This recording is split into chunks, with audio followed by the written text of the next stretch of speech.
So good morning, everyone. My name is Shanice Hepburn. I'm the Region 5 lead trainer. On behalf of Region 5 and Western Tidewater Community Services Board, I want to thank you for attending our What's Ethics Got to Do with It training presented by Lisa Connors. Just a few housekeeping to keep in mind. I will be here the whole time monitoring the chats. If any questions, if you need Lisa to say anything, just send me a message or put it in the chat and I will get to you. We will have a 1-hour lunch break and two 15-minute breaks. And you must be present to receive the CE. This will be recorded. However, we're going to edit it so that majority of it is the meat and potatoes, mainly the lessons, and not any sensitive information. So we want you to feel free and welcome to share while we're in the meeting, while we're in the session. And let me see, I think that's all for housekeeping. I'll be here. Lisa, I'm going to go ahead and hand it over to you. And thank you again, everyone, for attending. Good morning, everyone. I hope you all can hear me well. If for some reason you don't, let me know. Most people say that I tend to talk very loud. I grew up in the South, so that's usually the case sometimes. So I want to let you all know that we're going to be doing a lot of things today. So certainly just be prepared to participate today. I'm one that just really do not like to preach at people or talk at people. I like to do interactive activities. And so we're going to go ahead on and get started with multiculturalism, what ethics got to do with it. And so before we get started and before I advance my slide, I'm going to ask people, if you do not mind, you've already given your names. I want you to let me know who's in the room. So tell me your title and your favorite food. Shanice is going to be in the background. She's going to be reading things for me in the chat box because I can't see, what people are putting in the chat box. Also want to let you know, because it's going to be a lot of people here. We're not going to be able to read everything, but we're going to do our very best to get to your comments, to get to some of the things that you all are putting in the chat box. So if you can put in the chat box your title, whether you're social worker, counselor, whatever your title is, and your favorite food. Alrighty. Let's see. We have some mental health case manager. We have the director, 3 Rivers Healthy Families, and her favorite food is pizza. We have the City of Virginia Beach here, Alicia. Favorite food. Huh, it just says favorite food. Okay, I'm gonna scroll down. Favorite food, Brenda said, is everything. Me too. Tanya says quality assurance, and hers is seafood. I love seafood. We have French fries with therapist here, Jade. French fries. We have clinical social worker. Shout out to the LCSWs. And she says berries. We have an act therapist, Mexican. Favorite food, anything chocolate. Absolutely, Patricia. Absolutely. We have reinvestment case manager. Someone said anything pasta therapist. Support coordinator, pizzas. Project supervisors, cheeseburger. Let's see here. We have chicken. Absolutely. With CSAC. Mental health clinical supervisor, anything with cheese. Cheese makes everything better. Yes.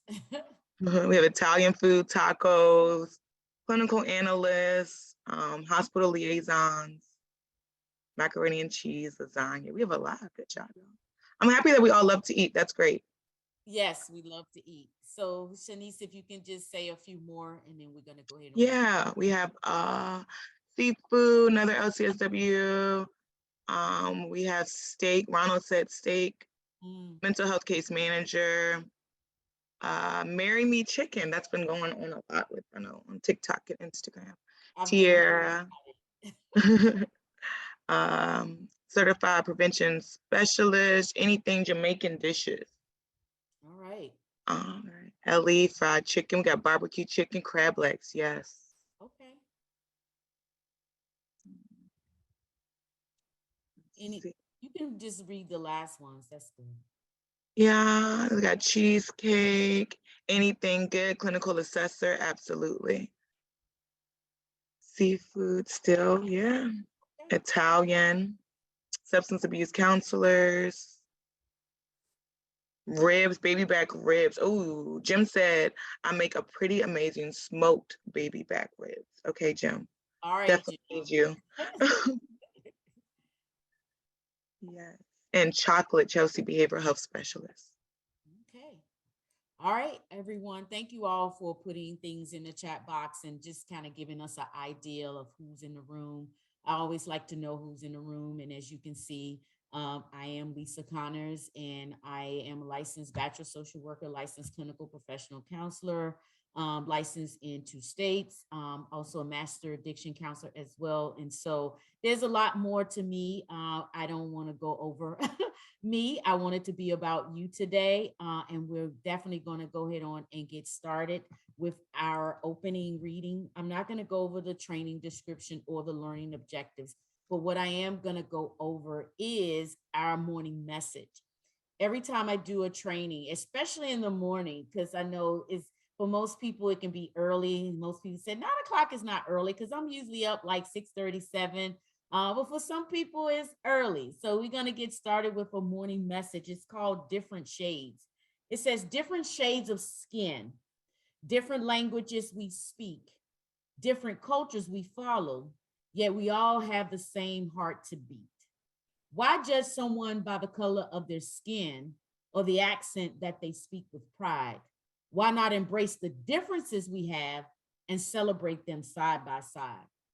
Let us walk together, hand in hand, and appreciate each other's unique spark.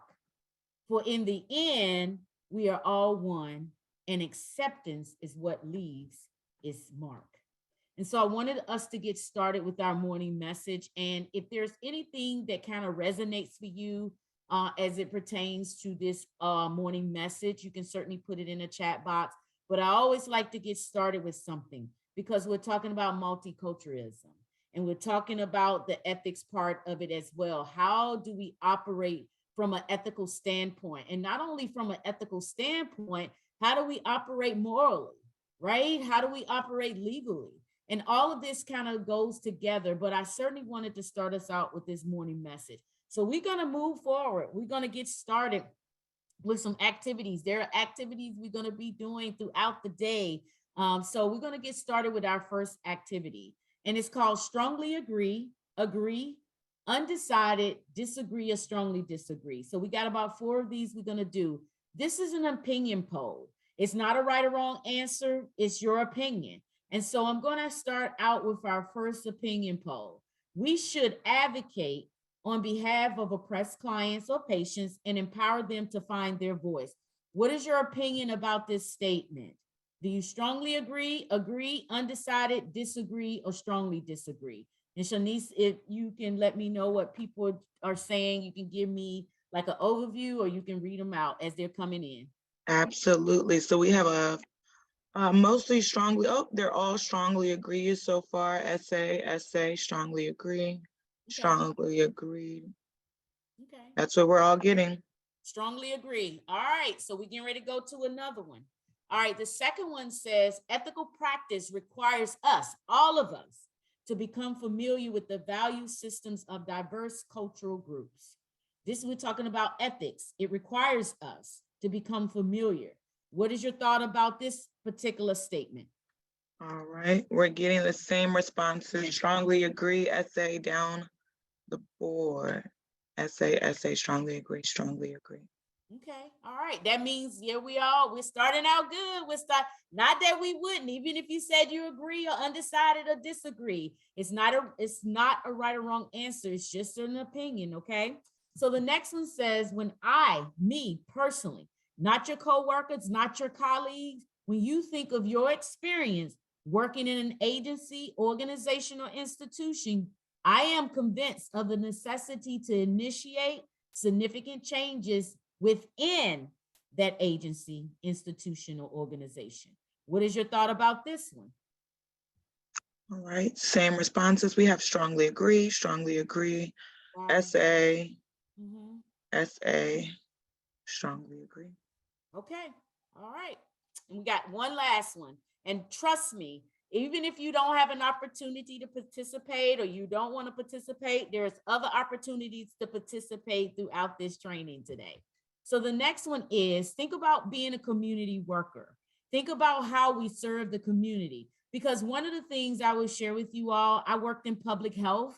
And one of the things in public health, it says healthy communities produce healthy people. So oftentimes we think about the micro level, but at some point we have to think about the macro level. Because if our communities are in the state that they're in, how do we begin to start changing communities so that we can have healthy people? And when people are healthy, our communities are healthy, right? And so as a community worker, if you were to go in and you work with a community, think about being part of a system. And being part of a system, think about what I'm asking you. We all have an ethical responsibility to work towards changing those aspects of the system that are ineffective and are harming our clients, that are harming our patients, that are harming our students. We're responsible, and it's an ethical responsibility. What are your thoughts about this statement? All right, still SA. Everyone's saying SA. Okay. SA, strongly agree, strongly agree. Okay. So it sounds like a lot of people, most Oh, of the, we have some agree. We have some okay, agreed. okay, Some more agrees. okay. That's fine. That's fine. I'm glad that you all participated in this activity because we're going to be talking more about this as we go along. Okay. So hold on. We're going to get to all of this today. And like I said, there are activities that I've incorporated into our time together to really get us thinking. Because I'm going to say this and I'm going to be honest and upfront. Oftentimes we come to trainings. Yes, we want CEs, CEUs, whatever you want to call it. But what are you going to take from this training today? I go to trainings all the time. I participate in webinars. Sometimes I go because I want the CEs. I'm telling the truth. But what am I going to take? It's one thing to have the knowledge. It's one thing to hear the message. But what are we going to do with it? How are we going to apply it? How are we going to be change agents? How are we going to show up in a way that we should be showing up or could be showing up as we're serving those who are diverse? Okay. So that's what we're going to be doing today. So I want to start out with a reflection. So I want you to think about these two reflections, and I want you to put it in the chat box, your thoughts about it. The first one says, we all fear what we do not understand. And I put that in there for a reason, because I used to work in the HIV arena, and I still do. I have my hands in a lot of different pots. And so one of the things that we used to talk about is the fear when people were living with HIV and when we used to test people for HIV, oftentimes people were fearful. And to some degree, people are still fearful. But oftentimes we're fearful because we don't understand or there's things that we're not sure about.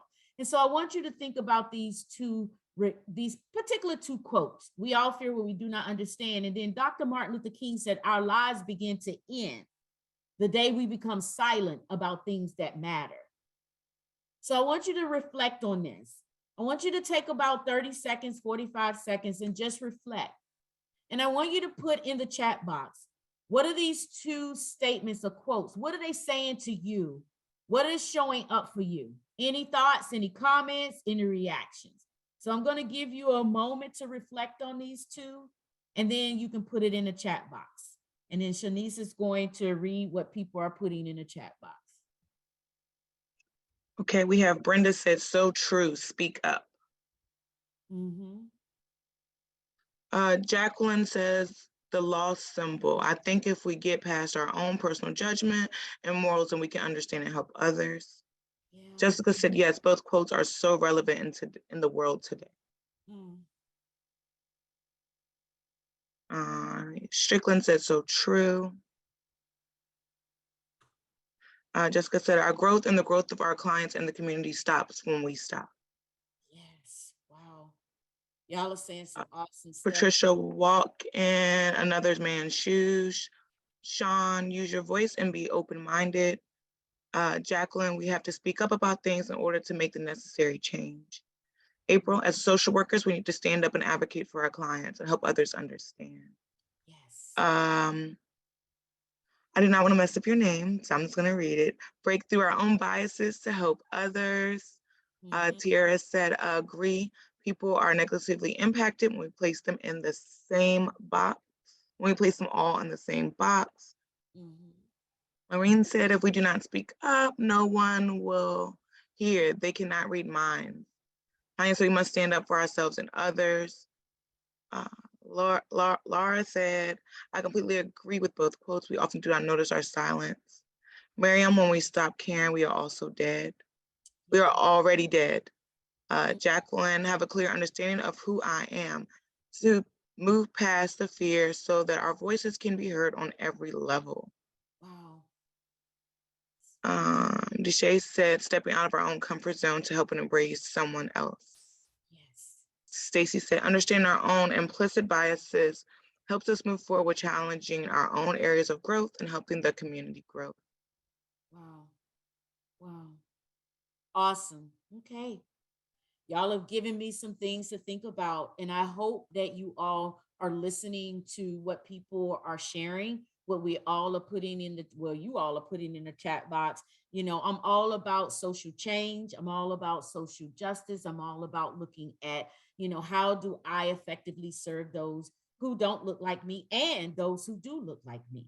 You know, I'm always, you know, evaluating myself. I'm always, you know, doing some self-awareness, you know, really staying in tune with myself so that I can show up in the way that I should be showing up or need to show up as I'm serving those. So definitely thank you all for putting that in the chat box. We got more to do, so we're going to keep going. So I want you to just, you don't have to put this in the chat box, but I really just want you to kind of think about what I'm asking you. What is multicultural counseling? Or therapy, if you want to put it there, or services? How is it different from any other form of services that we provide or any form of counseling? Do I really need to view clients of color as being different from white clients? Should race or ethnicity be important when working with clients or serving them? Can a counselor or a case manager or a therapist or a nurse or a doctor from one culture counsel or serve someone from another cultural background? And my last question, I just want you to think about it. Just want you to resonate with this a little bit. What is the hype then about culture? Is counseling, case management, recovery services, is it the same for everyone? Just want you to ask yourself that. Just want you to ask yourself that. In the next slide, we're going to be looking at a video. Because I want us to kind of start out with all on the same page, just having an understanding of race, ethnicity, and nationality. Because oftentimes I know for me, before I learned the difference, I was confused. I'm just telling the truth. I'm not going to lie. I'm going to be straight up today. I'm all about being straight up. I'm all about being honest. I don't have anything to hide. I'm just going to be truthful, right? And I didn't have any clue of the difference. And sometimes people put it in the same box. But we're going to show a little short video. We have a few videos today. A couple of them are very short. One of them is a little longer, but it's all in what we're doing today. So let me get started with our video. Let me share my sound here. And it's called Race, Ethnicity, Nationality, and Jelly Beans. And then I want you to think about it and give me some thoughts and reactions about the video.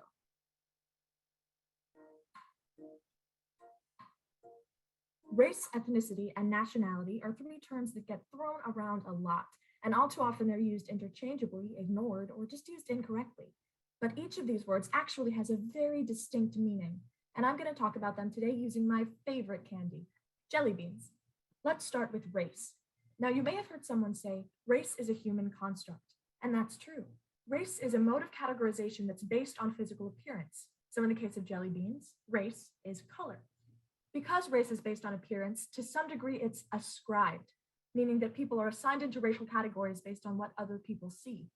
Even if somebody could be mistaken for a certain racial category, it can still apply to them.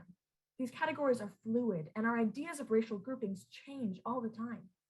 It's also important to remember that a person can have parents with two different racial backgrounds. The population of the world is becoming increasingly mixed. But even a person with multiple races will still ultimately belong to a racial category themselves, whether or not it's the same as their parents. Race is a huge factor in daily life.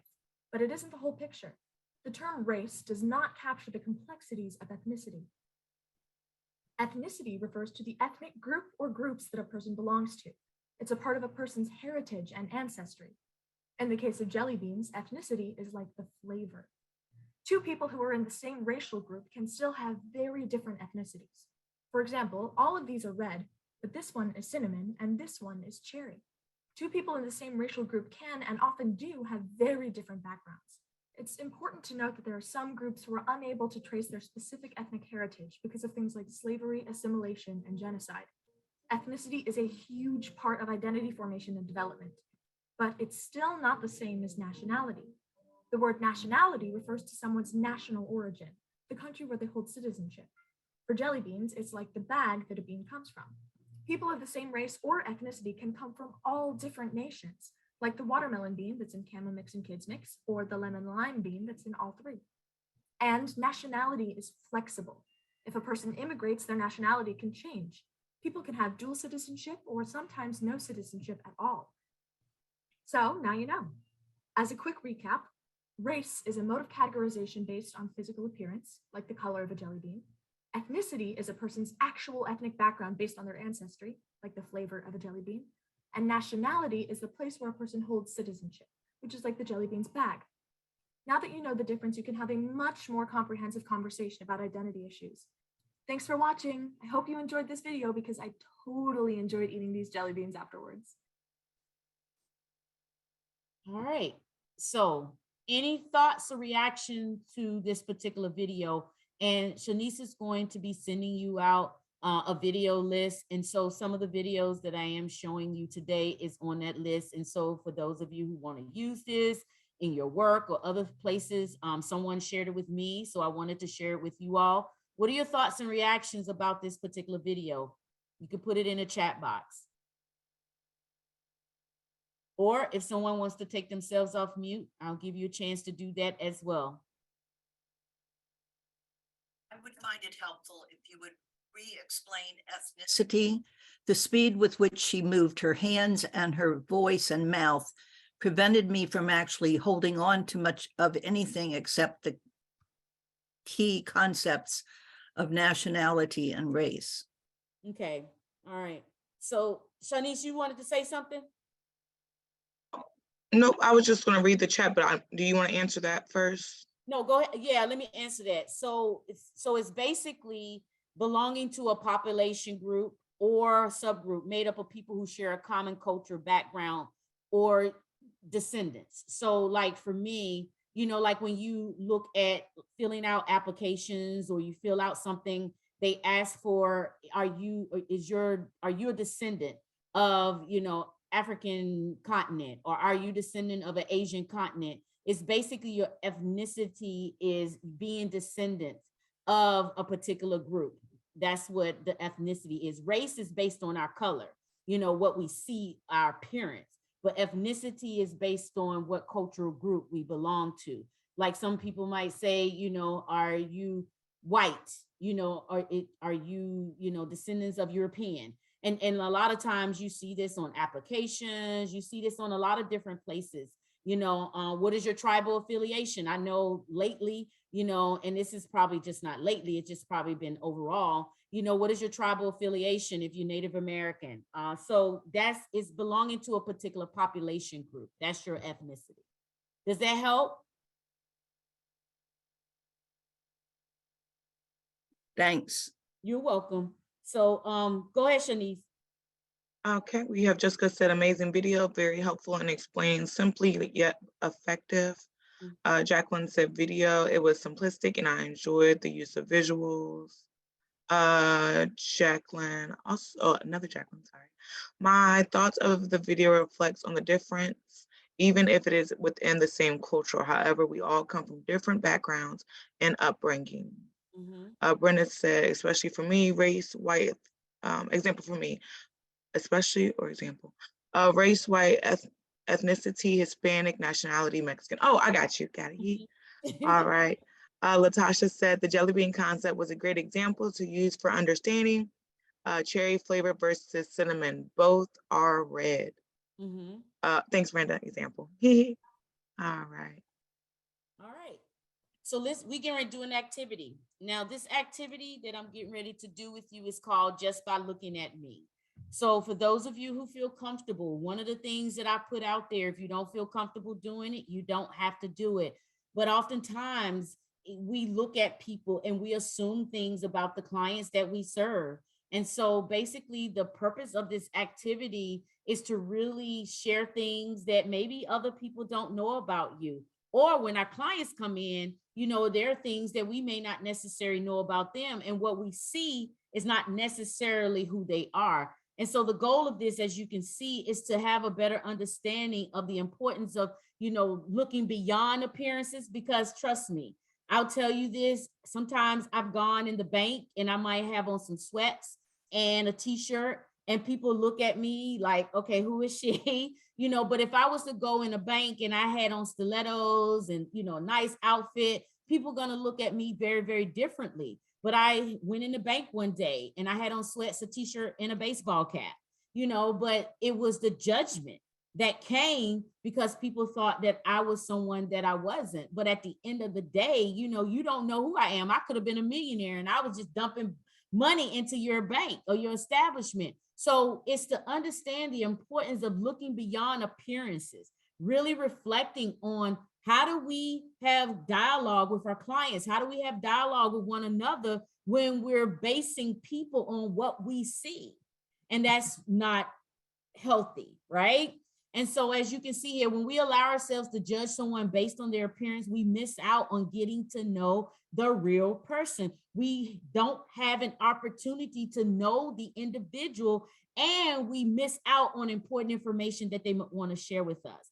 Everything is not quote unquote obvious to other people. And so there are things that we share that other people may not necessarily know. So we're going to take a few minutes to do this. This is the script, and then we're going to look at debriefing together.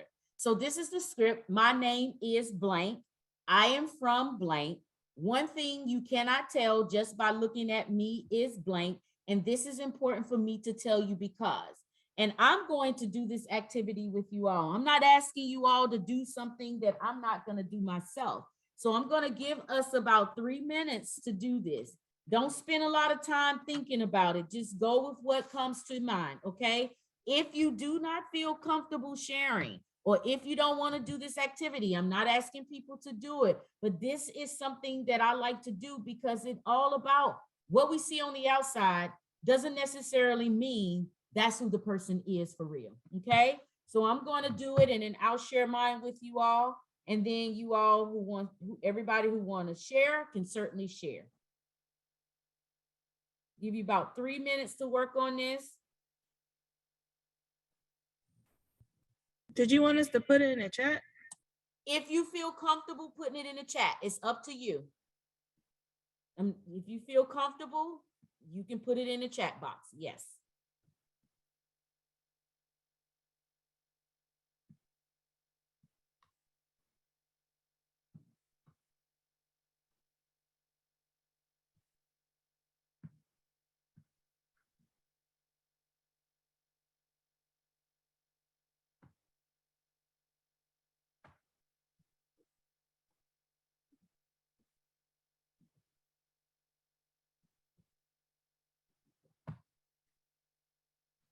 Give you a couple more minutes and I will share mine first so you all get an idea of how it flows.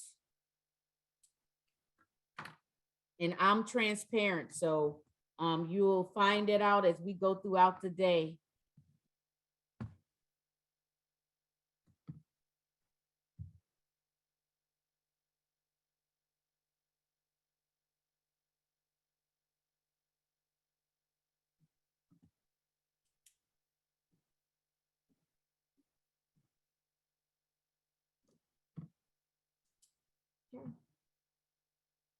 So I'll start and you all can continue to work for about another maybe minute.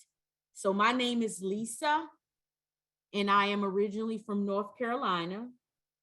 One thing you cannot tell just by looking at me is I am a suicide attempter.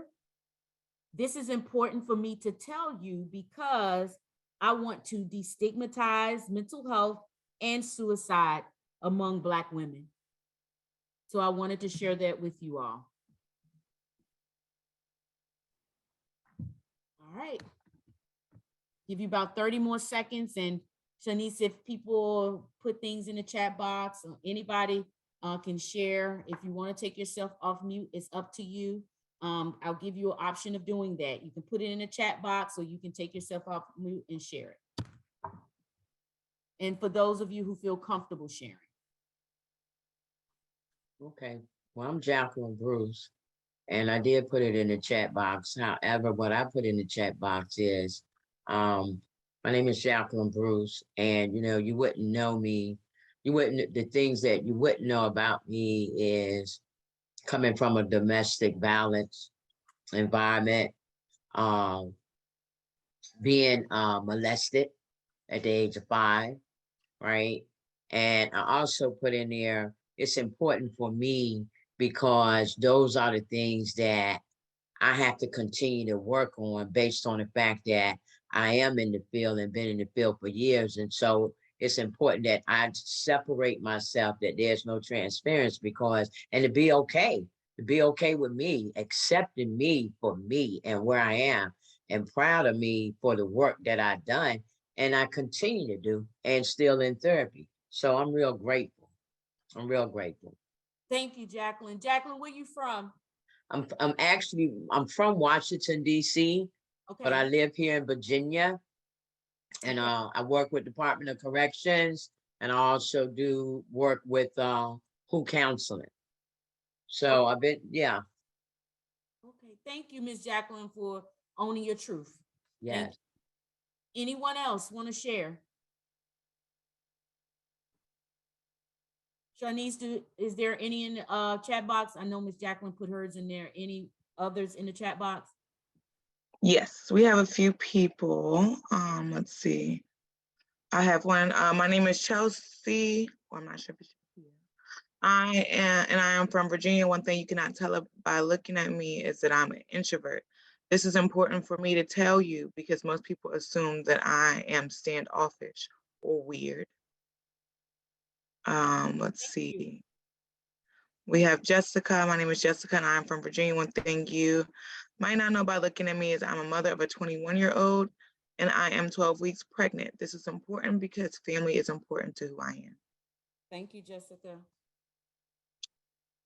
My name is Ben. I'm from Gloucester. One thing you cannot tell by looking at me is my parents divorced when I was 6. This is important to me because this helped shape who I am. Thank you. Thank you. Any others?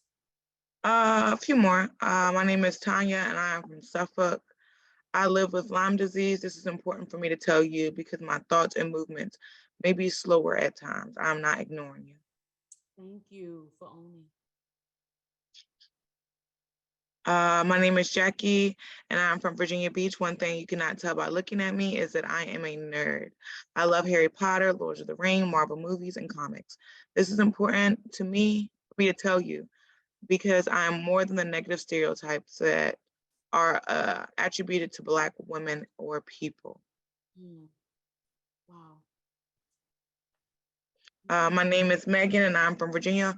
One thing you cannot tell by looking at me is that I am a survivor of loss.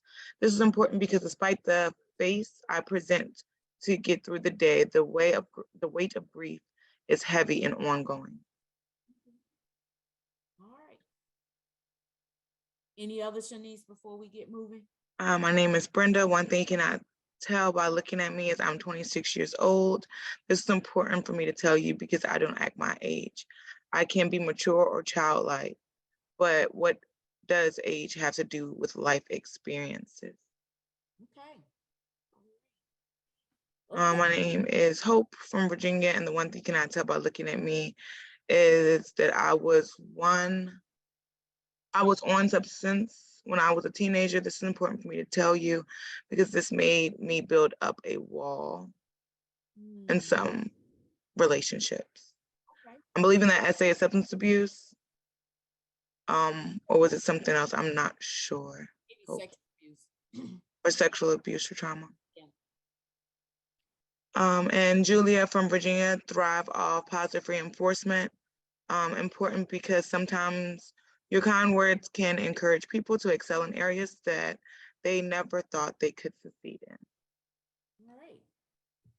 So these are the briefing questions. And so for those of you who shared or those who did not share, how did it feel? Give me some feeling words. How did it feel to write this particular statement? What were you thinking? What was going on in your mind? What was going on in your body?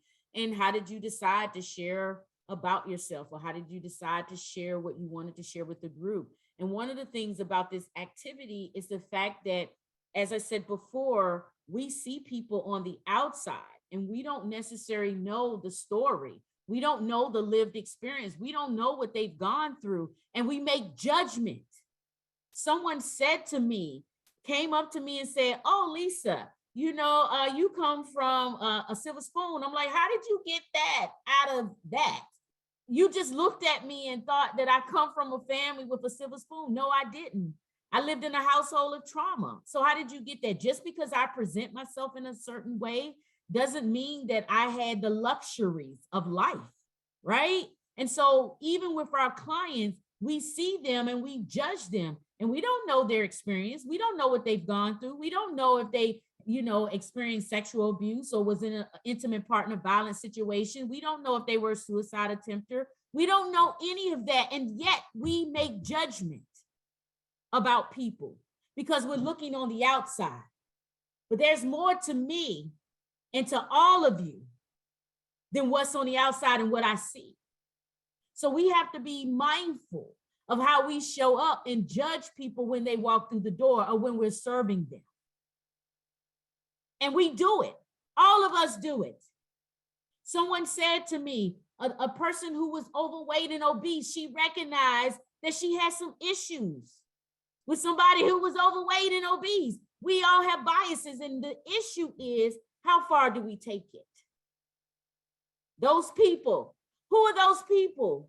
I teach in an educational system, and somebody said, those people are always late. They don't ever come on time. They don't ever show up for their appointment. Who in the world are those people?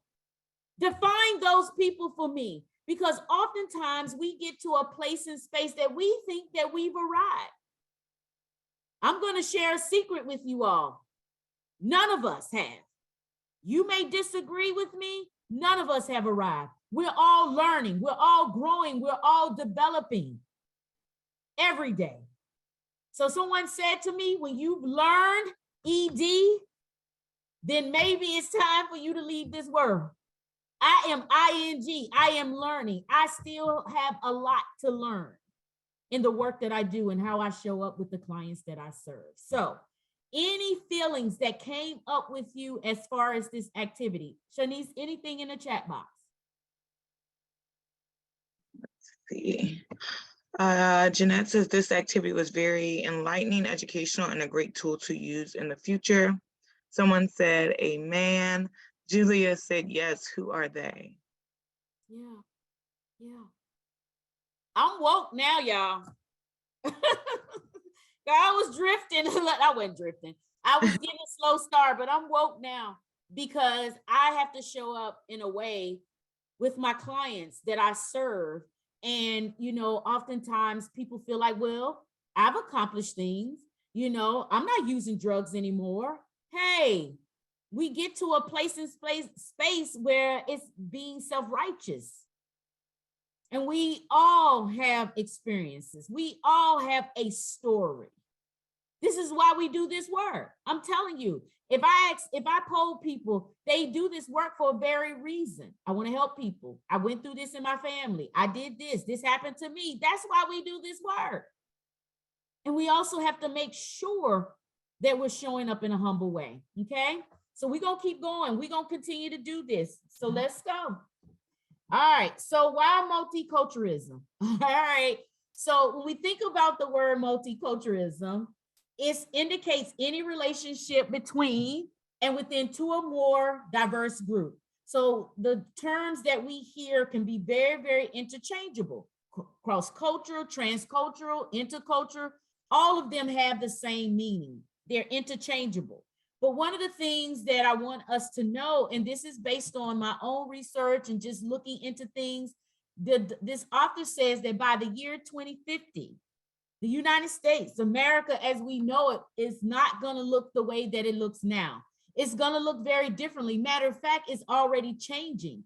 Culturally diverse populations are expected to be the majority of our world population or this country's population. Now, many people are not happy with that. And I'm going to share reasons why our United States is changing. And most people say, oh, it's a melting pot. No, it's not a melting pot. It's a salad bowl. We bring the croutons, we bring the lettuce, we bring the tomatoes, we bring the olives, and we mix it all up together. It ain't a melting pot. We ain't melting together. We're a salad bowl. And so the United States is changing. And so I'm going to share with you some of the reasons why it's changing. So I want you to see this visual. And so hopefully you can see it good. It's called The Changing Face of America from 1950 to 2050, which is 100 years, right? And so it's going to be very, very different. It's going to be very different. And it is changing compared to what it was back in 1950. And so many people are not very happy about America changing or the face of America changing. I'm telling you, I'm telling the truth.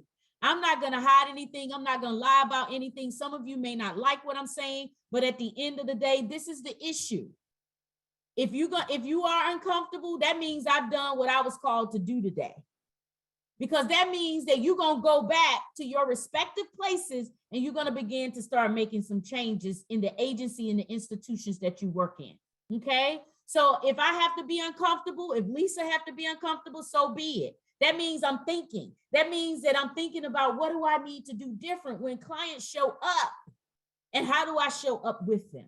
So the author says, because America is changing and it's already changing, because of these growing changes, one of the things that the author, not me, the author said that white America is starting to feel threatened. There is a widespread political backlash because it is changing.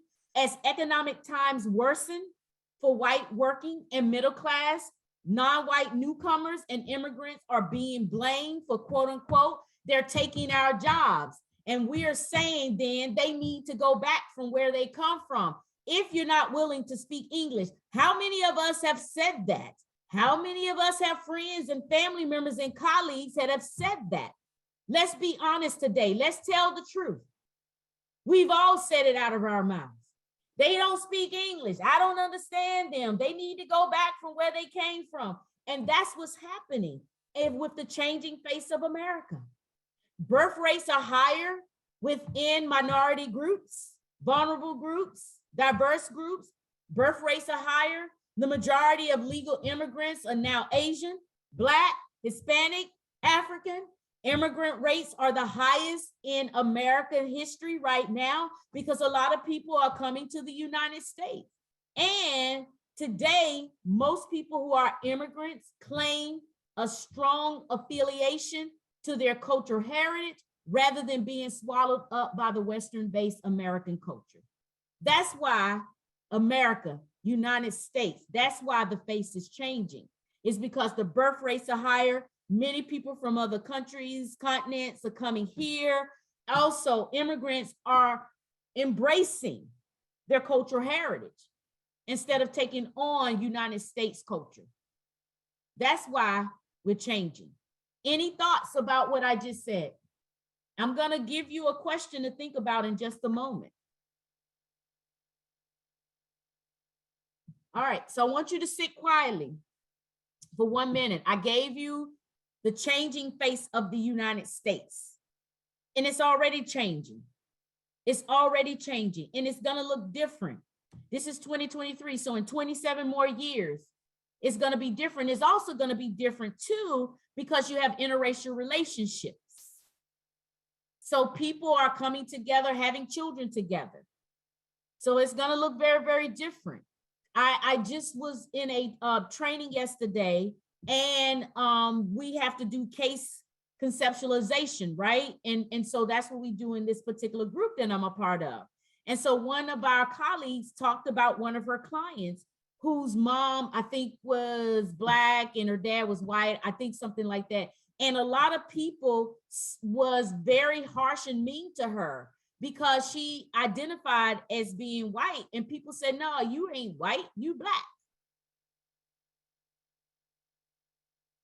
She's neither. She biracial. She might be triracial. And so she goes to a high school where 80% of the students are white. And they said to her, and so that hurt her. That hurt her psyche.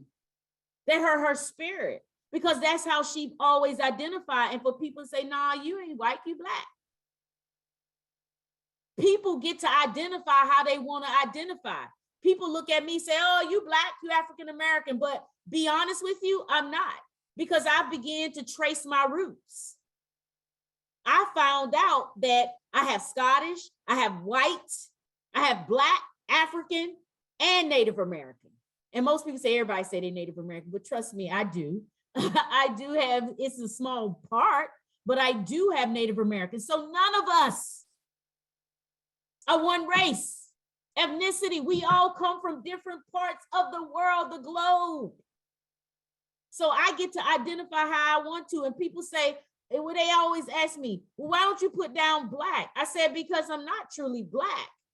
I look Black, I'm not. So definitely we want to think about this question. If the face of the United States is changing, what can we do differently to effectively, and efficiently serve culturally diverse clients? Anything in the chat box, Shanice? I want y'all to think about this question. What do we need to do? Jeanette said, educate ourselves in order to be culturally diverse.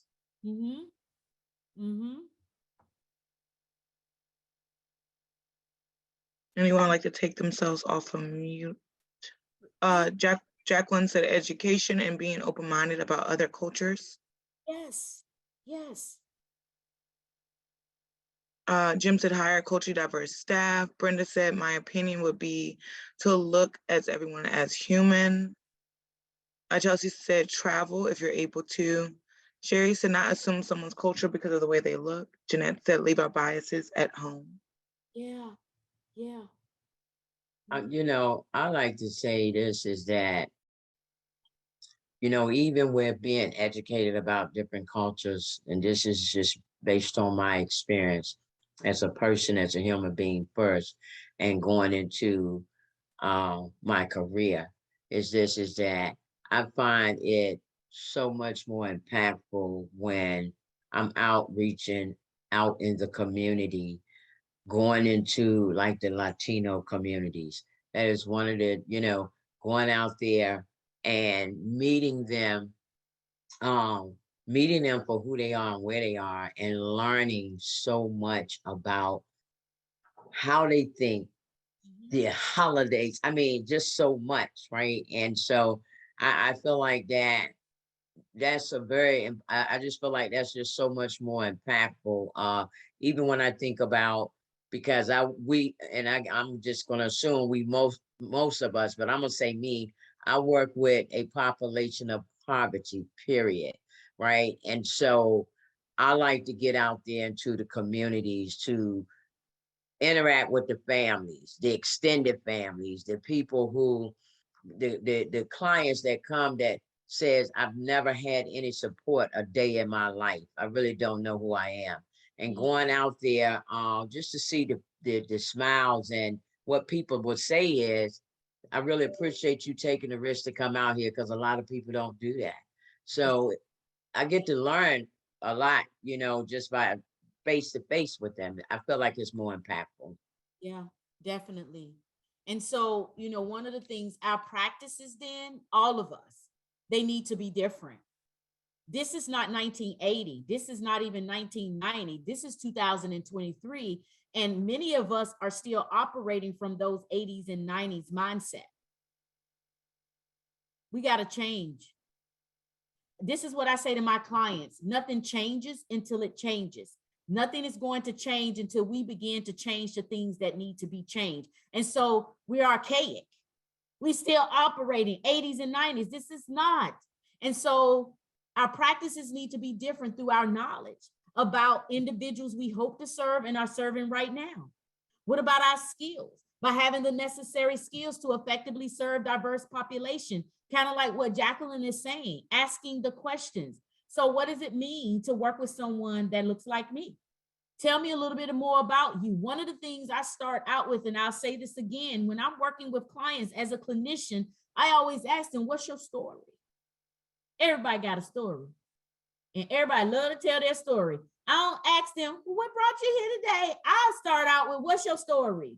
What is it that you want me to know about you? What is it that I need to know that's going to be helpful for you? So it's diplomacy, it's skills, it's compassion, it's patience. And oftentimes we don't have patience. And I'm going to talk about that as we go further along. By clearly defining what our multicultural services should entail. How should they look? What are the policies and procedures in our agencies and organizations? Are they current and relevant to what's happening today? Oftentimes they're not. I was so glad, y'all gonna laugh at me. I was so glad when the National Board of Certified Counselors came out with the new code of ethics for May 2023, because the one we had was back in 2016. A lot has happened since 2016, i.e. COVID. Many people are doing telehealth. So I was so glad when I saw those new code of ethics. Things have changed and things will continue to change. Think about it. This is a side note, just giving y'all a side note. Think about the cell phone. I grew up in a day and age where we ain't had no cell phones.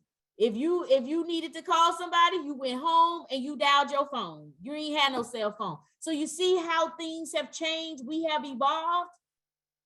We ain't even have three-way calling. If you called somebody and the line was busy, it was just busy. There are times, and I know some of y'all remember this, if you wanted to get in touch with someone, you called the operator and asked them, can they interfere on the call? We ain't had no cell phones. What was a cell phone? So you see, we're changing, we're evolving, and we have to change and evolve with the time. We can't go back and have a mindset of the 70s and the 80s, and many of us who've been working in the field still operate from that standpoint. I'm telling you all, you may not like what I say. Shanice may not have me come back, but at the end of the day, I'm just gonna tell the truth. We have everyone is agreeing in the chat. You're fine, Lisa. I just gotta tell the truth. I can't lie. I ain't gonna lie. So we're gonna talk. I'm gonna show you another video. It's called "What Is Culture?" Okay. I hope you enjoyed this one as well. So I'm gonna stop y'all because y'all done woke me up now.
Any thoughts about this video? Any reactions? What is culture?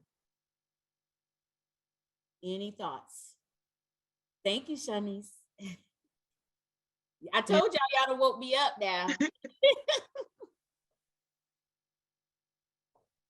What are your thoughts or reaction to this video?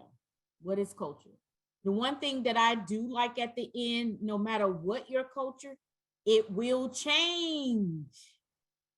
It will change. It will change. It will change. Any thoughts? Because when we think about culture is defined as visual indicator of commonality in our society and its underlying causes. And these visual indicators is how we dress, our customs, our rituals, you know, the foods that we eat, our language, our religion, our ideal, you know, our ideas, our attitudes, our belief. And also when we think about culture, culture is based on lived experience and the lens in which we see it. So I can have different cultures and there are subcultures within a culture. You know, like I'll give you an example. So they said that I used to work in the field of HIV and I still work in the field of HIV. I do a little bit. And so maybe I didn't say it, but anyway, I was working on a project. This was years ago. It was for the Centers for Disease Control. And so somebody asked me in the room, they was like, Lisa, you know, what kind of campaign can we have for Black women as it pertains to women living with HIV or getting tested? And so I sat quietly. I didn't say anything because how can I be the spokesperson for every Black woman? I cannot be the spokesperson because there are cultures within cultures.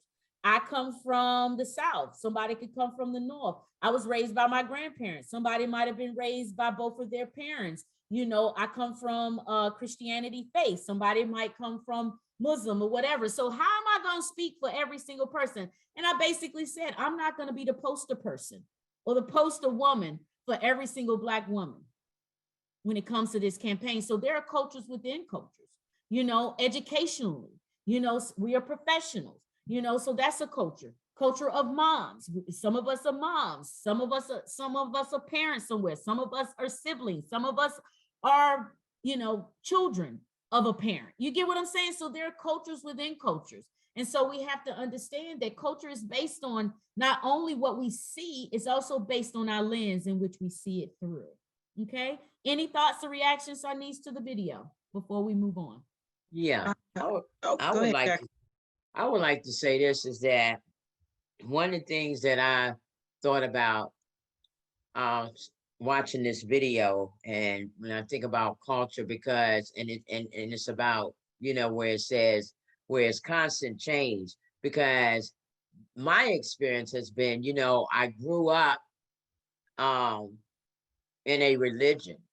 I grew up in certain traditions as a child coming up. But then as I began to grow up, I began to learn a little bit more about, not I began to learn, I wanted to define who I was as a person, not based on what I was taught as a child growing up within my culture. So it has helped me to expand and look beyond my culture. You know, I have people in my life who actually have stepped over into a different culture because that's what they chose to do. You know what I'm saying? So, you know, and that's what I think about is that it's just not a one eye and one view, you know, perspective here, because it's just so different. You know, I know I've changed. I don't agree with some things and some things I do. So, you know, and that happens right there within the culture that I come from, you know? Definitely. I don't know if that makes sense, but no, yeah. I get what you're saying, Jacqueline. I'm sorry, Jacqueline. All right. Shanice, you said some people put stuff in the chat box. Yes, someone said, Lisa, thank you for explaining that generalization of culture, that it doesn't only apply to race, but different facets of experiences that occur. Brenda said, would like to say it is changing because we are being more inclusive and accepting now. Example, interracial marriages. Yeah. Culture can also be a part of your own personal experiences, age, geographical regions. Ma'am said, what is your understanding of why this is a cultural war? Well, somebody's asking me that question, Shanice. Is somebody asking that question? I believe that, Miriam, I'm not sure if you would like to explain that part, but I Yes, believe that was a question. I would value your reflections on why there's such a big thing going on about culture war. So Miriam, one of the things I'm going to share this with you that my son shared with me. So we used to do racial and social justice forums. And so one of the things as it pertains to culture, and I hope this is kind of aligning with what you're asking. My son said, Mom, it's not the oppression Olympics. It's not the culture Olympics, which means that what I see is that sometimes people think that their culture is superior or greater to someone else's. But when you think about Olympics, right, they train. And so when you think about somebody running a marathon, you just not gonna go out there and run. This is not a sprint, it's a marathon. So my son said to me, he said, Mom, this is not the oppression Olympics. And I think what happens is the fact that everybody wants their oppression story told. And oftentimes people think that, well, my ancestors were enslaved people. Your ancestors may experience the Holocaust. Your ancestors may experience genocide. Your ancestors may have worked on the Transcontinental Railroad. And I think what it is, Miriam, is the fact that people want to be superior to other people. And I think there is a war from that standpoint. That is my reflection. And so for all of us, this is not the oppression Olympics. This is not the culture Olympics. It doesn't really matter at the end of the day. And we're going to talk more about it. No one person's culture is superior to another. It's just what it is. And so I think it's a matter of us having these conversations in this dialogue. And this is what I always say is that we're talking about this today. We're dialoguing. We're having this training today. But I am going to challenge all of us to continue to dialogue about culture and what it is and what it means, because it is based on my lens. And it's what I see through my own lived experience. And that can be time, that can be dress. Somebody said geographical location. It could be a multiple things. But I think at the end of the day, Miriam, it's all about the oppression Olympics. Somebody wants their story to be superior to another. I hope I answered your question, Miriam. Thanks. Miriam, thank you. You're welcome. So think about it. It's not the oppression Olympics. It's not my story and my culture is greater than yours. It's just what it is. Okay. All right. So let's go to the next thing. So I want to review this a little bit, culture encapsulation. So one of the things about culture encapsulation is the fact that this is, I was looking this up and I was like, somebody was asking me about this.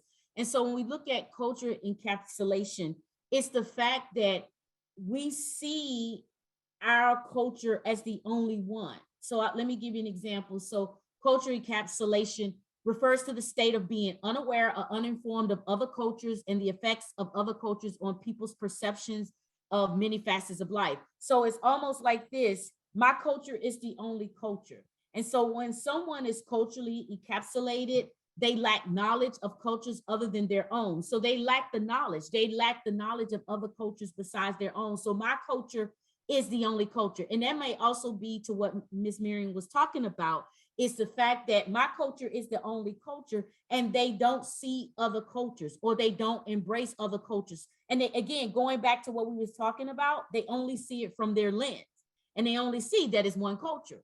And they don't see how different cultures influence the thought processes and the worldviews of people who they identify with or identify with them. So they don't see the worldviews of other people and they serve people based on their own culture. So let me give you an example. A counselor or a case manager or a therapist who defines reality according to one set of cultural assumptions and shows insensitivity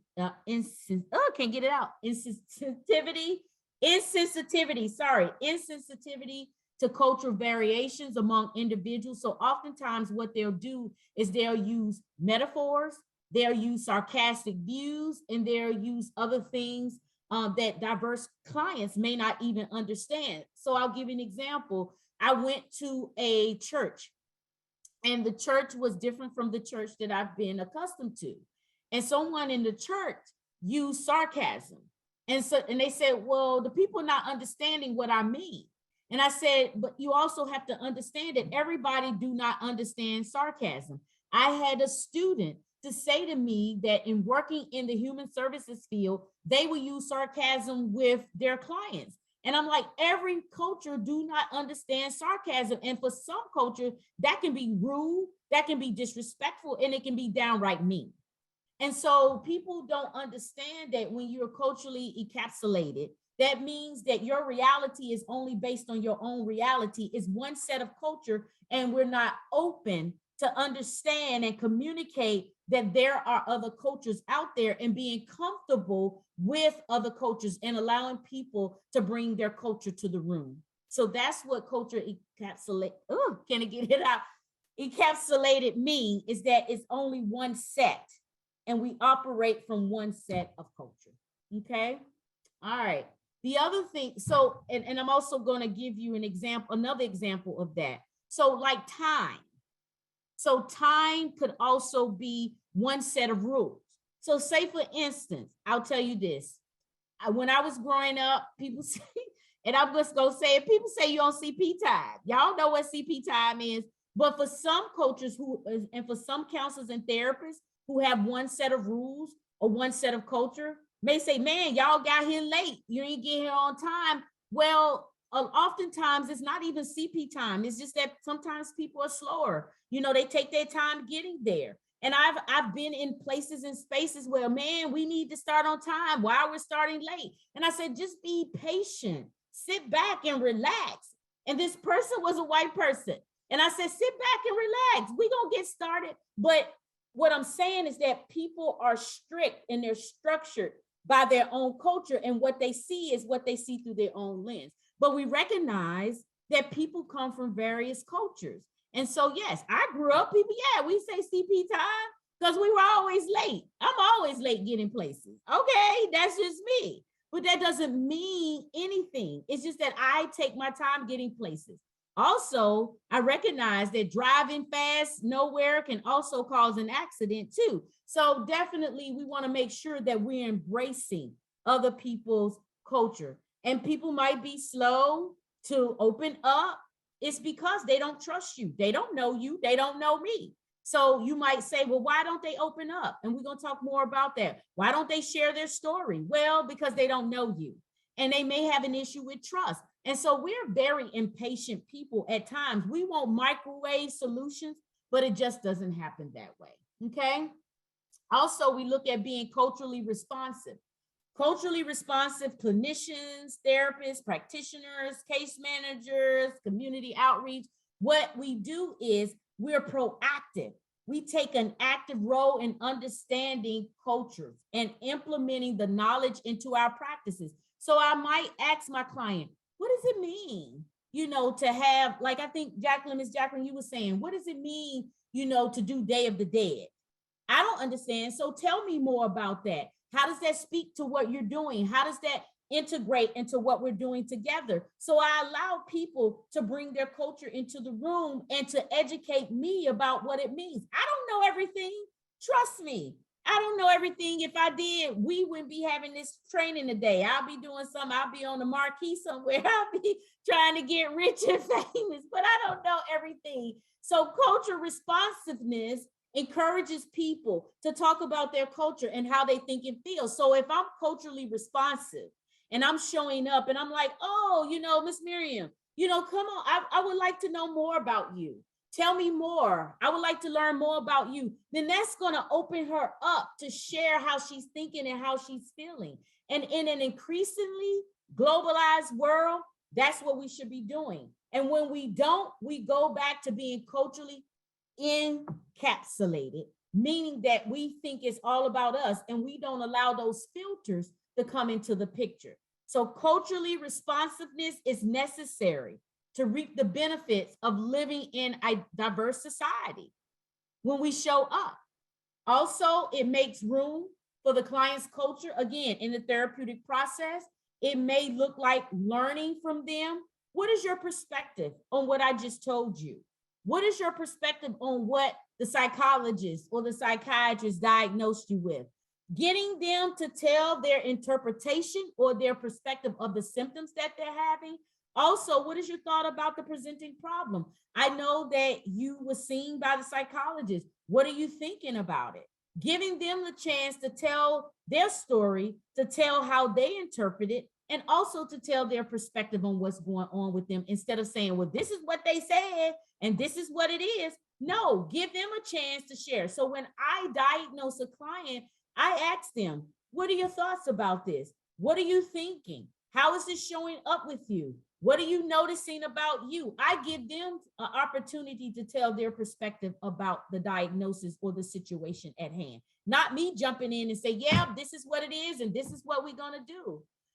As practitioners, we can't be culturally responsive if we have not first worked on developing cultural humility. And we're going to talk about cultural humility. Also, another thing about cultural responsiveness is that we ask questions about their family's cultural background. What is your family background? What are their beliefs? We also ask about the use of emotional expression. You know, what are you feeling? I noticed that, you know, you have this look on your face. What does that mean? And learning again about their perspective on the symptoms that they're having. Okay. So how do we become culturally responsive to the clients that we serve? Well, first of all, we recognize that one size does not fit all. I'm gonna tell y'all a funny story. I hope y'all laugh about this. So when I was growing up, my grandmother used to buy stockings. She used to buy pantyhose. And on the front of the pantyhose, it says one size fit all. Well, this is not a one size fit all society, not like those pantyhose. I just wanted to share that with you. It's not one size fit all. Be mindful of how your clients' social identities interact to make them unique. What is it about them that makes them unique? Appreciate individual differences. And oftentimes I hear clinicians saying or practitioners saying, well, everybody that comes in here, everybody gonna get the same treatment plan. They are? Really? Okay, we're doing this today. Everybody get the same treatment plan? How is that even possible? How is that even doable? Appreciate individual differences and approach clients with an understanding and respect for the client's needs. What is it that they want, but also understanding and respecting their cultural values. We have to be open-minded and recognize that there are multiple ways, like they say, there are multiple ways to skin a cat. And I hate to say that for cat lovers, sorry you all, but you know what I'm saying. There are multiple ways of viewing the world. There are multiple ways to get to the end of the rainbow. It doesn't have to be in 5 steps. It can be 10, it can be 20, but at the end of the day, they're going to get to the end of the rainbow. So it's not one size fit all. Consider how our own values, our own worldview, and also our upbringing may influence our clients' perception of and rapport and their trust in us. So we also have to look at how was we brought up? What did we learn?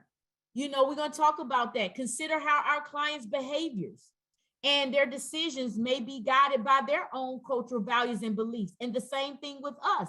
The way we show up is certainly guided by our own cultural values and beliefs, and certainly the way that we were brought up and raised.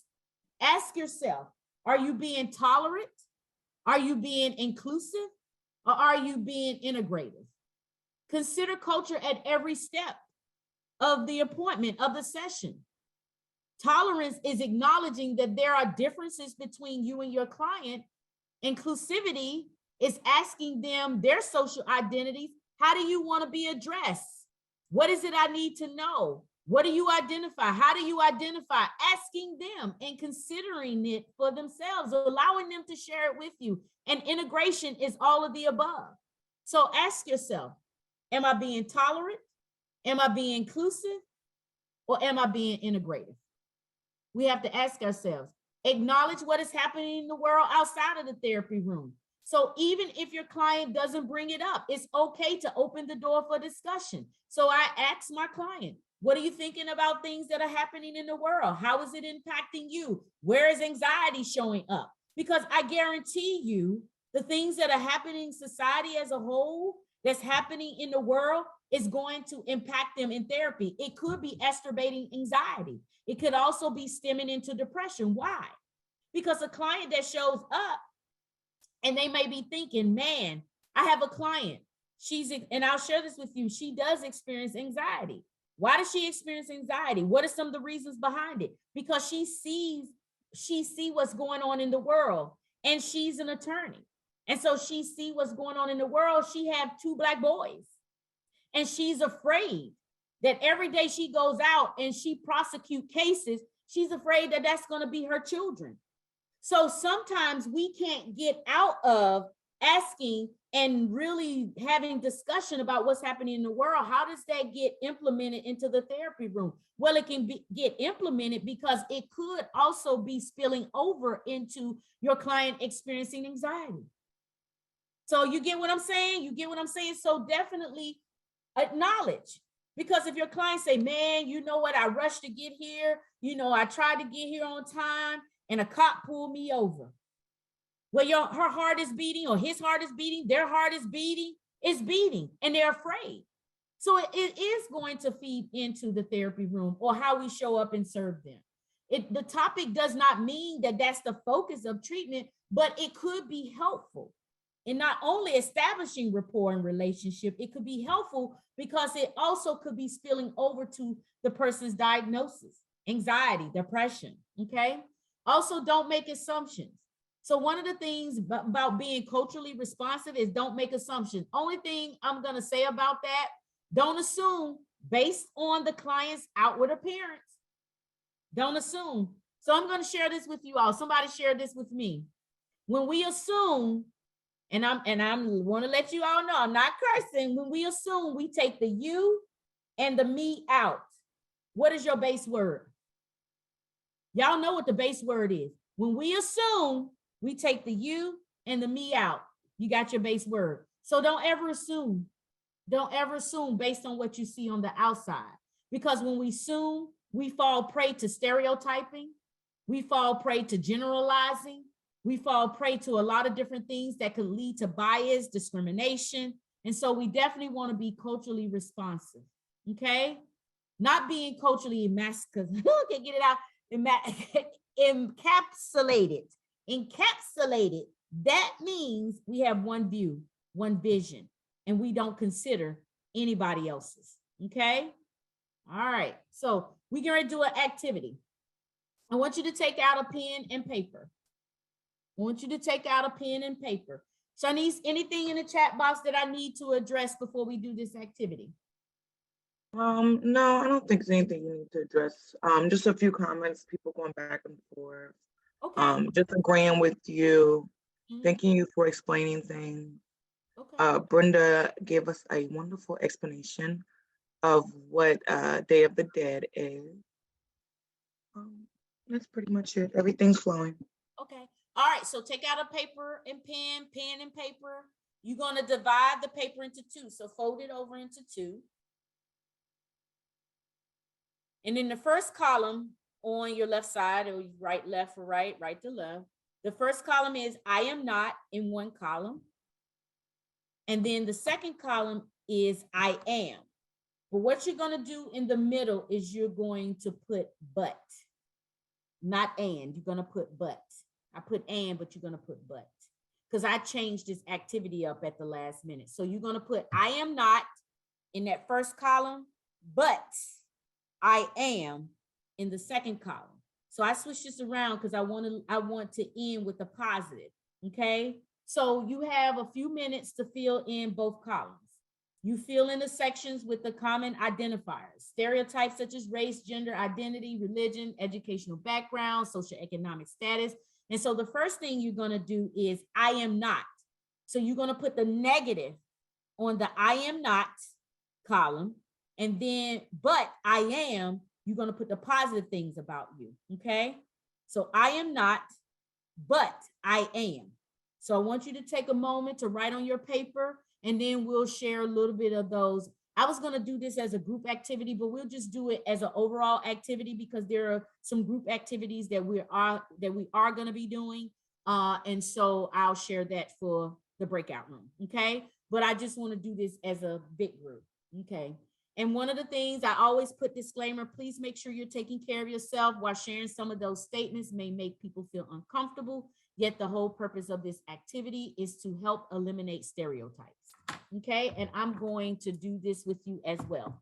So I'm not asking you all to do things that I'm not going to do. So I'm going to do it as well, keeping up with my time so I can give you all a break soon.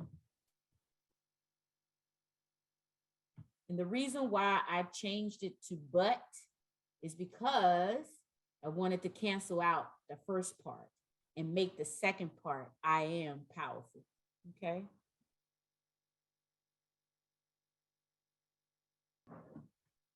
So start wrapping up, and then I'll share my list.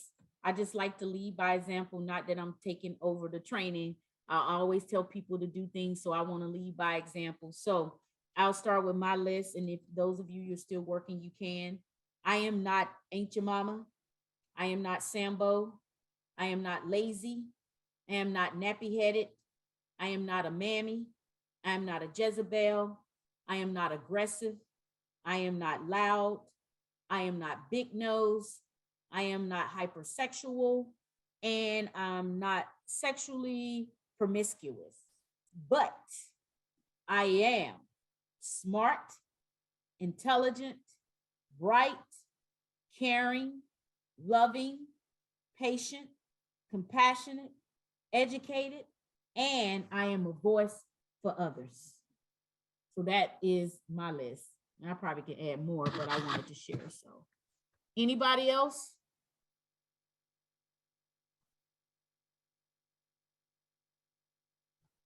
Anybody else feel comfortable sharing?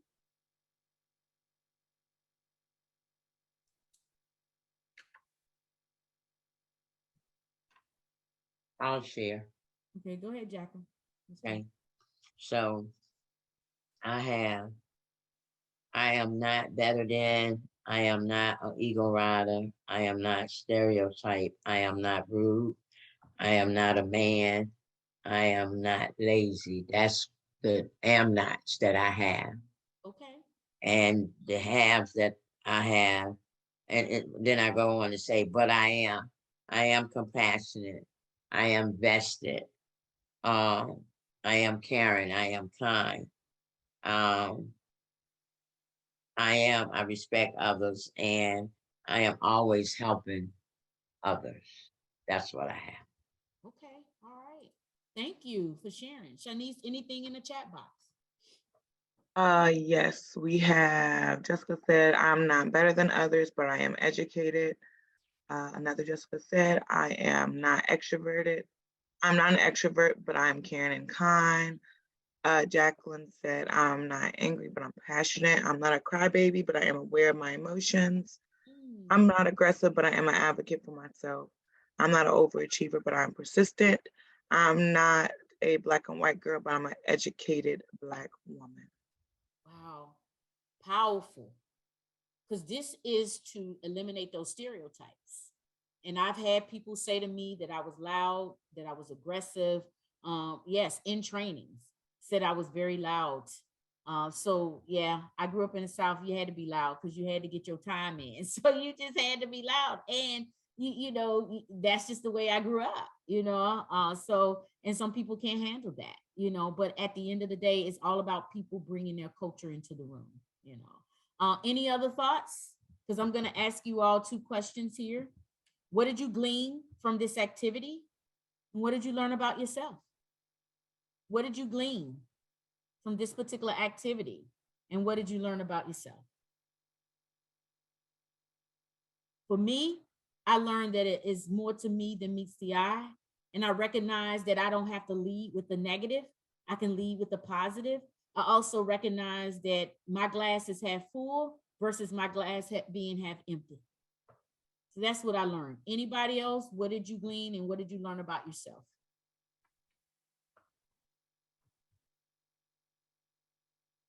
Give you a chance to think about that for a moment. Don't want to rush you all. And then, like I said, we'll do these terms to get those out of the way, and then we'll take a break.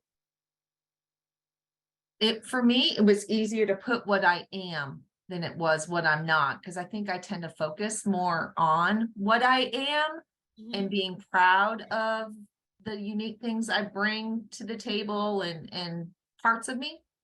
So when I went to kind of be what I am not, I found myself struggling because I try to not be those stereotypical things that sometimes people put on me. And so it was hard to kind of write down what I am not, because I was like, no, I really am not that. So I don't want to write it down, because to write it down gives it power in context. So I found that as an interesting response.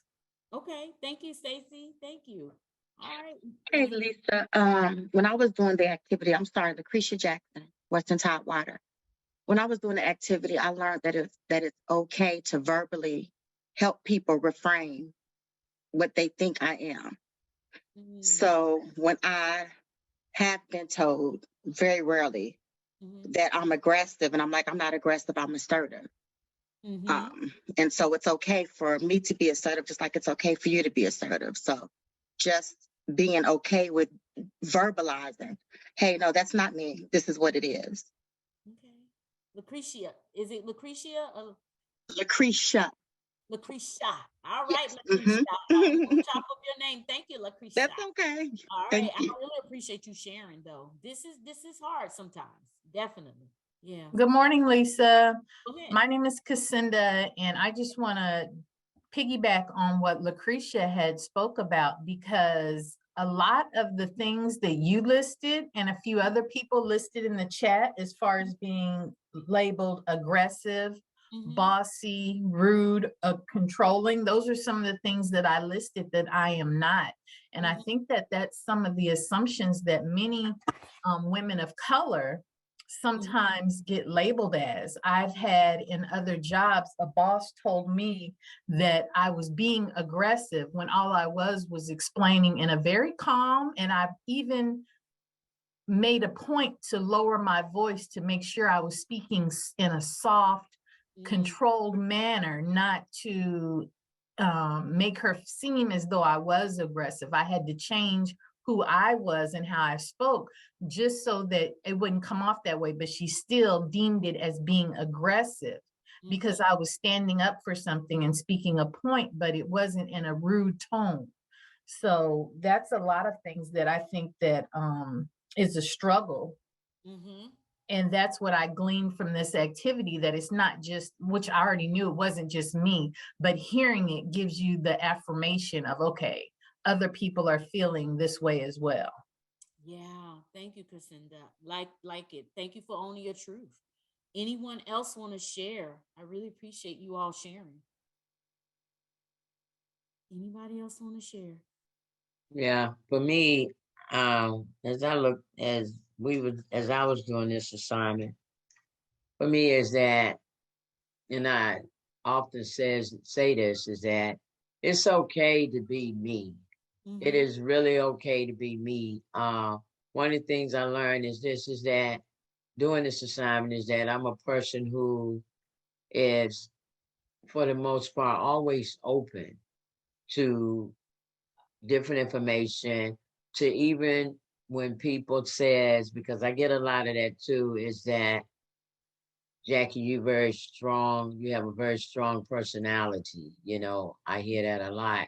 And for me, it's not about having a strong personality, is that I stand up for what I believe. And I do it, I feel like I do it appropriately and on a healthy level. The other part for me is that based on who I am as a person, as a Black woman, I'm also a gay Black woman, and so that was one of the reasons why I put, I am not a man, you know what I'm saying? However, I'm a very compassionate, kind, loving person, you know what I mean? And I feel like that for me today, I'm just in a great place of acceptance, because accepting who I am, because I know that, I've come across a lot of different challenges. And at the age of 62, with some of my decision making, I learned that I'm okay with me. It's okay to be me. It is okay to be me. As long as I'm not injuring you, I'm good with me. All right. Thank you. Shanice, anything else in the chat box? I want to make sure we get to people. Yeah, Go a ahead. few things we have. Debbie said, I enjoy hearing about what I am, and I am excited to begin to learn what I am not. Latrice said, I love the I am not a Black white girl, but I am a Black educated woman. Let's see. Jacqueline said, I learned the power of positive affirmations. Deshay said, I learned to accept what I'm not, to give a voice and space for who and what I am. Jacqueline said, I agree with you. Cassandra, as a knowledgeable Black woman, we limit ourselves when presenting our topics, so we are not perceived as an angry Black woman stereotype. How are you aggressive when you know the information and you can articulate yourself? Yeah, definitely. And I, back in the day growing up, people used to call me an Oreo. So hey, we've come a long way, but we got a long, long way to go. All right, so I'm gonna share some terms with you and take about 8 minutes or so, because at 10:45, I want to be able to give you all a 15-minute break, but I'm just gonna go over these really quickly. So that we have just a level of understanding on being on the same page. Not that you all don't understand. I just, just want to share these terms.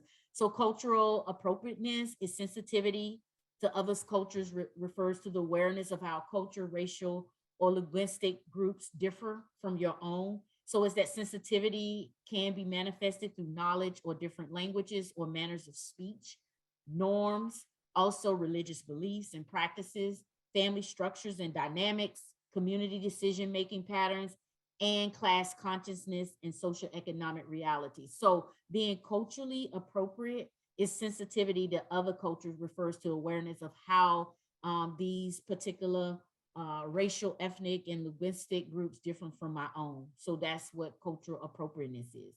What about cultural awareness? So the National Center for Cultural Competency at Georgetown University defines cultural awareness as being cognizant, observant, and conscious of similarities and differences among and between cultural groups. It states that cultural awareness includes recognition of one's own cultural influences upon the values, belief, and judgments, as well as influences that derives from our work culture as well. And so basically it's just looking at being compassionate and accepting, an orientation that is based on not only understanding other people's culture, also having an awareness of our own culture. Okay. Also, we have cultural difference. Cultural differences is when the client and the case manager, the practitioner, the clinician, and the therapist come from different cultures. It kind of goes back to what I was saying to Ms. Miriam. It suggests no superiority of one culture over the other, only that we have been socialized and we have been raised in very different ways. And when we don't recognize those differences, it can definitely be very problematic as it pertains to how we communicate with one another. So it's just an acknowledgement that, hey, we're going to come from different cultures. We're not going to come from the same. And the differences is the fact that my culture is not superior to yours. Okay. What about cultural diversity? Refers to an array of differences among people with definable and unique cultural backgrounds, such as religion, ethnicity, language, nationalities, sexual orientation, class, gender, age, ability, health differences, geographical locations. So it's the spectrum of differences that exist among groups of people with definable and unique cultural backgrounds. Okay. Now we have 4 other definitions that I wanted to share. Cultural diversity competency is a practitioner's or clinician's level of awareness. It's our own level of awareness, our own level of knowledge, and interpersonal skills needed to function effectively in the society in which we live in. This society is a pluralistic society, and to intervene on behalf of our clients who come from diverse backgrounds. So we're standing up, we're being advocates. So that's cultural diversity competence. It's our own level of awareness and acknowledgement, and it's our ability to effectively function in the society in which we live in and advocate on behalf of our clients who are from culturally diverse backgrounds. Then we have cultural empathy. It pertains to our own awareness of our clients' worldviews, which is acknowledged in relation to our own awareness of our own personal biases. And so empathy is simply having an appreciation of someone else's differences and similarities that could also be seen in another culture in comparison to our own. So I appreciate the fact, Shanice, that yes, we have similarities and we also have differences. So when I empathize from the fact that I appreciate and I consider not only the similarities that we have, I also appreciate the differences that we have. And people who are culturally empathizing are more tolerant of differences when it shows up from other cultures, okay? Cultural safety seeks to achieve better care through being aware of those differences, also considering that power imbalance and really leveling the playing field. And so also one of the things that I'm very cognizant of is creating safety for my clients when they come. So think about it this way. Think about physical safety. So when you work in a place and they have things in place for your safety, like lights outside, somebody to walk with you, locking doors. Think about physical safety. But what about culture safety? Do I make it safe enough in the therapy room, or do I make it safe enough when I go out and see my clients for them to talk? So culture safety is decolonizing, getting rid of that power imbalancing, implementing reflective practice, and allowing the client to determine what is safe for them. It's about creating a space where everyone can examine their own culture identities and attitudes. Also, all of us being open-minded and flexible in our attitudes toward the people that we serve who come from different cultures, okay? So creating that space of safety that when I come in, Crescenda, I feel comfortable, I feel safe sharing with you that these are things that I want to bring into the therapy session that comes from my culture. Native Americans might want to bring dream catchers.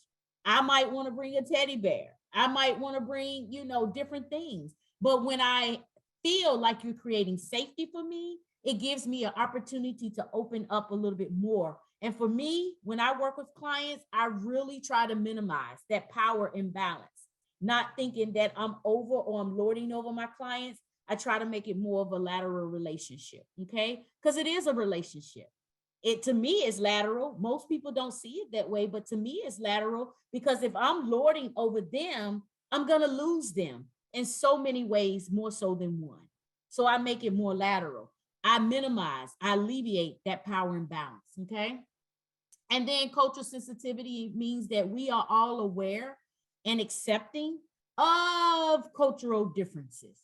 It implies that we withhold judgment of cross-cultural practices and that we can deal effectively with those differences. And when we think about cultural sensitivity, it's an integral part of what we do. It is critical in how we show up and how we serve our clients. Okay, so these are just some definitions that I wanted to share. So I'm going to go ahead on and give you all a 15-minute break, and then we're going to come back with, when working with clients, what should we be doing? Okay, so we're going to take a 15-minute break. So I'm asking everyone to come back at 11 o'clock a.m. Is that good with everybody? All right, we're going to keep this train going. All right, 11 o'clock, we'll come back. It is 11 o'clock a.m. It seems like this time is going fast. So we're going to keep moving. I'm going to just give you all some things to consider. And then hopefully before lunch, is it okay if we take lunch maybe 12:15-ish? Is that good for everybody? Okay, so we'll take lunch at 12:15. We'll take lunch for an hour, come back at 1:15, and then we'll start doing a little bit more in the afternoon. Because I know the afternoon is when people start getting groggy and sleepy. So we're gonna do some things this afternoon. All right, so when working with clients, we should definitely offer effective interventions to culturally diverse clients. Oftentimes, we offer things that might not be applicable to culturally diverse clients. And when I said being culturally responsive, about, one size fit all. Sometimes we put all of our clients in one box and we just give them the same treatment and services, but it definitely may not work. Some people use CBT. Some people, it may not work for some clients. Some people might use, narrative therapy, a solution focus. It may not work for every client. So we really want to consider what are some effective interventions and strategies that we can use with culturally diverse clients. Also, we want to consider the differences as it pertains to race, ethnicity that influence a person's identity and their life circumstances. Oftentimes we'll say, well, can you go home and do this? Well, did we even consider what that home life looked like? What is interfering? I remember a doctor telling me, back in the day, I needed to lose weight. And he said, well, go home and just start walking around in your neighborhood. He never asked where I live, what type of neighborhood I come from. Was it safe to go out and be walking around? He just assumed that I can walk in my neighborhood, and he didn't even ask the question. He didn't know if there was bullets flying around. I can't be walking, at the playground, could be syringes, so he never asked, he assumed. And so definitely we want to consider differences. What are those differences? Could be life circumstances or situations, that could be interfering with a person following through on the strategies and interventions that they're giving. Also, we want to consider those other factors. What are those other factors? Gender identity, sexual orientation, age, socioeconomic status, religion, ability, and all of those things are going to influence the context of an individual's mental health, their relationships that they have, and also the personal issues that they may be facing.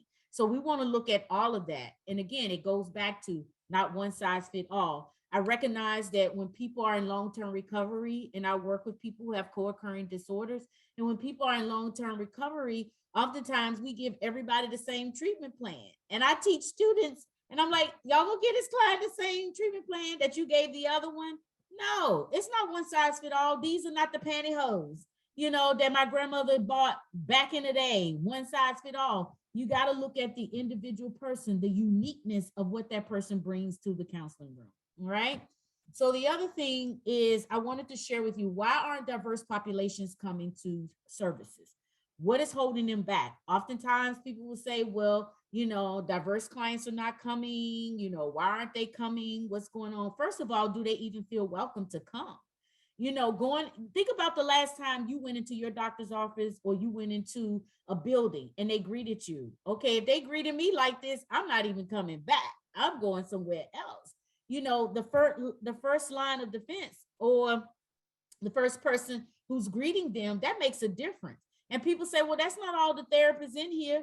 Well, it's a reflection on your agency, your organization. If that's how people operate, I ain't coming back. And that's not even grammatically correct. I ain't coming back. So do they feel welcome? Do we welcome them into the counseling room? Do we ask them, what's your story? Do we sit with them? Are we attentive to what they want to share? And oftentimes the first few sessions that I have is all about the client, really just telling their story. And some of my colleagues don't always agree with that, because it's all about billing too. I told you all, I was in this case conceptualization yesterday. And one of the things our instructor was telling us is that it's all about billing. It's all about, billing that insurance company, getting paid. Well, oftentimes that's not going to work because we didn't even give that client an opportunity to share what they need to share. The other thing about it is, do they even trust us? There has been a past experience of mistrust in our mental health, in our society as a whole, and you anticipate that this person gonna come and trust you. First of all, they don't know you from Adam or Eve. They don't know you from a can of paint or a trash can. And I'm not being funny. They don't know you. So why do you anticipate that they're going to share their life story or intimate things with you? They don't know who you are. When I use HIV as my ground, as my premise. When I was working in the health department or Department of Health, when we used to do testing, a lot of times people say, well, I want to get tested. But first of all, I got questions. What are you going to do with this information? Where are you going to keep it? Who's going to look at it? Who you're talking to? Who you should? I mean, it was a lot of questions. So people have valid reasons for not trusting the system. I work for the system, so they have valid reason for not trusting behavioral health providers because of past issues that have happened, and we're going to look at that too. They may not believe that they're going to be understood. Do they understand my culture? there could be some cultural misunderstanding. And so they may not think that they're going to be understood. So clients may also be unfamiliar with the type of services. This is what I say about services. It's the best kept secret in the world. Because oftentimes, you know, like you go to a restaurant, they like, oh, that restaurant was good. Oh, it's the best kept secret. Sometimes I think the services we provide are the best kept secrets because oftentimes people are not familiar with the type of services.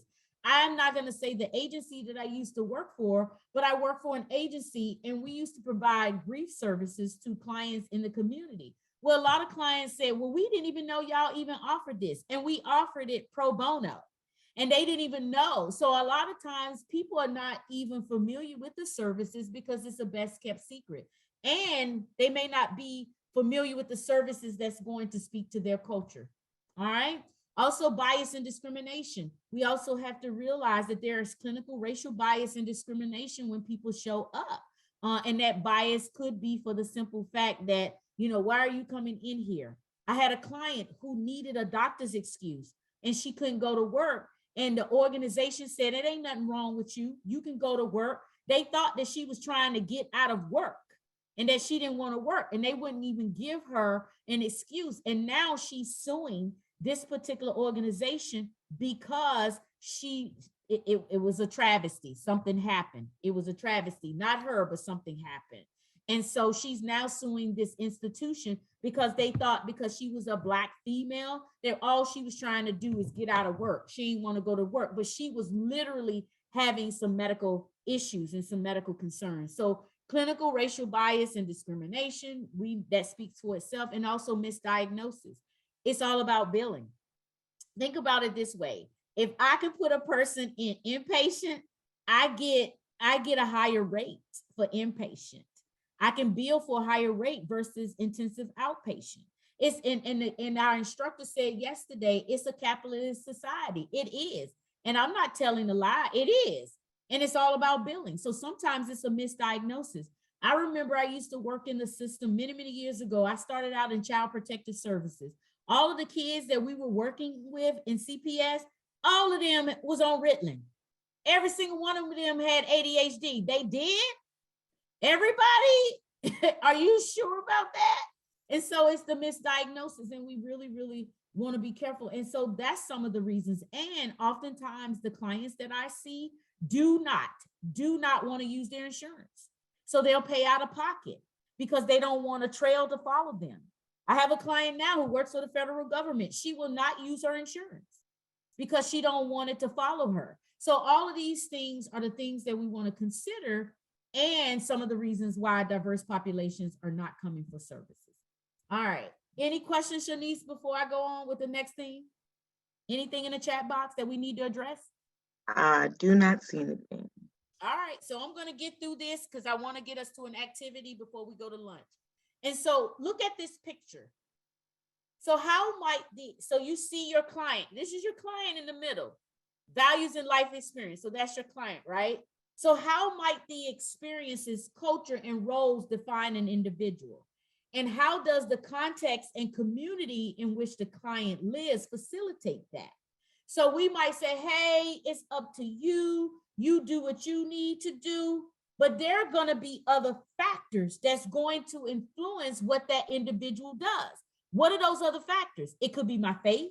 It could be my community. It could be my family. It could be my friends. So you're telling me that I can do what I want to do. So it becomes more of an individualistic type scenario than more collective and community. And so the client's identity you see here is at the center. Individuality. And also the person's identity also stems from their community. Who's the community again? Family, social constructs, and also lived experience. So that's also going to interfere, not even interfere, but align with the decisions that I make and how I show up. It's also going to influence treatment goals as well, because I'm not just an individual. I come from a family. That family is community. So it's also going to influence my treatment goals and how I show up and be present. So for us as clinicians, practitioners, whatever we're calling ourselves, it's up to us to be open to embrace what the client is bringing to the table. We must show up and be present. And it's about them. It's not about us. And how do we capitalize on these things? So I'm going to ask you, how do we capitalize on what that client brings to the table, which is also influenced by community? So I want to ask you all that. How do we capitalize on that? Any thoughts about that? Because we're individualistic society. And we also have to realize that other things are going to feed into that as well, going to feed into that person's culture, going to feed into the decisions that they make as it pertains to assessment, diagnosis, and treatment. Any thoughts about that? How do we capitalize on that, what they bring? I remember, while you all are thinking about it, I remember when I used to work in child protective services, and we've gotten, like my grandfather used to say, we've gotten highfalutin now. So when I used to work in child protective services, we used to use family members and friends, to help with what was happening with our clients, because they're an intricate part of what the client is experiencing, and they're an intricate part to the client's care and treatment. And so we used to call them collaterals. I don't know if people call them collaterals anymore. So what it was, we took the story of what other people were sharing to help us rally around the individual. But oftentimes, it's because of HIPAA, we can't talk to people, and different things. And I think we've gotten away from that. And I thought that it was very instrumental in how I was able to show up and serve my client in a very, very appropriate and effective way. Because people come from spaces and places. They come from the neighborhood. They come from around the way. They come from their community. And so all of that is an intricate part to how we can wrap ourselves around that individual. People are not island unto themselves. There are other things that influence that. Shanice, anything in the chat box? Yes, Julia said we can, sorry, y'all, my chat just left. It went all the way to the top. Oh, okay. You got it? One moment, it's coming back. Yeah, sorry. Their perspectives, find something they do well and build on that, highlight it. Sorry, y'all, my chat is acting up. And I believe that's it. Yes. Okay. All right. Okay, so let's go to, we're going to talk about the next thing here. I'm just going to go through this: individual versus collective cultural values.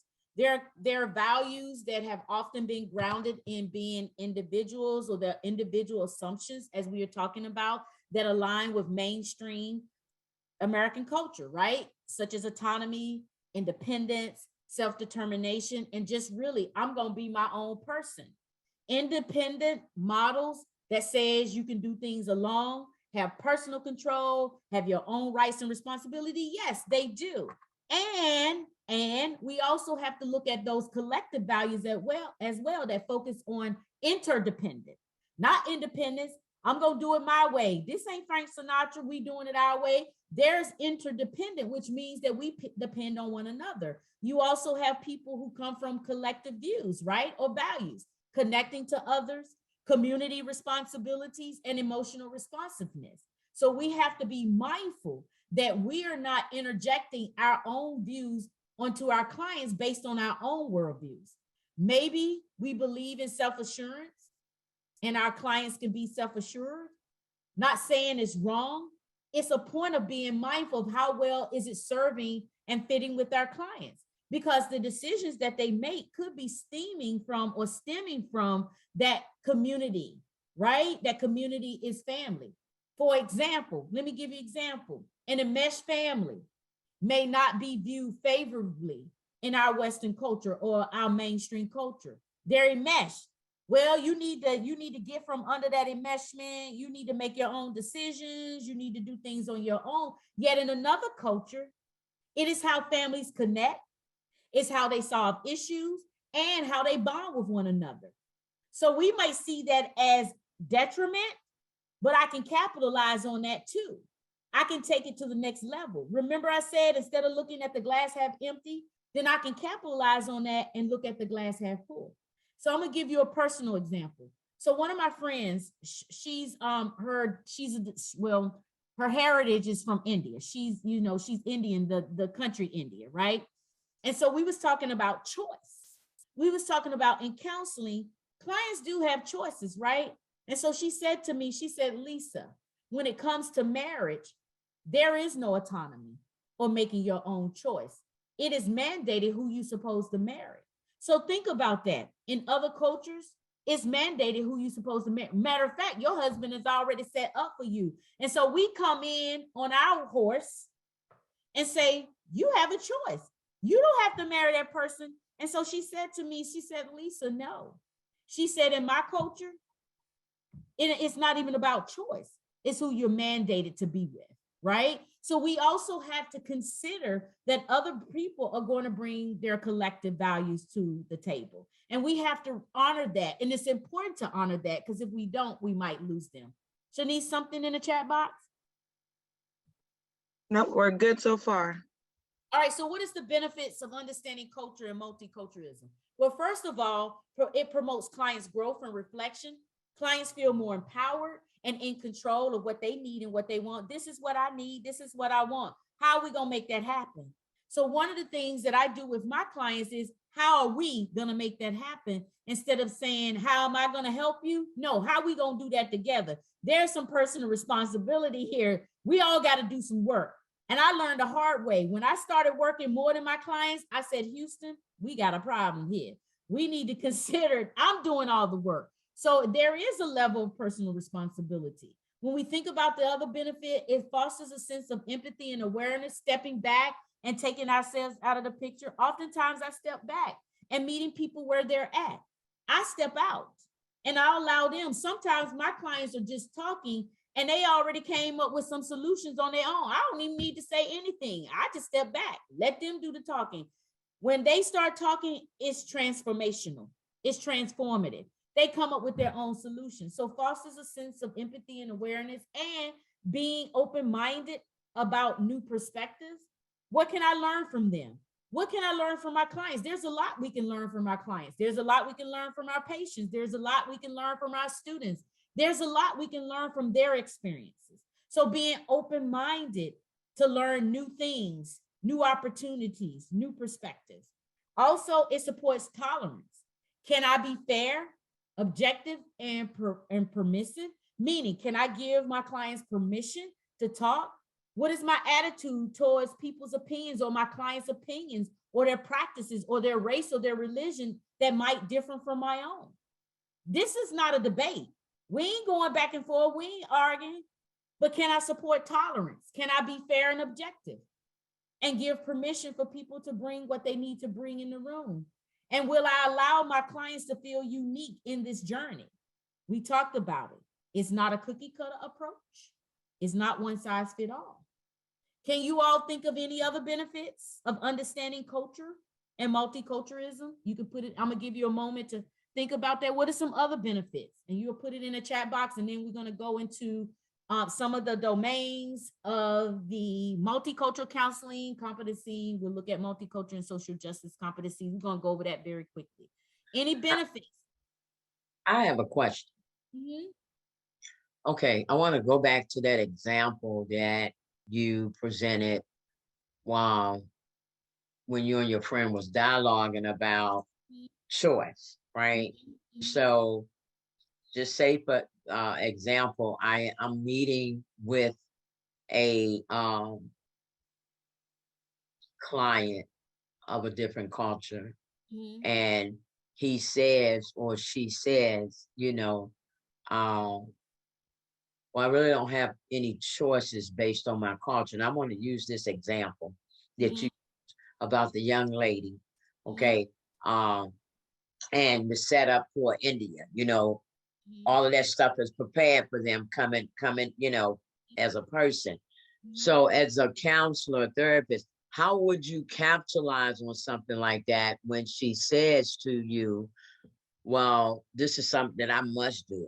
It's affecting me. I mean, of course it's affecting this person, but what is it that you capitalize on with that? How do you do that? How do you get through that process to help this person?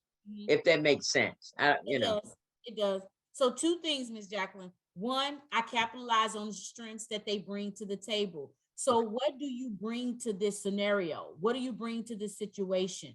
And so one of the things that I ask two things of my clients. Like when we end our session, I ask them, what have you learned about this experience or this situation? And what are you learning about yourself? So I try to focus on the positive side to it instead of the negative, because I can go with the negative. You know what? That ain't right. Why they gonna do that? But then I'm siding, I'm playing, I'm playing that role where, I'm talking down about people's family. No, I'm not going to do that. If that's what they do, that's what they do. So I'm going to capitalize on what they bring to the table, allow them to bring their strengths and capitalize on that. Another activity that I do with my clients is, and this might apply, it may not, but I'm just going to share with you. I do an activity kind of like we did with I am not, but I am. It's like, what are some of the things in this situation that you don't have any control over? Well, I don't have any control over who I'm supposed to marry, what jobs I'm supposed to have. And what are some things that you do have control over? That I'm going to show up and be the best person I can be. I'm going to be invested in this relationship. I'm going to try to learn more about the person I'm marrying. So there are things, no, we may not have control over, and there are things that we do. So I do some of those activities. And when people start to visualize and see what they have control over, it gives them a sense of empowerment. Or you can say, where do you want to go with this? What is it that is happening that is serving you and not serving you? So it's just a lot of different things that I kind of ebb and flow with. So those are some of the suggestions that I could give you, and I hope they're helpful. Thank you. All right. Shanice, anything in the chat box that I need to address? No, ma'am, not right now. Okay. So I'm just going to show you all, this is the multicultural counseling competencies, and they're divided into 3 domains. And the first one is more about awareness of our own cultural values and biases. And then it also alludes to our own beliefs and our own attitudes.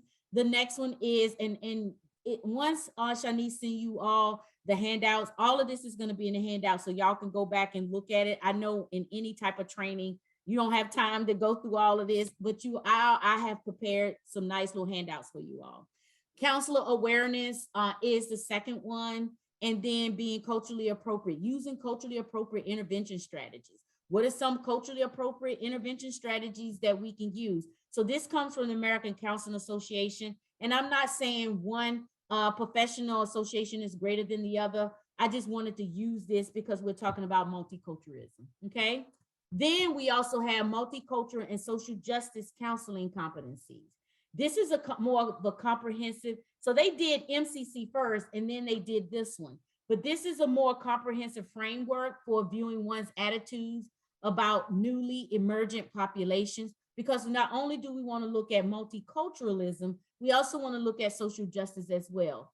Also, it's an opportunity to really examine some of the impacts of people who are coming into our country, emergent population, but also the impacts of these internalized attitudes, and take into account the client's worldview, delve into the dynamics in which they bring into the counseling room, and also those dynamics could influence and impact the counseling relationship as well. So we want to look at the multicultural and social justice counseling competency.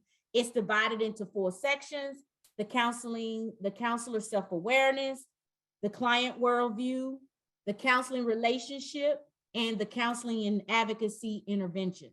Also, so let me explain. So the counselor self-awareness is important for really identifying one's cultural values, beliefs, and biases. So that's important for us. So one of the things that I do when I finish working with a client, I do a self-evaluation. I'm talking to myself, y'all. Most people say, oh, you're talking to yourself. I do, because I'm like, what happened in the counseling session? What showed up for me? Where was I triggered? What didn't I get to? So I'm asking myself these questions because it helps me to stay aware of who I am, what I do, and it also helps me with insight. This insight assists us in identifying our own worldview and issues that may interfere. What does interfere with me showing up and be present and helping my clients? So yes, I'm talking to myself. I'm asking these questions. Lisa, what happened? What came up for you? Yes, I am, because I need to stay aware. I need to make sure that I am embracing that insight. Also, the second one is client worldview. We look at the client worldview. It's important for us to understand their lens, their worldview, their identity, because they're going to bring themselves just like we bring ourselves. And it's important to understand where those cultural values are, where those biases are, and also the client's beliefs as well. What is it that they believe? And what they believe may not necessarily be what I believe. But at the end of the day, I'm still going to meet the client where they're at. Okay.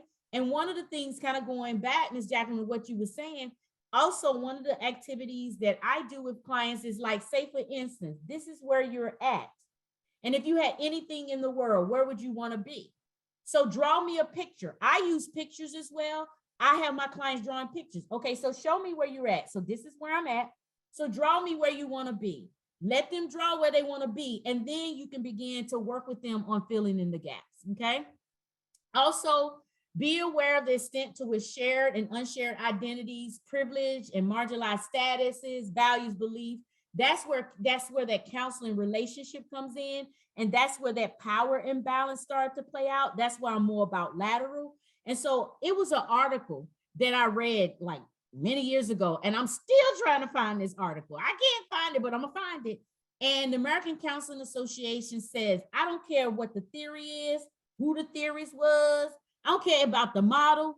They said behavior change happens when we develop relationships with our clients.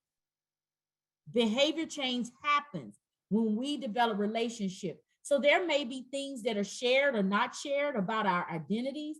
There may be privilege and marginalized statuses. There may be values, beliefs, and biases that may show up. But one of the things is that we want to make sure that it's not an imbalanced relationship. And when we establish that, our outlook, the work that we do with our clients is going to change. The trajectory is going to change. And then the last one is counseling and advocacy. We have to stand up and speak up for our clients. And oftentimes people are uncomfortable with doing that.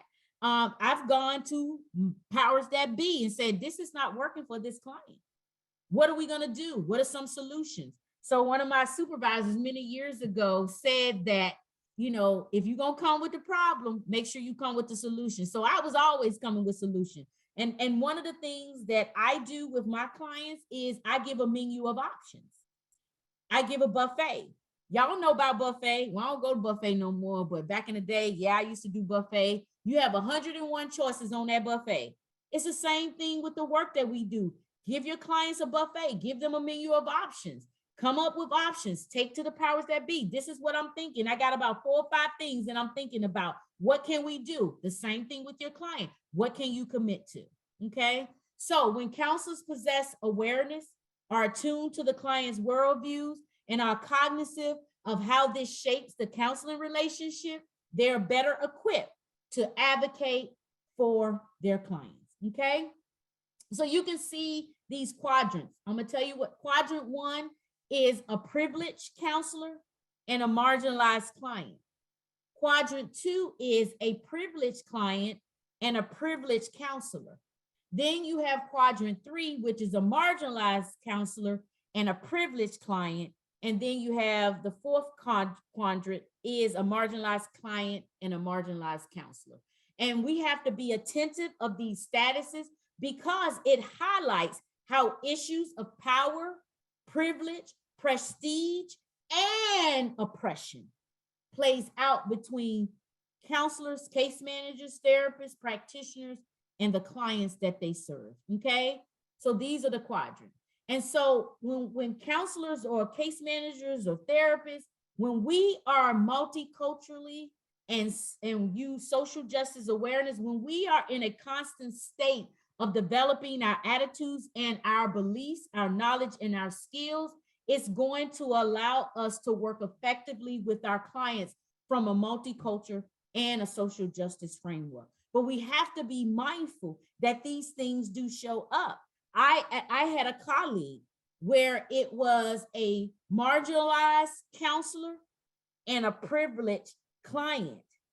Trust me, it didn't go well because he thought she was Black. I'm just telling the truth. She was Black and he was white. He didn't think that she was serving him in an effective way. And she was giving her all. Well, what did he end up doing? He went and reported her to the board, because that's where it's a marginalized counselor and a privileged client. It's an imbalance. So what I say to my clients is, where do we see the imbalance here? Where is the imbalance? I'm going to ask them. I ask my clients these questions. I mean, that's just me. I'm not telling you all to follow me. I ask, where do we see the imbalance? Well, Ms. Connors, I see the imbalance. You're educated. I'm not. I see the imbalance. You're a licensed therapist. I work here.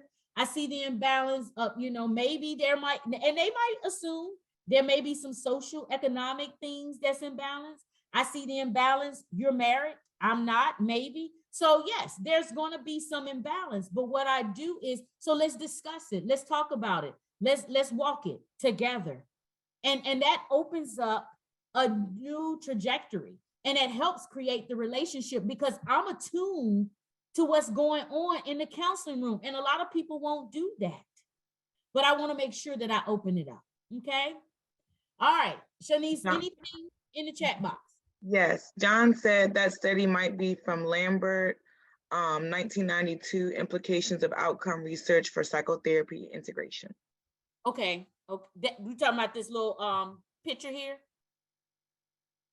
I'm not sure. Were you referring to the first study she talked about, John, or the picture? This one? I think it was The study she cited, she said she wanted to find it. That Lambert study is. That might be it. That might be it, John. If you can find the link, can you shoot it in the chat box for me, and then I can find it. I think that might be it. Certainly. Thank you. Thank you. We working together. We working together. That's how we do. This ain't Lisa's show. We working together. We trying to do this thing. We trying to do it effectively. All right. Thank you so much, John. I really appreciate it. Then how should we practice ethically? The culturally humble practitioner considers all, not part, because this is what I say with my clients. We're triunity. Most people don't believe that. We're body, soul, and spirit. So I look at every aspect of my clients, not only worldview when selecting treatment approaches, I look at who they are from a holistic standpoint, because that's who they are. Their body, soul, and spirit. So I'm going to look at all of that, because that could be interfering with what we're doing in the counseling room or what we're doing, as a case manager. So I'm going to look at all aspects of their worldview and who they are. Also, I'm going to be aware. That's where it goes back to talking to myself. I'm going to be aware and sensitive to my own biases. Tell me, some people say, I don't have no biases. Yes, we all do. We have biases. Every last one of us have biases. That don't mean that we're prejudiced or we're discriminated. We just have biases. I'm going to be aware of my own beliefs. I'm going to be aware of my own values. And I'm also going to be aware of my attitude when I'm providing services. Because we have attitude. Man, we done been down this road. Didn't I give her that the last time? Why in the world she ain't doing it? Every day she come back, it's the same thing. Trust me. I'm saying it in my head. Am I gonna say it to the client? No, but I'm saying it. I'm saying it. We went down there. We did that 3 sessions ago, and she's still talking about that. He talking about that. They talking. No. I need to be aware of Lisa's attitude, and I show up. There are days my attitude may be funky. I'm just telling the truth. People getting on my nerves. I don't want to see nobody for counseling. They got problems. When they gonna keep moving ahead? I'm tired. But you know what? I'm talking to Lisa. And when I show up in that counseling room, I got my act together. I'm in check. Because I done had a drag out fight with myself. I'm just telling y'all that. Y'all can laugh later. But I do. Because there are days I don't want to do therapy. There are days I just don't want to show up. But then when I've had that conversation, me and myself, we didn't had a fight. We didn't talked about it. I show up. I don't give just 50%. When I show up with my clients, I give 125. I give 150% because I done had a fight with myself. Also, we have to be aware of our own culture heritage and how our culture have also influenced us in what we do and how we show up with our clients. Because my culture and where I come from does influence me. And we have to be truthful and mindful that it does. Okay? All right.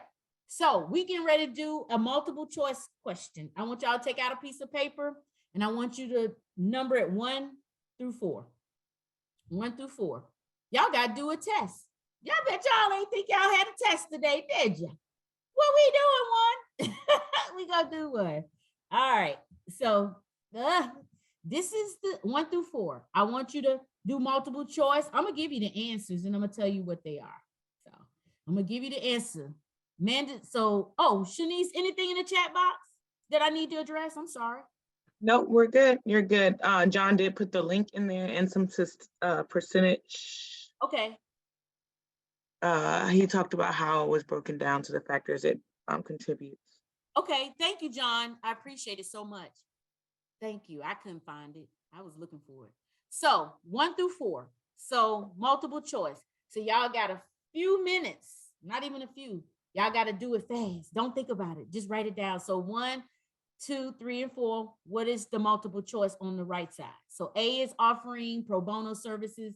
B is acknowledging the basics of the must and the must nots. C is establishing a framework to guide future ethical thinking and behavior. And D focuses on character traits of the counselor or the case manager or the practitioner. That's all interchangeable. So I don't want to leave anybody out. Okay. So you got to match them up. I'm going to give you the answers, but I want to see, did y'all get them? And if you want to put your answers in the chat box, you can put them in the chat box, but I'll tell you what they are.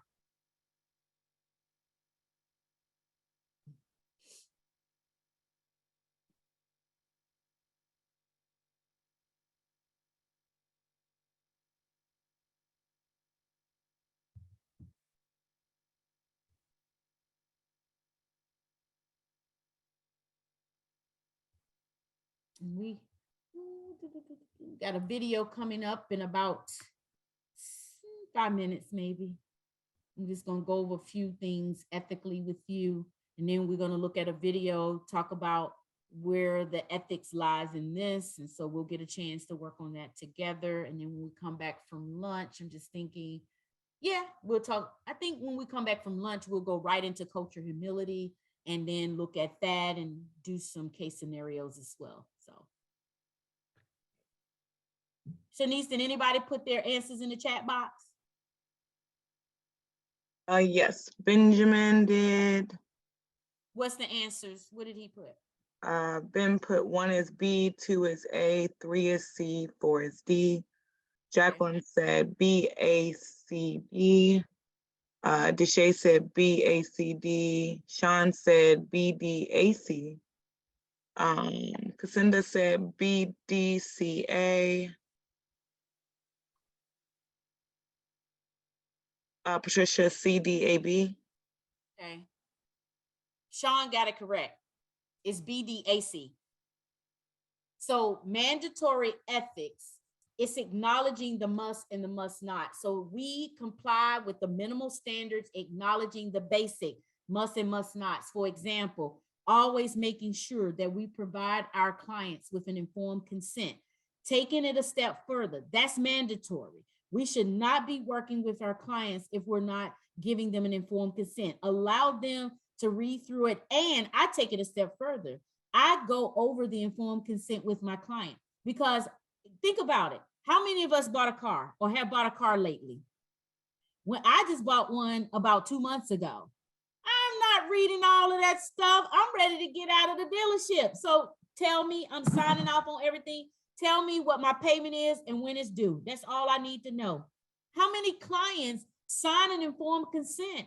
They don't read it. Matter of fact, some of them may not even understand it, but they may not even act. So when I do my first session, I go over it verbally with my clients and we talk about it to have a level of understanding what it is. So that's mandatory ethics. That's a given.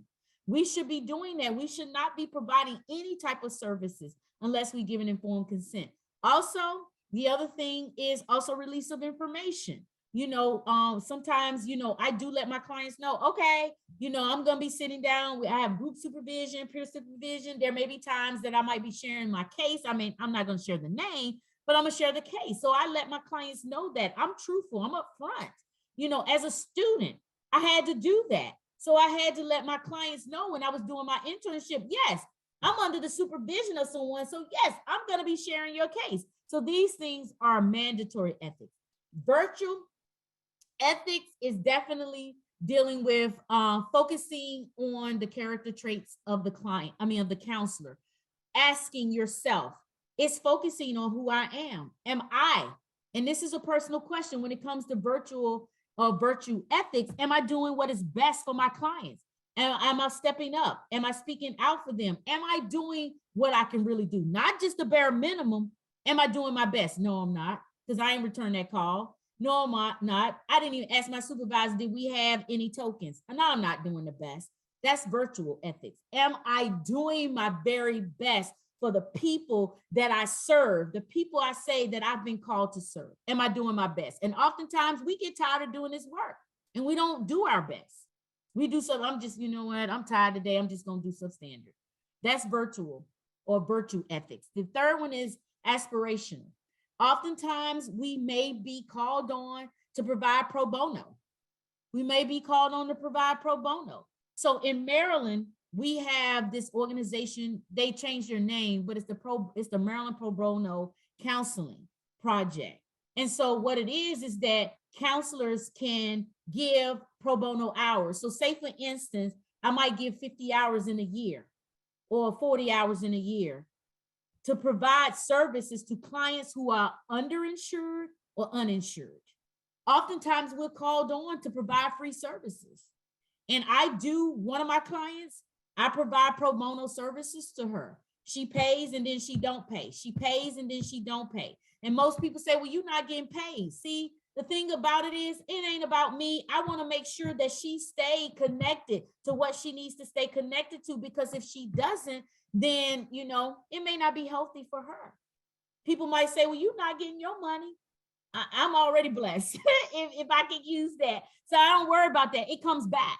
It comes back. So I do offer pro bono services, because what we're doing for the aspirational is the highest professional standards of what we do and how we show up with the services that we provide. And oftentimes people say, I'm not giving no hours away.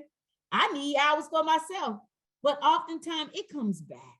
It comes back. I'm in the mindset of not only pay it forward, I'm in the mindset of share it forward.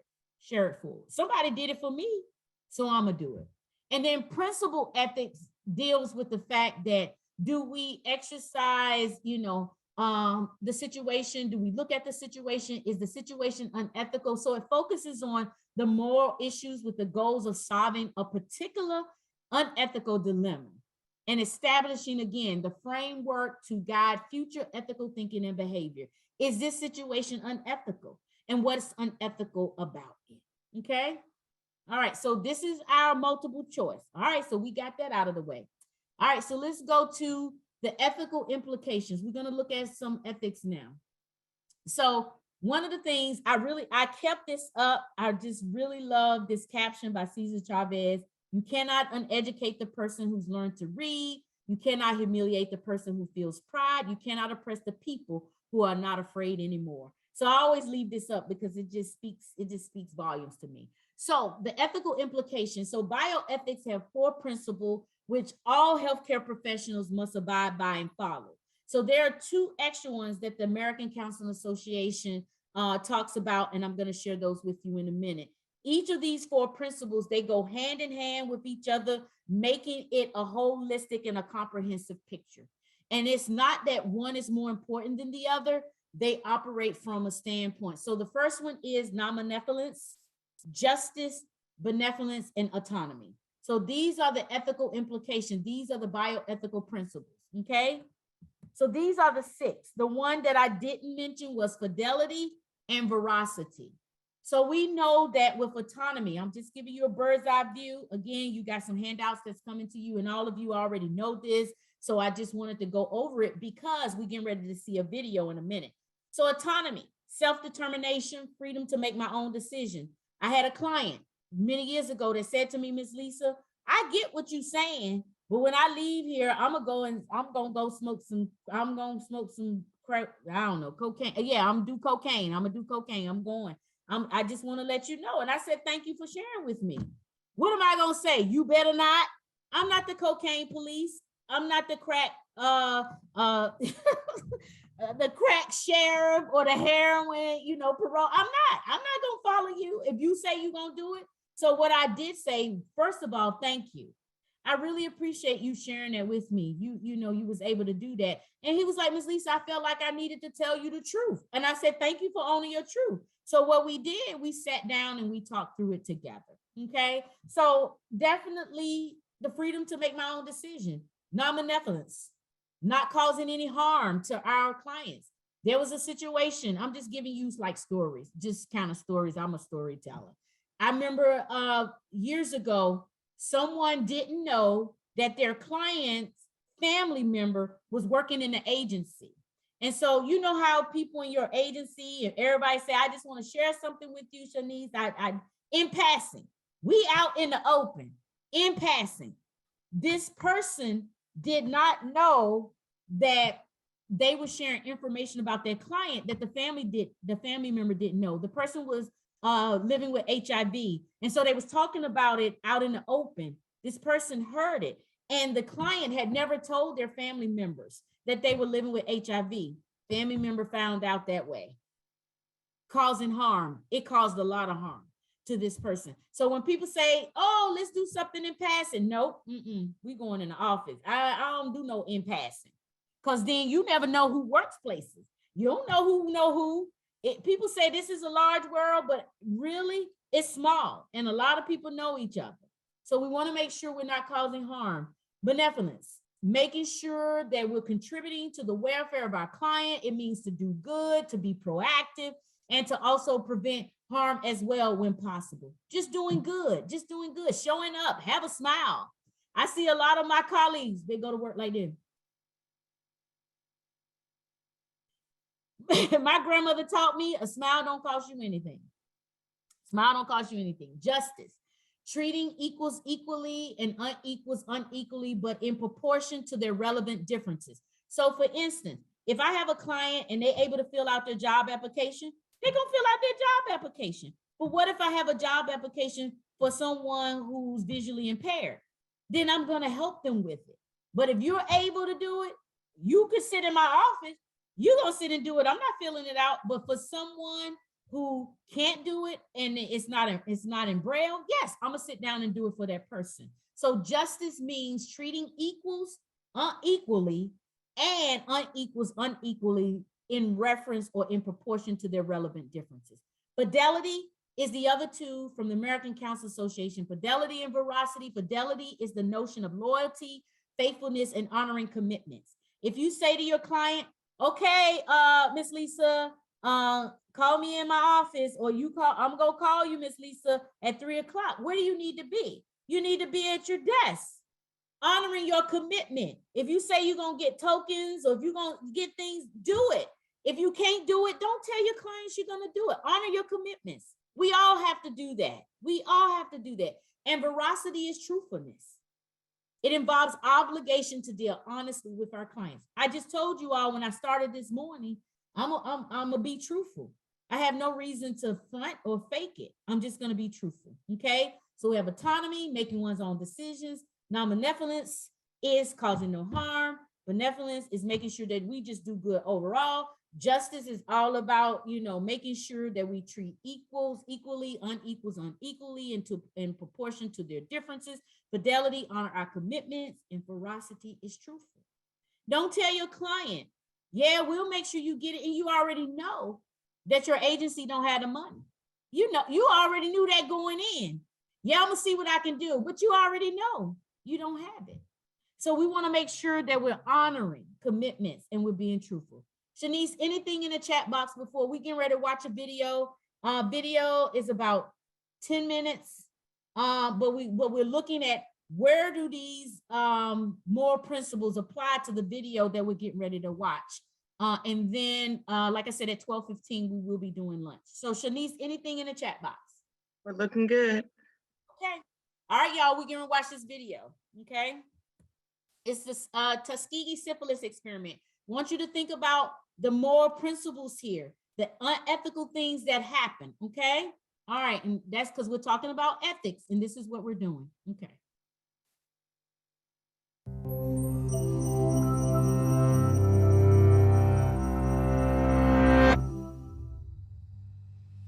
In the 1930s, the United States was ravaged by syphilis.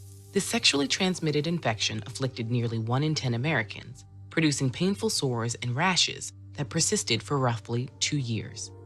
After these initial symptoms, late-stage syphilis was known to cause organ damage, heart and brain disorders, and even blindness. It was incredibly difficult to slow the disease's spread. Experts cautioned against unprotected sex, but the infection could also be passed during childbirth. Worse still, existing treatments like mercury and bismuth were considered unreliable at best and potentially harmful at worst.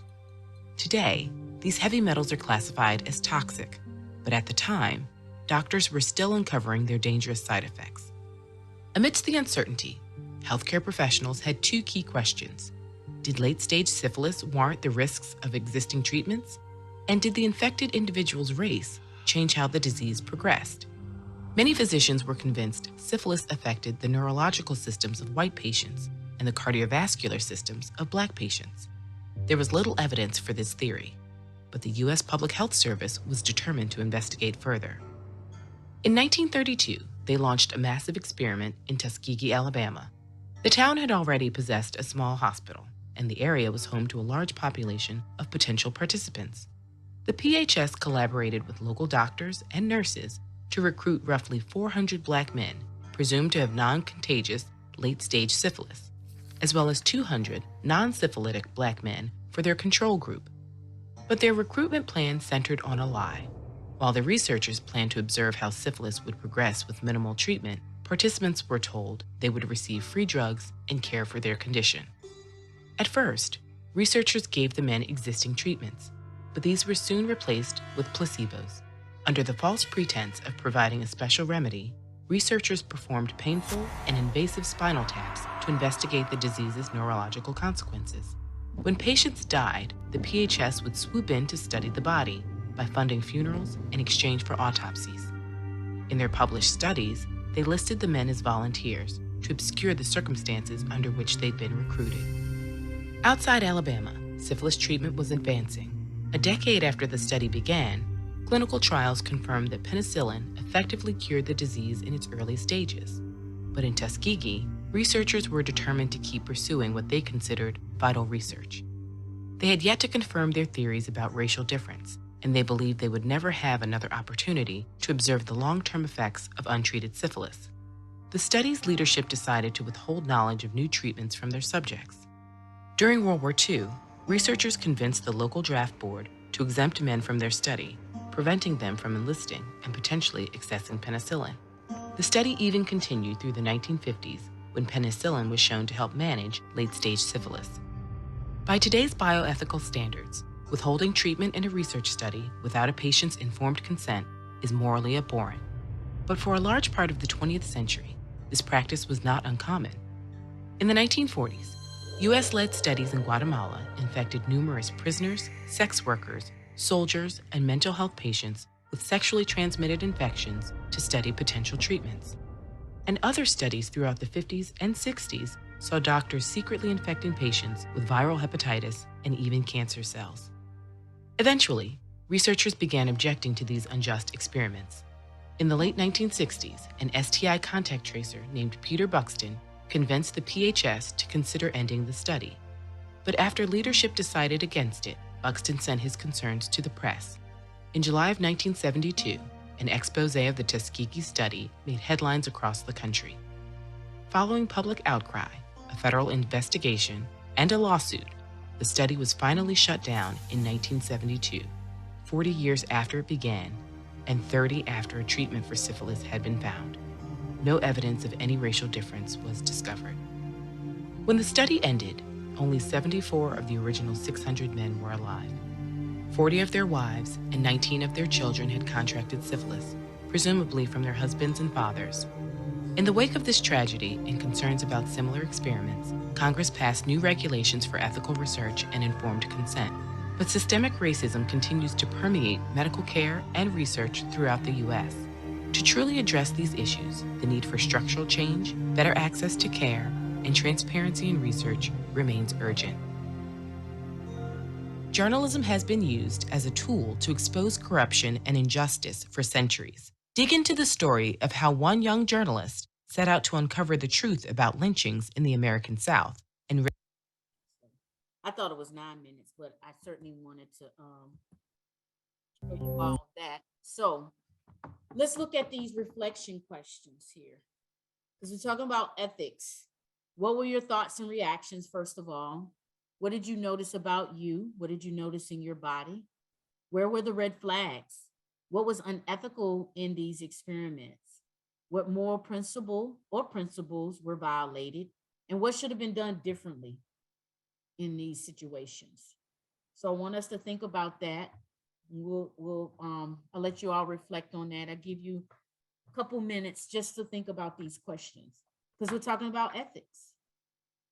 There was a lot of things that I saw that was violated. First of all, I'm angry still, and I'm a researcher now, and I understand, the ins and outs of what we have to do to even research human subjects or people, right? Not even human subjects, just people.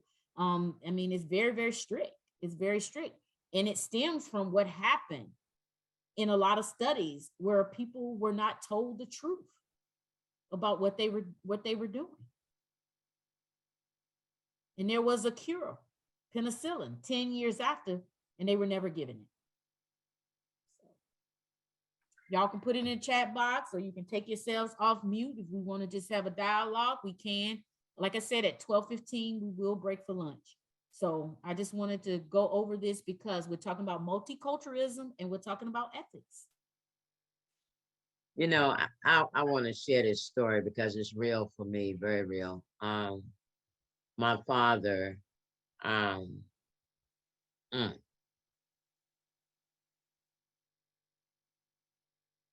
video kicked up a lot of emotions. So when I think about ethics and unethical, and I believe this ties in with it because he's been dead now 10 years, right? And he had a lot of elements going on. And my father, he had a strong belief in the doctors at Howard University Hospital. And there were some things happening that me, my brother and sister was not in agreeable with. And each time we reached out to this doctor, it was so hard for us to get him and to get answers. My father was one of those individuals who had dialysis 3 times a week. He also suffered with Alzheimer's, all of that. And I remember clearly when Howard University Hospital, the structure started. Anyway, he went on for years. And so when my father passed, I finally got to have, me, my brother and sister, this long dialogue over his health. We couldn't get his health records or anything. And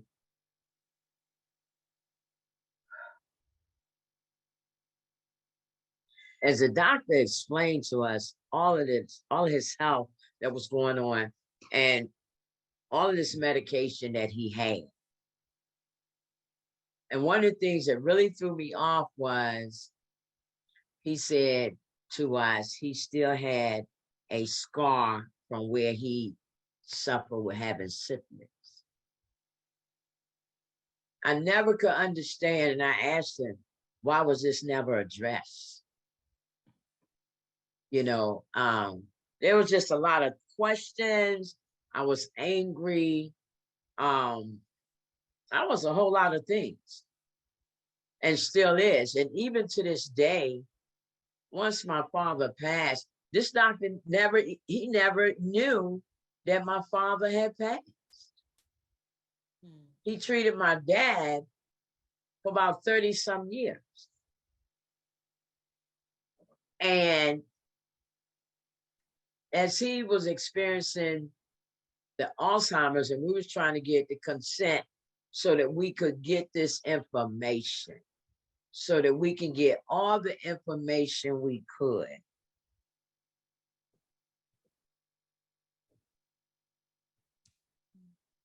But nothing never, man, nothing never came of this. You know, the moral principles, the unethical, the whole 9 yards. Nothing never happened. Yeah. A lot of And that. maybe, yeah, you know, maybe we weren't as knowledgeable. I mean, I was still in the field at that time, but I'm just saying, like watching that video, that's what came up for me. Yeah. You know, and I'm still angry. Wow. Mm. Yeah. I just wanted to share that. That's all I have. But and I don't know if it ties into, I just need to share that. Okay. Thank you, Ms. Jacqueline. Shanice, anything in the chat box? Thank you for owning your truth. Yes, thank you for sharing that. We have Jacqueline Smith said, frustration and annoyance and the lack of value of life. I already knew about this experiment and seeing Miss Evers' boys, so it's triggering again how minority life, minority life, Black life meant nothing at the time, and it continues to apply in recent times. Red flags were from the beginning when they chose a small town with a hospital to perform this experiment. Continued to lie about treatment, everything was unethical. Ben said, it's hard for me to understand how anyone can make decisions intentionally that cause people to die or suffer.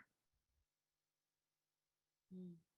And Megan said, shared, thank you, Ms. Bruce, for sharing. Mm-hmm. Yeah. Everything from beginning to end was unethical. There was red flags going in because they wanted to see the difference between, you know, white people versus Black people. So from the beginning to end, it was all about prosperity. And it's kind of like enslaved people. You know, enslaved people, you know, wasn't, you know, people were enslaved for the prosperity of their oppressor. And so this is multiculturalism and its ethics. And that's why it's so important as you are working with your clients, there's a history to all of this and having that dialogue. And you wonder why your clients don't trust you. Well, they don't know you. They don't know me. It don't have anything to do with race. I'm scared. I'm anxious. I'm afraid. I don't know how much I can share. This is intimate. I got to talk about the fact that me and my husband not having sex, or my wife, or whatever, we not having sex. I got to share that with you. I don't know you. Who are you? And we wonder, well, you're not talking. You're not sharing. I had clients, they just sit and look at, this was a while ago, not now, but I've had clients just sit and look out the window because they're afraid. They don't know what you're going to do with this information. Who you going to go back and tell? Will you judge them? Are you going to be critical? Are you going to make them ashamed? So we have to consider all of this when it comes to people who are coming from different backgrounds. Shanice, anything in the chat box? I think that was, sorry. We have the rights of the research individuals are violated. This study raised large ethical issues, lack of informed consent, racism, and this was also done with the Guatemala syphilis experiments as well. There's been a lot of studies that was definitely unethical. The Stanford prison experiment, it's a lot of studies. A lot of things that have been done, and it's probably things that have been done that we don't even know about. I mean, and I'm not laughing, it's just things that have been done. And so we have to make sure that we operate from a stance where we're showing up and being present. So I got a question. Mm-hmm. Well, I need to make a statement because, okay, so this doctor said in regards to my dad having syphilis. My dad was like 86, and it blew me out because I'm saying at his age, how did this happen? But this is what he said. He said to us, he said, well, your father was very resistant to being open to share this information. And what my response was, but he was never treated, period, for it. I mean, I don't understand. Where is the ethics in that? I get confidentiality to that degree, but we're his children. We're the ones caring for him. You understand what I'm saying? I understand. Where's the ethics in that? Yeah. Yeah. And someone said in the chat box, it was done to people that have never had a voice. Never had a voice. How do you speak up? Because you're afraid. And think about in today's culture, I'm afraid to speak up. I know you're here, Miss Jacqueline. I know you're here, you know, John, Mr. John. I know you're here, but I'm afraid because I don't know what you're going to do.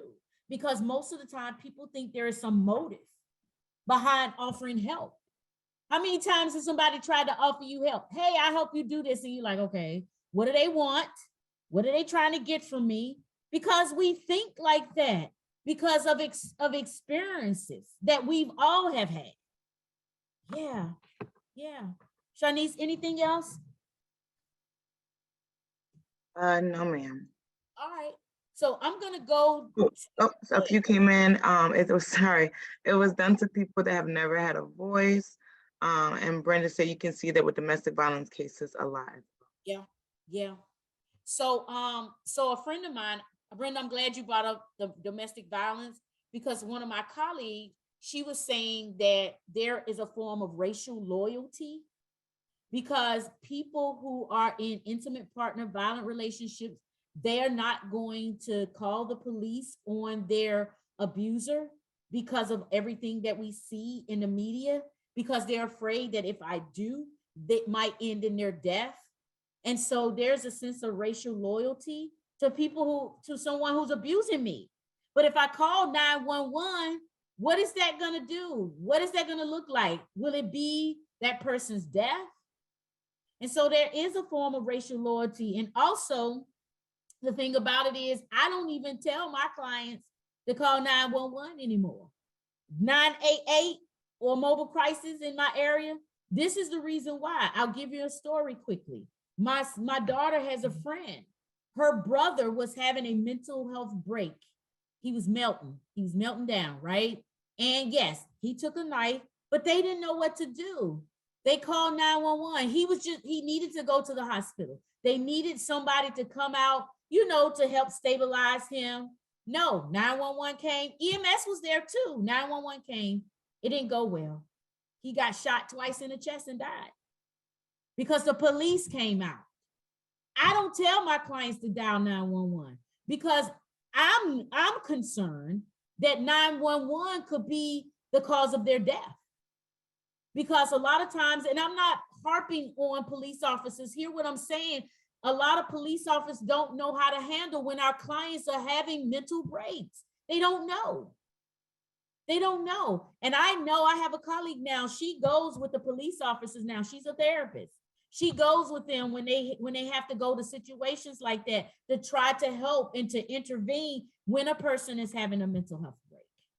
We have mobile crisis teams in our area where they go out first. So for me, when you have on your voicemail in the event of emergency, go to the emergency room or call 911. I'm telling my clients, here's some other resources because 911 may not always know how to intervene in the situation. Okay.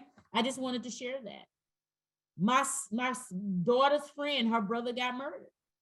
He got shot twice in the chest because they just didn't know how to handle it. He was bipolar and I think had some other issues going on. Yeah. So anything, Shanice, in the chat box that you wanted to share? No, we're doing pretty good. All right, so I'm gonna go ahead on and start with the culture humility because when we come back, I'm gonna have an activity for you all to do. So culture humility, I'm all about culture humility. Why am I about culture humility? I'll share that in a minute. I got about 5 minutes to share some things with you all. So you can see here, practitioners who have differences, cultural biases, or hesitations to engage in culturally Meaningful dialogues can impede a genuine connection and rupture the therapeutic relationship. Why? Because we struggle to understand or relate to our client's culture. We do. We struggle hard. And this could limit our understanding of our client's inner world and hinder effective treatment, hinder effective work with that client.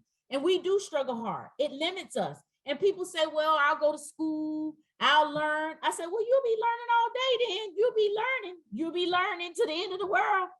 But what I do is I ask my clients, who are you? What is it that I need to know? What is it about your culture that speaks to counseling? I'm going to ask them. I ain't going to ask no book, because everything in the book is not real time. It's not real life. So I ask the person who's sitting in front of me, and we have that dialogue. So it's all about cultural humility. So I want you to put in the chat box. We're going to do strongly agree again. Strongly agree, undecided, disagree, or strongly disagree. I'm going to talk more about cultural humility when we come back from lunch, but I want to get us started with it, okay? I feel we need to have ongoing conversations about culture awareness, culture empathy, culture humility, culture appropriateness, all of the cultures that I showed you. We need to have ongoing relationships. What is your thought about this statement? What is your thought about this statement? All right, we're getting some essay, strongly agree.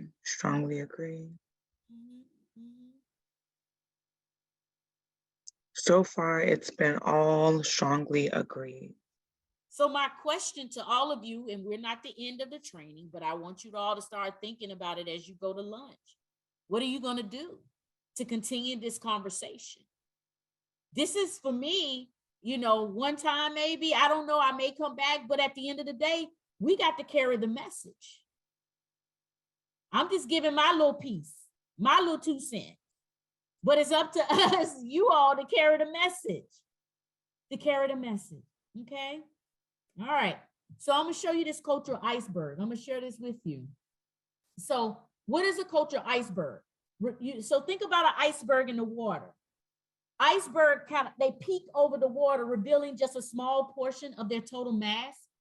Culture is similar in that people at first, you just see a small portion of their culture based on what they got on, their appearance, how they look, their speech, their grooming, how they greet us.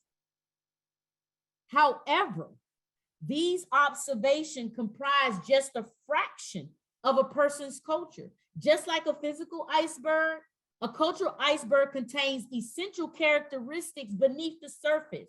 There are a lot of things beneath the surface that you're just not going to get just by simple observation.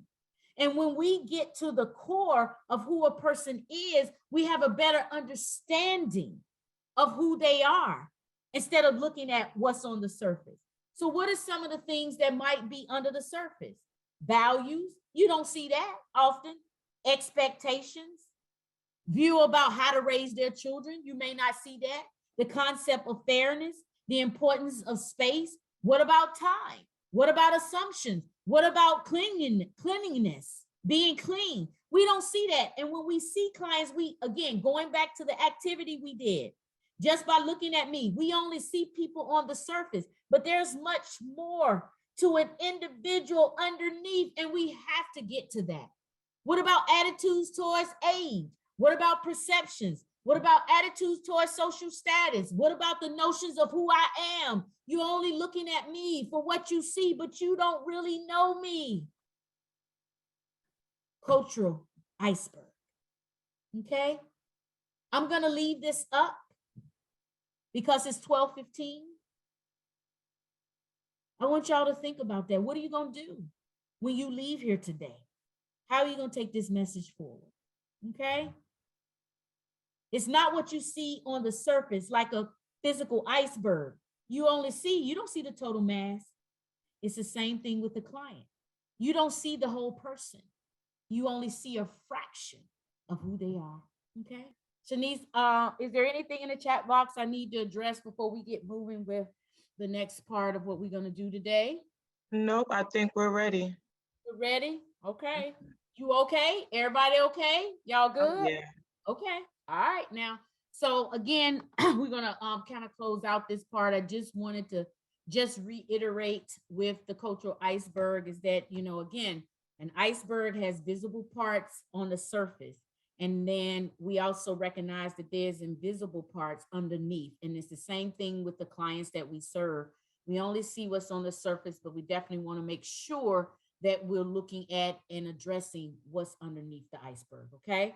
So we're going to talk a little bit more about cultural humility. But before we do, I have I always got an activity, get us revving up again. So I have one here. So I want you to complete this sentence.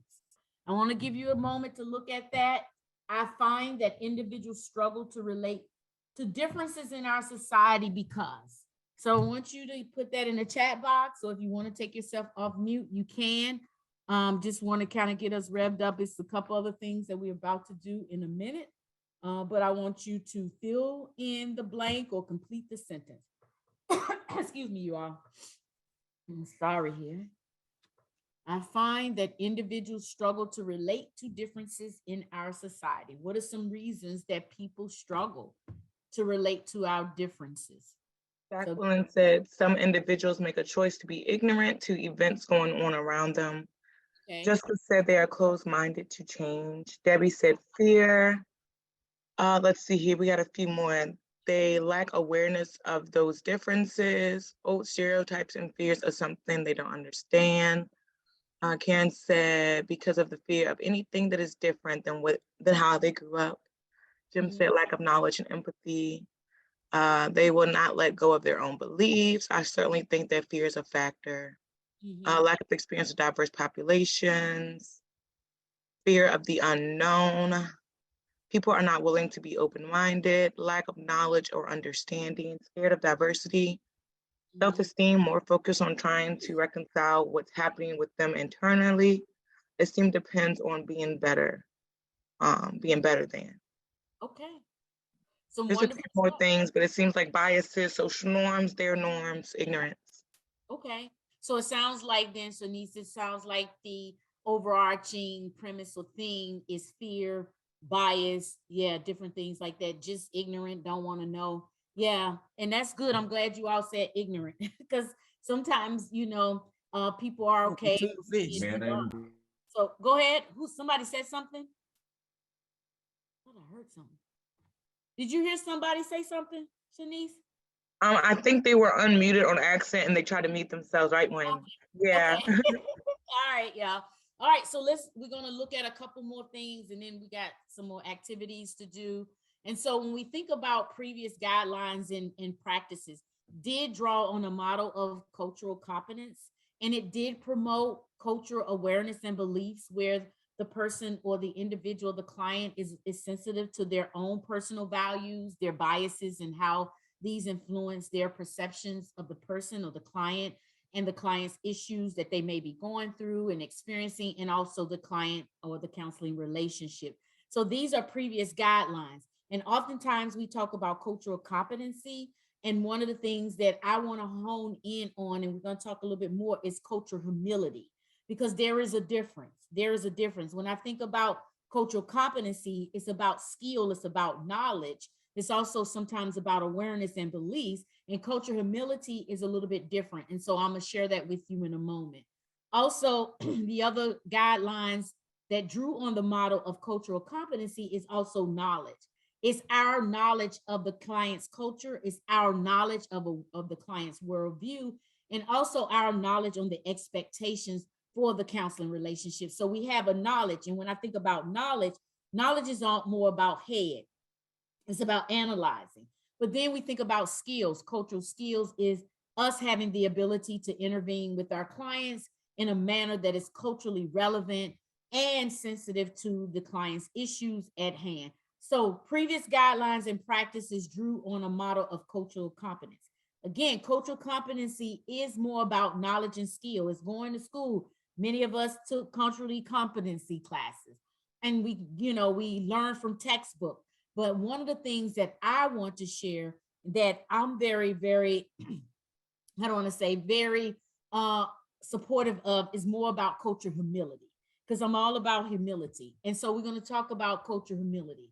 So what is cultural humility? What is this thing called cultural humility? Well, cultural humility is more about maintaining a willingness to suspend what we know and suspending what we think we know about a person based on the generalizations about their culture.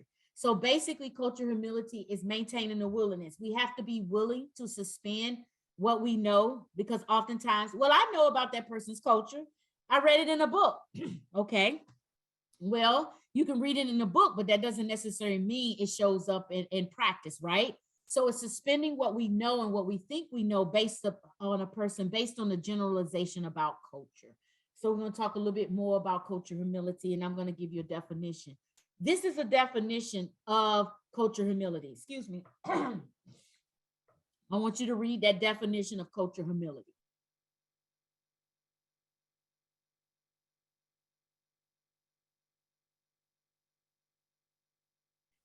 So the part about cultural humility that I love is that the opposite of humble, or the opposite of pride, is humility. Is being humble. Is being egoless, not having an ego, or having an inflated view of who we are and ourselves and what we think we know, thinking it's all about us.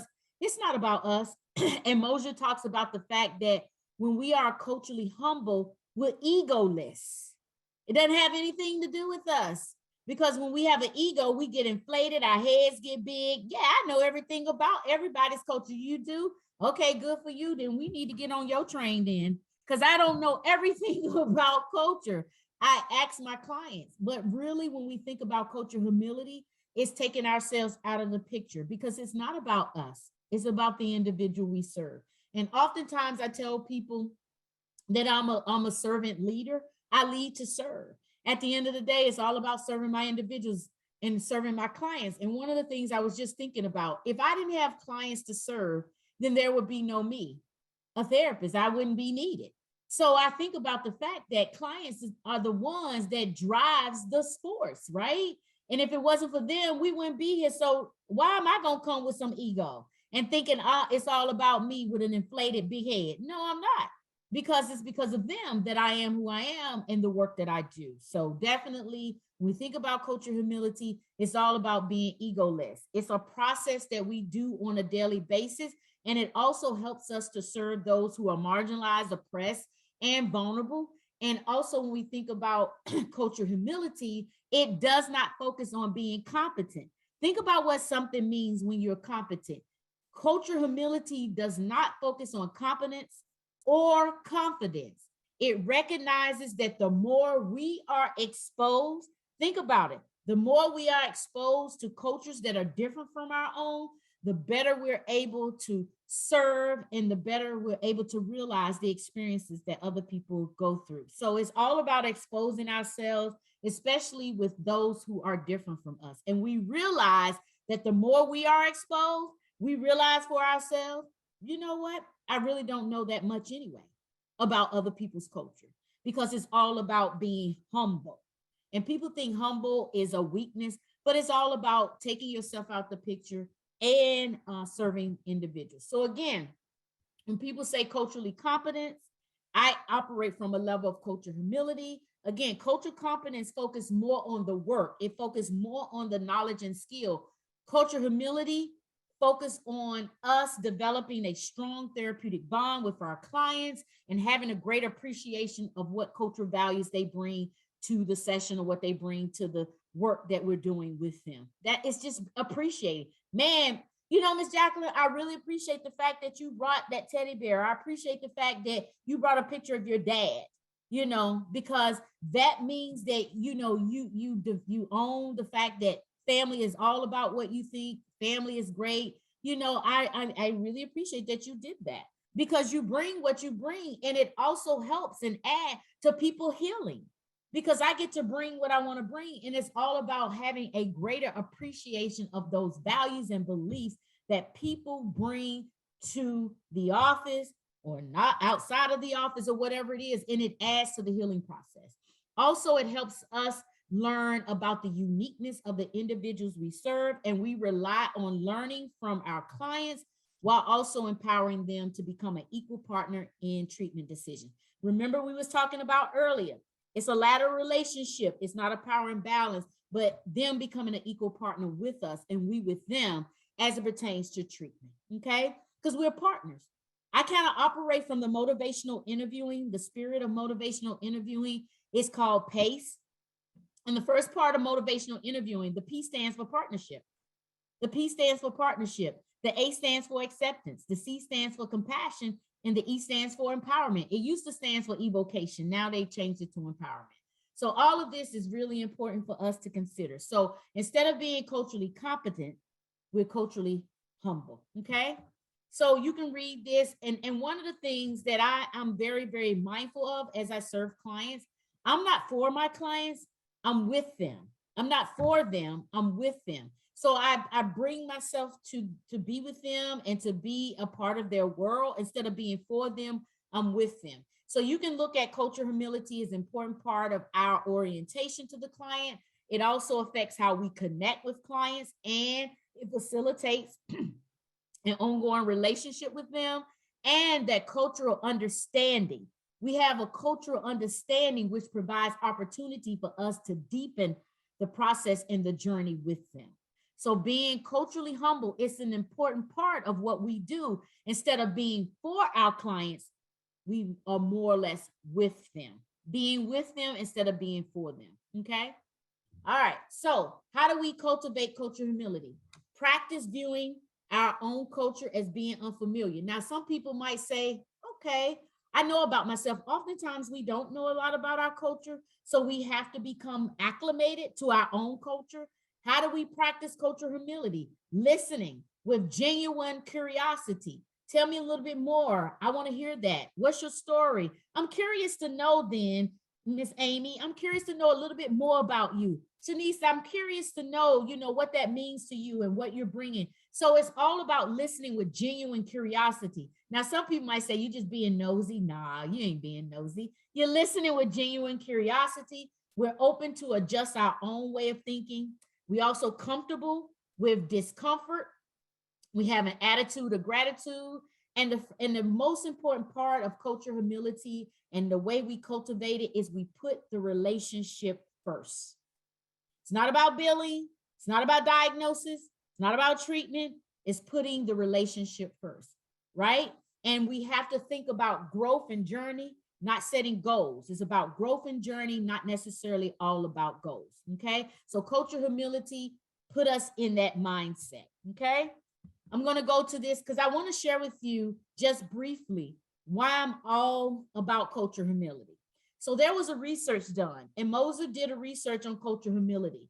And so what they was trying to do is look at how cultural humility was strongly associated with Therapy Alliance. So I'm going to share with you, researchers found that clients who perceived that their practitioners, their case managers, their therapists, I'm just putting everybody in there, their social workers, who perceived that their social workers, practitioners had was higher in cultural humility, also reported having stronger working relationships and alliances with them. And it resulted in greater improvements in therapy. So the study was done to look at, okay, so how is cultural humility showing up? Well, the practitioners who had a higher level of cultural humility also reported stronger working relationships and alliances with their clients, and it improved issues and problems that the clients might have been having in therapy. So there was greater improvements in therapy because they were higher in cultural humility, okay? So when we have, okay, so one of the other thing I wanted to share with you, Moses said that when practitioners have lower cultural humility, it has been linked to practitioners making mistakes. When they have lower levels of cultural humility, it's been linked to cultural mistakes, microaggression, being indirect, being subtle, discriminating against their clients. But those who had higher levels of cultural humility had an increased working alliance relationship, and it also resulted in greater improvements in therapy. Okay. All right. So Mosier stated that a culturally humble practitioner, this is what we need to do. It's 4 things that we need to do. But before I go there, Shanice, anything in the chat box that I need to address? Just everyone agreeing, saying they love culture, humility, and they're saying like, yes. All right, so 4 things we need to do. So first of all, as a culturally humble practitioner, therapist, case manager, whatever we want to call it, we engage in critical self-awareness and self-examination. I told you all, I do awareness with myself. The culturally humble practitioner delves deeper into their own cultural worldview and perspective by intentionally trying to achieve an in-depth understanding of really who they are. What is my cultural identity? Who am I? How do I show up? Who am I based on my gender? Who am I based on my race, my ethnicity, my religion, my sexual orientation, my ability, my social class? And that's going to be linked to our own experiences of power, prestige, privilege, and oppression. So a culturally humble practitioner is going to critically engage. I'm looking at myself here. I'm looking at Lisa in the mirror. I need to look at how do I show up from my own cultural identity. And so definitely we're going to engage, ongoing engagement in self-examination and self-awareness. Then we're going to build a therapeutic alliance. So in other words, cultural humility encourages us to go a little bit deeper into noticing differences. So remember I said earlier on, I asked my client, what is it? How do you feel working with someone who looks like me? Or, what are your thoughts about working with someone, from my stature or whatever, or my status? I ask, and most people say, well, do you ask that of all of your clients? I sure do, whether they're Black, white, Latinx, or whatever. Yes, because I want to create a dialogue. And so we want to go deeper than noticing difference. For instance, a person might say, I'm white, you're Black. How does it feel to work with someone who does not look like you, who's from a different racial or ethnic background?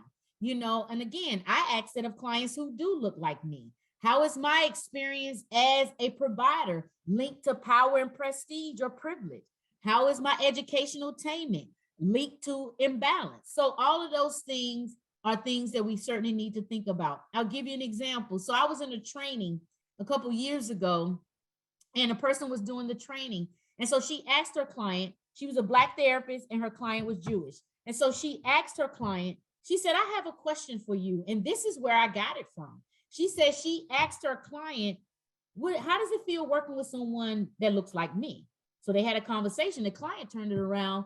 How does it feel for you to work with someone who looks like me? And she said it broke down a lot of barriers. And they were able to have a wonderful, beautiful therapeutic alliance and relationship because they were able to dialogue. And so we have to go further than just noticing differences. We have to have dialogue, conversation about these differences. We know that there are differences, but it's important for us to have these conversations. Repair cultural ruptures.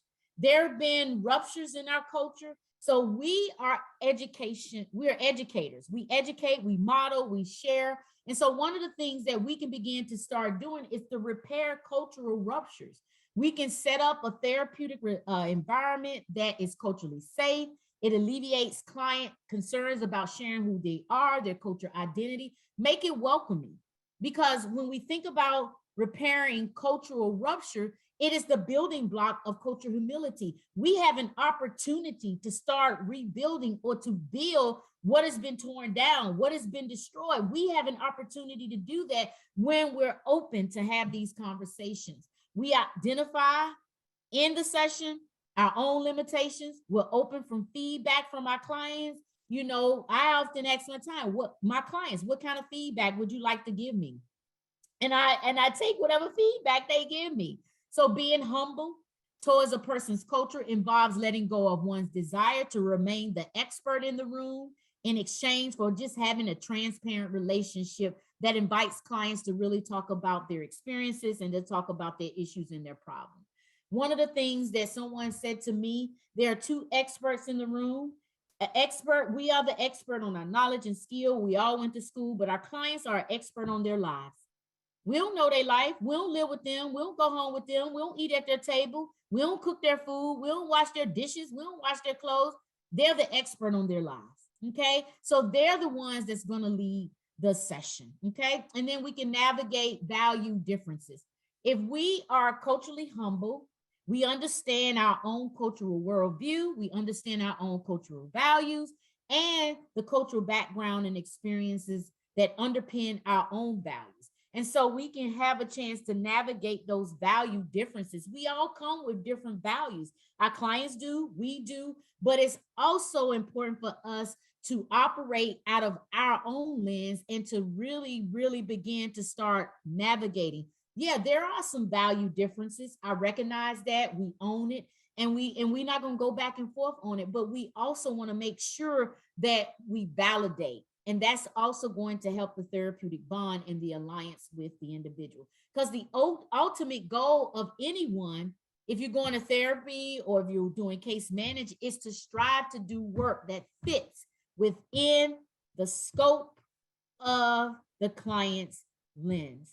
We may operate from our own lens, but in order to navigate those value differences, we want to operate within the scope of our client's cultural lenses. So in order to be a culturally humble practitioner, these are the things that we want to think about, and these are the things that we want to consider. So my question then, are you culturally humble? Go ahead, Shanice. Sorry, Lisa, before you went to the next slide, Benjamin put in the chat, and listening to this, a thought I find it's interesting that when most people travel to another country, we typically have a genuine interest in learning about the cultural history, beliefs, lifestyle, etc. Yet many do not have the same enthusiasm in our country to learn from others. Oh, wow. We can close out for the day. That you are so right. We're eager to learn about other people from other countries, but when it comes to our own, it's like a matter of fact, that's just how it is. I ain't worrying about that or whatever. But I'm always asking my clients. Remember, I said in the beginning, whether my clients look like me or not, I'm asking the same question to my clients because I want to know about them. Why do I want to know about them? Because it's their experience. And I want to know how their experience and what they have gone through kind of speaks to who they are today.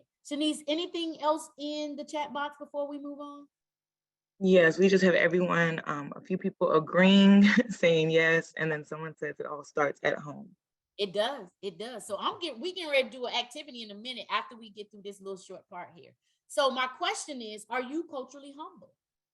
Are you intentionally self-reflecting and making a consistent, and this is consistency, a consistent effort to reduce your own limitations and biases? Are you focusing on learning from your clients, all clients, whether in the United States or abroad? Are you focused on learning from your client's background and experiences? Are you searching for opportunities to build respectful, mutual partnerships with your clients? And are you motivated? All of us, and I speak for myself, are you motivated throughout our lives to learn more and more and more about various cultural beliefs? Ask yourself, are you intentionally? Are you consistent? Are you reflecting on your own self to reduce your own limitations and bias? Are you focusing on learning more about your client's background and their own experience?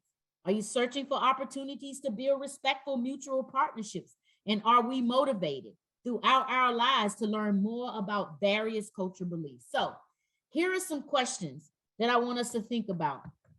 And so this is what I usually ask myself.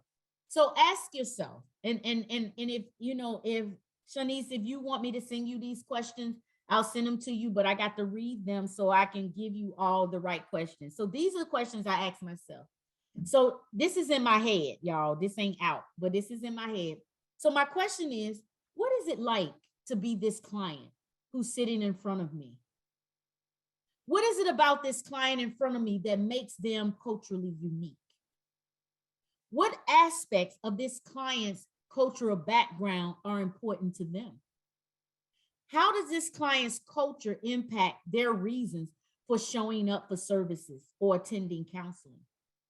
How might this client's cultural context serve as a strength or support when working towards action steps or working towards goals? What strength might this client have that's going to help them in counseling, or that's going to help them as it pertains to the services that they're receiving? How might I use this client's strengths in this therapeutic journey? What is this client's story? What narratives can be drawn from this client's story? How might I address the quote unquote lived experiences of this client? And this is the last one. And I wanted to read those for you so I'll make sure I had them correctly. How might this client's and my own cultural background impact our interaction and our ability to meaningfully connect and work together? So these are some questions that I ask myself. What is it like to be this person sitting in front of me? I don't know. What makes them unique? What part of their cultural background is important to them? What is their cultural background? What it speaks to them getting services or being in counseling? All of these things I draw from what people bring. I draw from their strengths. I draw from their lived experiences and what is going to facilitate our ability to work together. Okay. So I'm going to stop there because we have an activity. So Shanice, there's an activity that I sent. I think it's in the, it's in the handouts. It's called the Cultural Humility Scale. And if you can put that in the chat box, we all are going to do an activity. Now, the Cultural Humility Scale is basically how your clients will rate you. So I want you to do this scale when Shanice put it in the chat box, but I'm just bringing it up. I'm hyping it up right now. So I'm getting it together for us. No, you fine. I'm going to talk while you're doing that. So what I want you all to do, I want you to work on this scale. I'll give you maybe about 5 or 6 minutes once she bring it up and let me know that everything is good. I also have put an handout in your packet that you can take with you. Now, it's for your clients actually to fill out on you. I want you to fill it out on yourself based on what we've talked about thus far. How would you rate yourself, or how do you think your client might rate you based on being culturally humble? And so Shanice is going to put it in the chat box, and we're going to work on that. We're going to work on that. And so the whole purpose of the Culture Humility Scale, and I didn't put the whole picture up here, but once you see the handout, you'll understand. The Culture Humility Scale is an opportunity for your clients to rate you just to see if you are culturally humble.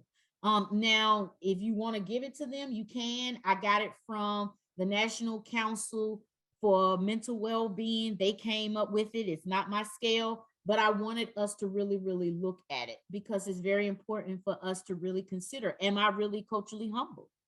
Am I culturally humble? So we're going to work on that activity, okay? It's not letting me drop it in the chat. It's not. So listen. I'm trying to copy and paste the link. Mm-hmm. Okay, let me see if I can do it. So what I can do is I can stop. I can copy it. Hey, y'all, we working together here. That's really what it's about. And then I can put it in the chat box. Okay, thank you. I tried to save it 2 different ways. There we go. I got it. Okay, so go there. If you go to that link, I just put it in the chat box. It will pull up the Cultural Humility Scale. And so I want you to rate yourself. It's 12 questions. And so I want you to rate yourself based on what you think your clients might say about you. Okay. And I mean, this is just hypothetical. I mean, we just doing this activity just to kind of see, are you culturally humble? Okay. So we're going to take it shouldn't take you long to do it. Don't think too hard in it. So let's work on this for about 5 minutes, and then we'll come back and we'll do a debrief. Okay. Did everybody get a chance to click on the link? And it's going to be in your packet. So you will all have like a hard copy of it. But if you go to the website here, you should be able to download the Culture Humility Scale. Okay. Everybody's good. I can't see faces, so I have to assume that everybody's good. All right, download the Culture Humility Scale, and I want you all to rate yourself based on what you think your client might say about you, okay? All right, and we'll take 5 minutes to do that, all right? And then we'll come back, and then we'll debrief, all right? And also, if you are done, I want you all to start thinking about the two questions that I'm asking you. What did you learn about yourself? And how might you do things differently in your agency or organization to promote cultural humility? So I want you to think about those questions as well. Okay. And then your thoughts also about the scale. And as you can see on the back, once you look at the back, you use the scale, the client completes each section, indicating the degree to which they agree or disagree with those 12 statements. And I thought this was really,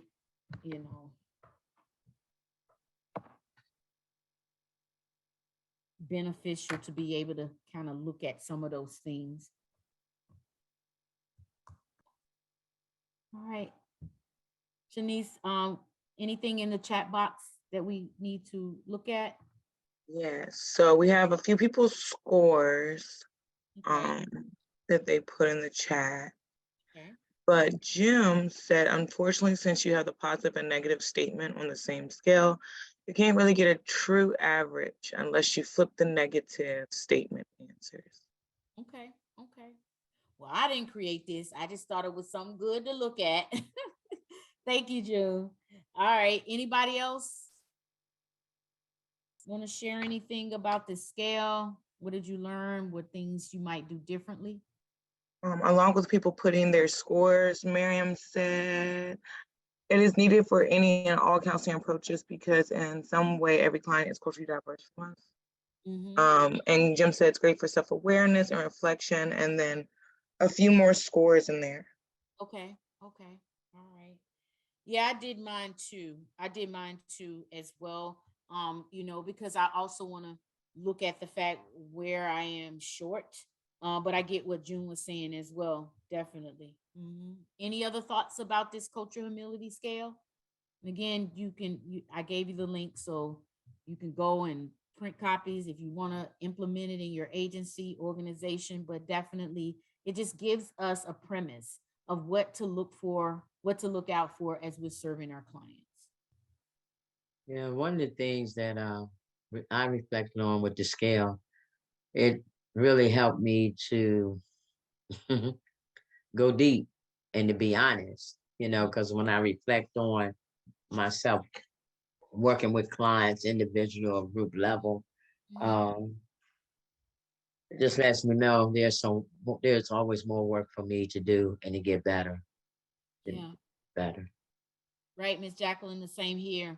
Because, when I look at being respectful, I didn't give myself a strongly agree. I mildly agree because oftentimes I do challenge my clients, and that could look like I'm being disrespectful or that I'm being rough. It's just all about challenge. It's all about, increasing accountability, on action steps. So I may not always do it in a respectful way. I sometimes go hard. I go in. I do. I'm just going to admit it. I'm going to be honest. I do. I sure do. It's not touchy feeling. Counseling is, for me, it's not all touchy feeling. It's all about challenging. It's all about helping people get to the space and the place. And sometimes it's really going in. I agree. Sometimes for me, with the passion that I have in working with the diverse population, and just based on my own personal story, I know there are times when one of my clients may say, Miss Bruce, you really go hard. And so I have to really back away from, check myself sometimes so that I don't offend a client, yeah. So that scale I like that scale. Okay. All right. Thank you, Ms. Jacqueline. Shanice, anybody else have anything in the chat box? And then we're going to go to the next thing we're going to do. Just some more answers. Patricia said an eye opener, good to do with clients. Jeanette said, great way to assess crisis response to services or clinical response to services being received for an agency. Okay. All right. Thank y'all I appreciate y'all just stepping up and just doing stuff and working. We're going to keep working. We're going to keep doing some more. So I wanted to just kind of look at disparities in mental health. And I wanted to look at this because where there are disparities, we also see bias as well. And we know that a disparity is defined as inequity in treatment opportunities that are changeable by healthcare providers. And so we do see inequities in treatment opportunities due to community and group characteristics. We also see unequal access to and benefit from quality healthcare. Also, we see vulnerable and marginalized groups generally receive poor care based on Gomez, greater psychological distress for Black individuals versus white individuals. Blacks and Latinx Americans are less likely than white Americans to receive mental health care and are disproportionately burdened with mental illness. Now, I didn't say this, Gomez did a research. So there is a gap. There is a disparity in mental health.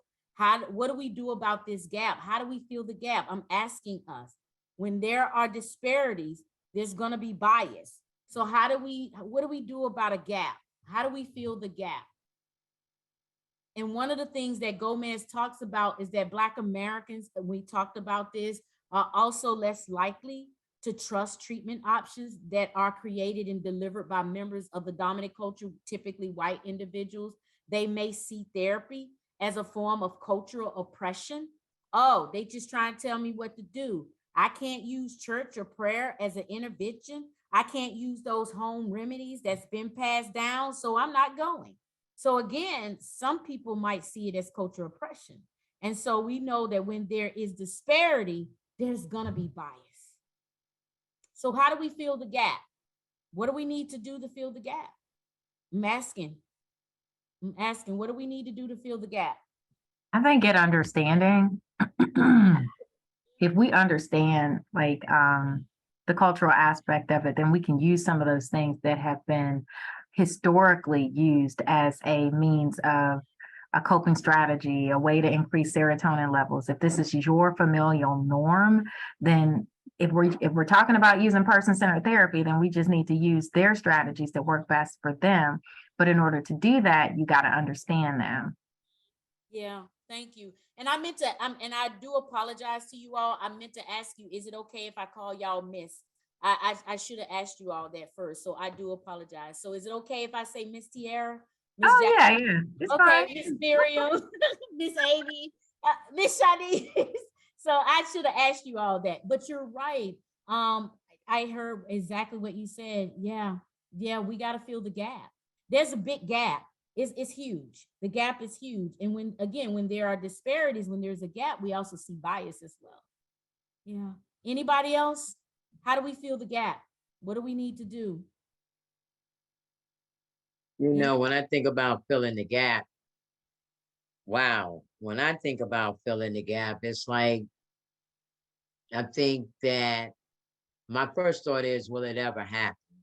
You know, because on a day-to-day basis, there's constant change when working with clients, particularly those who does not have the luxury as some others, who is really living in poverty, who is coming from that true hardship, that and they struggle, and a lot of times, and I'll give a good example because, you know, a large part of my job is with DOC. And when I am working with these individuals while they're incarcerated, and then once they come out, you know, there's a whole lot of, they have a lot of variables that keep them stuck. And a lot of times, you know, the legal side, the flip side says, there's no excuse, there's no understanding, there's this, there's that, when this person is only trying to come up, to be that person who they are, you know. So that's my thought about that gap piece. I'm like, I hear you talking about it, and I hear it all the time, but will we ever fill that gap? Can we do it? I know. It's constant. It's constant. Definitely. So one of the thank you, Ms. Jacqueline. So one of the things that, you know, I'm just going to briefly talk about implicit and explicit bias, because when there are disparities, it does lead to bias. it does lead to bias. But before I do that, Shanice, anything in the chat box that I need to address? We have more diversity trainings, and the Community Services Board continue to advertise that we are here in the community for any of those seeking help, educate ourselves on their culture, and educate our clients. Also educate.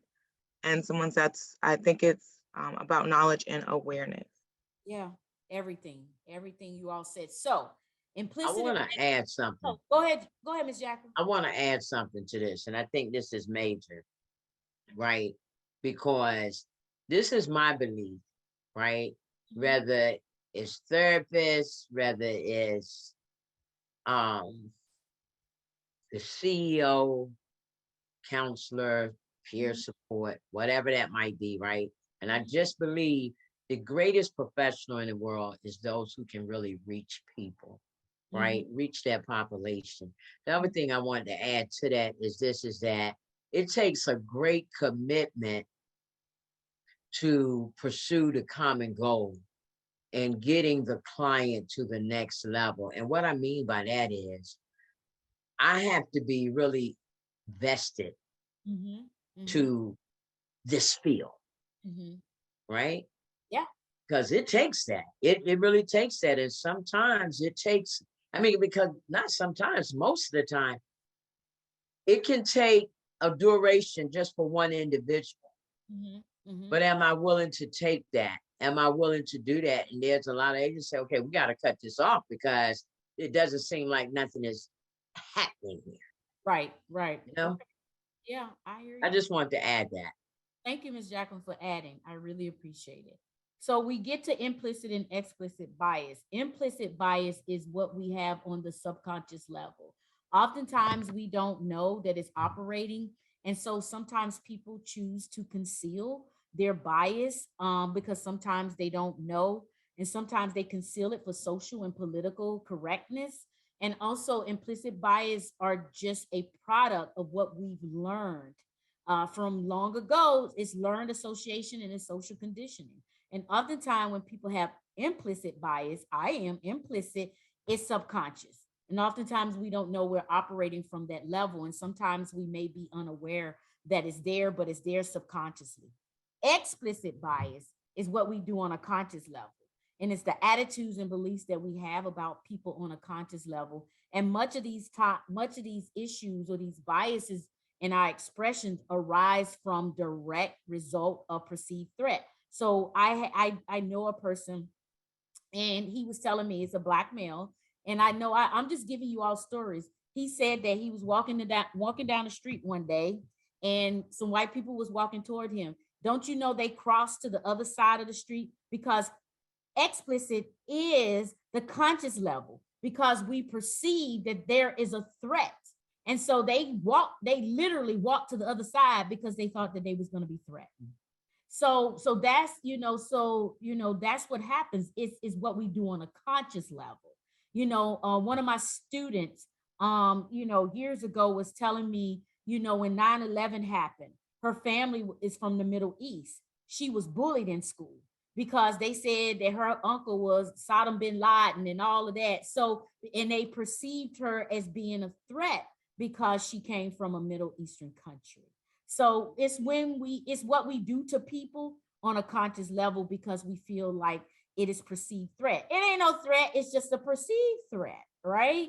And so that happens. So that's explicit bias, okay? So implicit is subconscious, and oftentimes it's from our growing up, our associations on a more unconscious level, but explicit is more of a conscious level, and it's our result of thinking that there is some type of threat, okay? Shanice, anything in the chat box that we need to address? I just want to add that frequently we really need to listen to even the person who seems to have explicit bias, only because I had a parent explain to her stepson the reason why she seemed to avoid him that week, which was that she had major trauma, which was then intensified by the fact that her mother recently died. If we didn't make the time to listen, what would end up happening is a presumption that there's prejudice or bias. So it really calls us, what you're doing today calls us to really listen closely and to be willing to hear the whole story, including somebody's bad early experiences. And the listening that we do opens the door to lessening the intensity of that fear, hopefully, and helping them to get a different perception. Yay. Yes, Miss Miriam. I mean, excellent, excellent point. And and what you said is so beneficial to what we're doing today because it is the whole story. Because, like, for instance, somebody might say, well, I don't like to be around males. So what is happening? It could have been an earlier event with trauma. Maybe I was sexually abused, or I don't like people touching me. I don't like to be touched. And with the bias part, it's just the bias part and what's behind it. And I always say there's a behind the behind. There's a behind the behind, because it's a story. And Miss Miriam, you certainly said that. Wonderful, wonderful. And that helps me, or that helps anybody or our clients to really, you know what? Let me dig a little bit deeper to get a level of understanding or some insight or some awareness. This is the reason why it's showing up for me. This is the reason why it's showing up for me. For me, I'll tell you, and I'm glad you said this, Miss Miriam, when I see a lot of people, like young people in a crowd, I tend to go the other direction, and I'm gonna tell you why. It's the fact that I was robbed at gunpoint by two young people. And so yes, I get exactly what you're referring to. Yes. Okay. All right. So Denise, anything in the chat box that we need to address? Nope, I think we're doing great. All right. So we're gonna look at this, and then I'm gonna give you all a break around 2:30. We're gonna do an activity together in a minute. So, but I want us to be aware of cultural tunnel vision and color blindness. So cultural tunnel vision is, think about when you go to the eye doctor. What do? They look at your peripheral vision, right? They want to see, ain't nothing else going on. But when it comes to tunnel vision, we only see what's ahead of us, but we don't look at what's around us. We don't have that peripheral cultural vision. It's tunnel. That's all we see. Just the knowledge about my own culture. I ain't thinking about nobody else's stuff. I'm just only focusing on my culture. That's what cultural tunnel vision is. It's not being open to embrace other people's culture. It's only your culture. That's it. And so when a person walks into a counseling room, they only come in only having knowledge about their own culture and not even really reaching out to understand about other people's culture. So we want to have peripheral vision. Not only what we see ahead, straight ahead, I'm just looking straight ahead, that's all I see, but yet we neglect all of those areas around us. That's peripheral. We need to have peripheral vision. So that's what tunnel vision is. We only see what's ahead of us. I ain't looking at the left nor to the right. I'm just keeping straight ahead. And then that really influences our work with our clients. Okay. Now, this is the one that I had to, color blindness. So this is my pet peeve. So what we do is sometimes we fall into the trap of making statements that reveal our reluctance to acknowledge a client's ethnicity. So color blindness can be considered a racial microaggression. How many of you have heard people say, I don't see color? I don't see color. That's color blindness. Because what are you saying to the client? You're saying to the client, at the end of the day, I don't see you. You're invisible. You are unseen. And so that could be a racial microaggression, color blindness. I had a student do that in class. And so I had to address that because I can imagine that there might have been other students who felt the same way as she did. And so I had to make sure that I addressed it. And I said, so what do you think that says to your client? I didn't say anything. I'll say, what do you think that might say to your prospective client? I don't know. I'm not sure. I said, is it okay if I give you an answer? And she was like, yeah. I said, it says to them that you don't see them. They're invisible. They don't matter. We all see color. I see the color of somebody's shirt, it's blue. We don't go through life not seeing people's color. We do. So we want to be aware of cultural tunnel vision, looking straight ahead, but not using our peripheral vision, looking all around us. And we want to be aware of color blindness. Shanice, anything in the chat box? Let's see here. We have Jim said it ignores their own experience with race and ethnicity. And then we have some people agreeing in the chat. Okay, all right. So we want to also challenge stereotypical beliefs and cultural bias. Some people say they are not biased. We all have biases and still hold stereotypical beliefs and cultural biases. So we might say, you know what? You ain't gonna change. We might tell the client this, you ain't gonna change because at the end of the day, you don't have no motivation. You ain't got nothing that's gonna cause you to change. Or we might say, you do have a choice and it's up to you to make it. So this is challenging stereotypical belief and cultural biases, yet there are things that could be happening in our client's environment or those multi-systemic factors that may be beyond our client's control. And so maybe they don't have the choices that we think they have because there are other things that's operating outside of that in their environment, in their family, in their community. So that's environmental, or there may be multi-systemic factors that's beyond their control. So we're recognizing all of these issues that may be happening with our clients. We can certainly harm them. So what do we want to do? We want to challenge stereotypical beliefs and cultural bias. How do we do that? Well, first of all, we want to be aware of the unique realities of our clients. What are our clients' realities? What is happening in their world? What's going on with them? Well, I'm in an intimate partner violent relationship. My mom is in hospice and my child is acting up in school. That is their reality. Maybe they're not motivated because they're in a situation and have been threatened to lose their children if they say anything, or they rely on someone else to care for them because of their own limitations. But we say, every time they come, they're always late. We don't know what's going on. So we have to operate from our client's reality. It's their reality. And my godmother said this to me many, many years ago when her husband died. She said a therapist told her, and this was, she was going through grief and loss, but I think it applies today.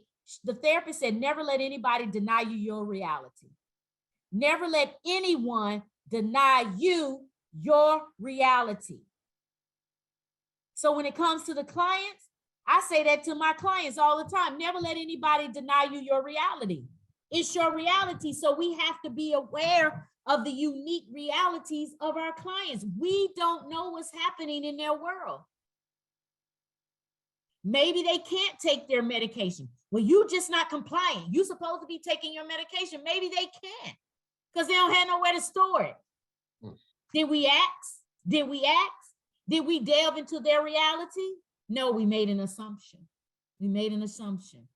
Be engaged in aspirational practice and continuous development of our own lens, our own attitudes, our own beliefs, our own knowledge, and our own skill that's going to help us effectively serve those who don't look like us, to serve those who are diverse. We got to continue to develop. We're challenging those stereotypical belief and cultural bias. Be vigilant about not feeling as if we arrived or we know it all or have reached a final state of competence.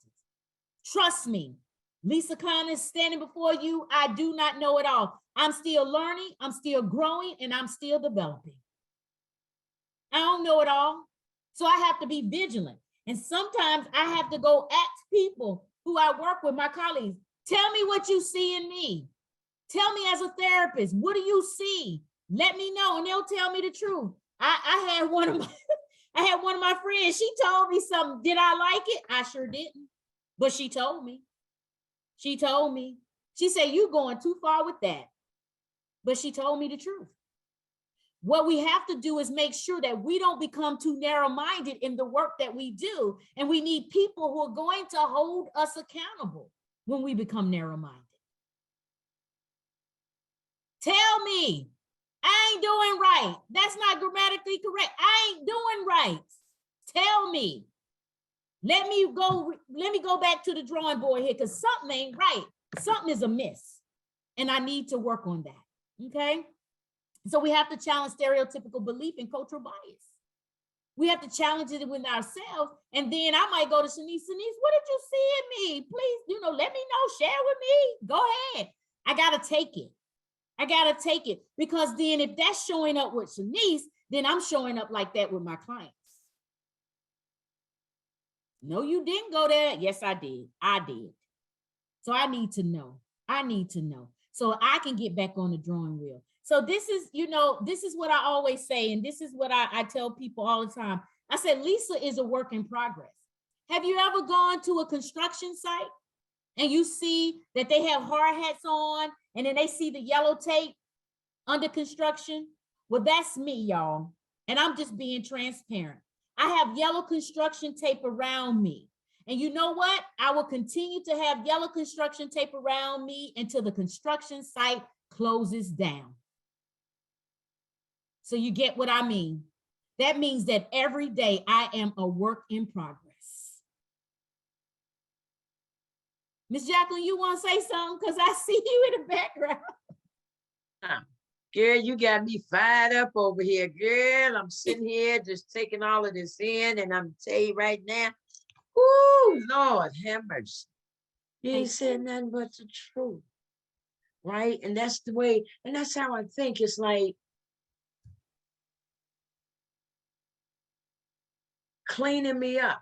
And I said in my mind, I am a work in progress, right? And for me, I practice to be open to get that feedback from my clients, from my colleagues, right?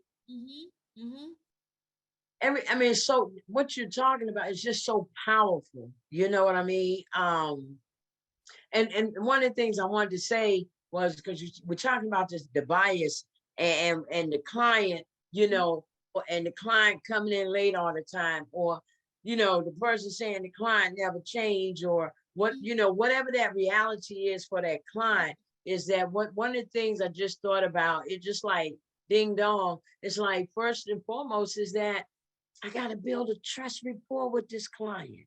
It is so important for the client to know, because it ain't about me. That's not my role. You know what I'm saying? And yeah, you just hit, all I can say, you just hit it. You done hit a whole lot of little doorknobs with me, because I'm right there with you. Thank you. I'm right there with you. Thank you. This is an awesome training. I'm gonna say that. And I ain't gonna hold us hostage, but this is an awesome training. I'm so grateful to be here. Thank you. And I'm grateful that I was invited to come and share. So I appreciate you all allowing me to do that today. Shanice, anything in the chat box? Because at 2:30, between 2:30 and 2:45, 2:45, I'll give you all a break, and we'll come back at 3, and then we'll finish up for today. So Shanice, anything in the chat box that we need to listen at, pay attention to? A lot of yes, smiley faces, encouragement, things like that. Everyone seems to be following along and having a good time. I thank you all for allowing me to come and share today. I'm gonna say that, and I'll say it again at the end. You never know how things are gonna go, but I appreciate you all allowing me to come into your world. So I feel honored to be able to do that. So let's look at how we examine common assumptions. So unexamined assumptions. What did I say about assuming? We take the you and me out, can be harmful to our clients, especially those assumptions that are based on our own cultural biases or lens.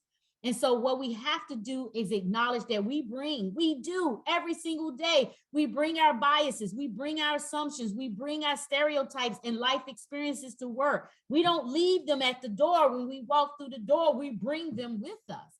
And so what we have to do is recognize our own biases and assumptions so that we do not act against the best interests of our clients who come from diverse groups and backgrounds. No, because when we begin to recognize, then we're able to serve them effectively. We also have to examine how privilege operates in our relationships with our clients. So for instance, somebody said, well, why can't you get out of financial debt? So if we're in a good place financially, We may not always recognize when someone else is experiencing financial struggles or burdens because we can't see it because we're not in the same space. For example, people experiencing homelessness, poverty, or financial burden may not come and say, you know what, Miss Miriam, you know what, Mr. Jim, or whatever, you know what, I'm experiencing homelessness. Why don't they come? Because they're ashamed, they're afraid, they blame themselves for the situation that they're in, they judge themselves, and they feel like they're going to be ridiculed. They oftentimes do this internally, and when they step through that door, we co-sign exactly with them. Yeah, you can't get out of financial debt. You don't have a place to live. You're living in poverty. You're not living, with your means or whatever. We co-sign with them. That's why they don't share. Again, another part that we have to really be mindful of is labeling clients as uncooperative, unmotivated, or resistant when they miss appointments, they come late, or maybe they are unable to pay for their sessions. We label them as, you know what, they uncooperative. For the last few weeks, they ain't been coming on time. They want to leave early. They miss appointments. They don't call. And we label them as uncooperative, unmotivated, or resistant. Challenging clients to improve their financial state without addressing or validating the social cultural restrictions that affect a client's disadvantaged state. So again, they may be oppressed, they may be marginalized, but in order for them to approve, we have to address the disadvantage that they hold in society. We have to address those things, assuming that clients who come from a lower economic status group, we oftentimes assume that they may be less intelligent, they're less effective as parents showing up, they may be less educated, and they may be less competent. So how do we examine common assumptions? First of all, assumptions about self-disclosure. Now, I had a student say to me, well, in order for me to develop a relationship with my client, I'm just going to come out and tell my client that I'm in long-term recovery. I said, you going to do that? I said, we going there today? Okay. Yeah, well, I do believe, Professor Collins, that that's the way to develop a relationship. I said, you really do believe that, right? Okay. So assumptions about self-disclosure with the client. Do not expect clients to openly divulge information. We said this, or share intimate things with us. They're not going to do that straight out the gate. The lack of disclosure, and oftentimes we would think, well, they're not sharing things with me. What's going on with them? So we go to the negative. It indicates, or we think it indicates, that they're being guarded or mistrustful. In some cultures, telling personal information can be a reflection not only on them, it can be a reflection on their family. So straight out the gate, they're not going to disclose stuff. So we make assumptions about our clients self-disclosing because we think that they're being guarded. We think they're being mistrustful, not being truthful. No, I don't know you like that, man, lady, whoever you are. I don't know you like that. So I ain't coming with my stuff.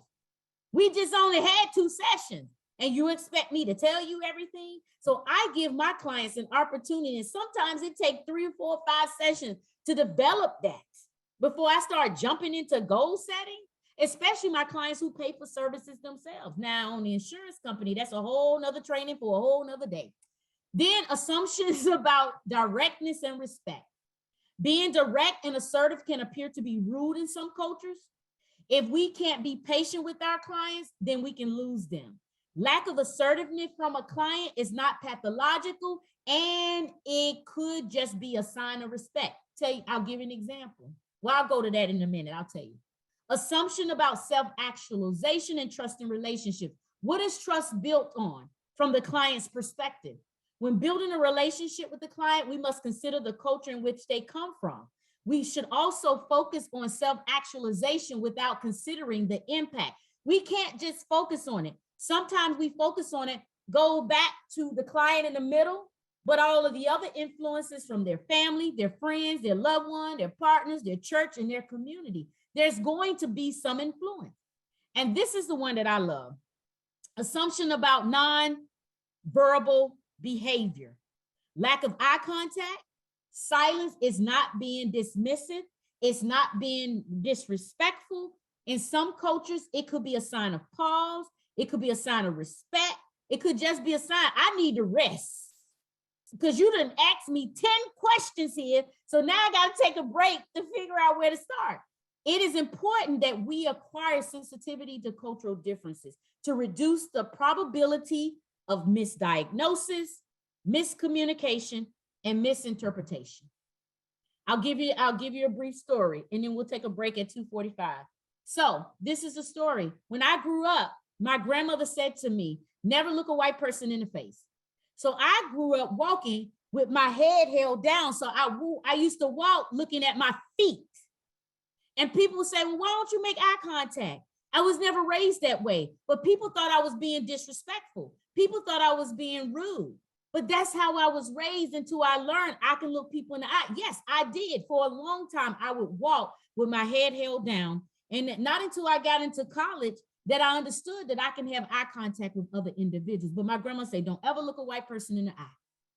Well, she knew something I didn't, because my grandmother was born in 1921, lived on a sharecropper's farm. So it was a lot of things she experienced that I didn't experience and would probably never experience what she went through to the magnitude, but that's what she taught me. And so sometimes we think when people are not making eye contact, they're being dismissive or rude. No, maybe that's the culture in which they come from. Ain't got nothing to do with us. Ain't got nothing to do with us. So definitely we want to examine those common assumptions. Again, assumptions about self-disclosure, they're not going to come straight out the gate.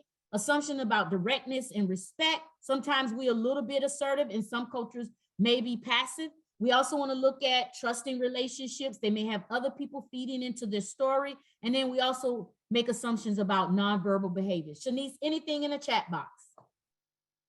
We're good. Just everybody agreeing. Okay. All right. So what do we want to do? I love this picture. Oh, that's a beautiful line. So we want to challenge isms.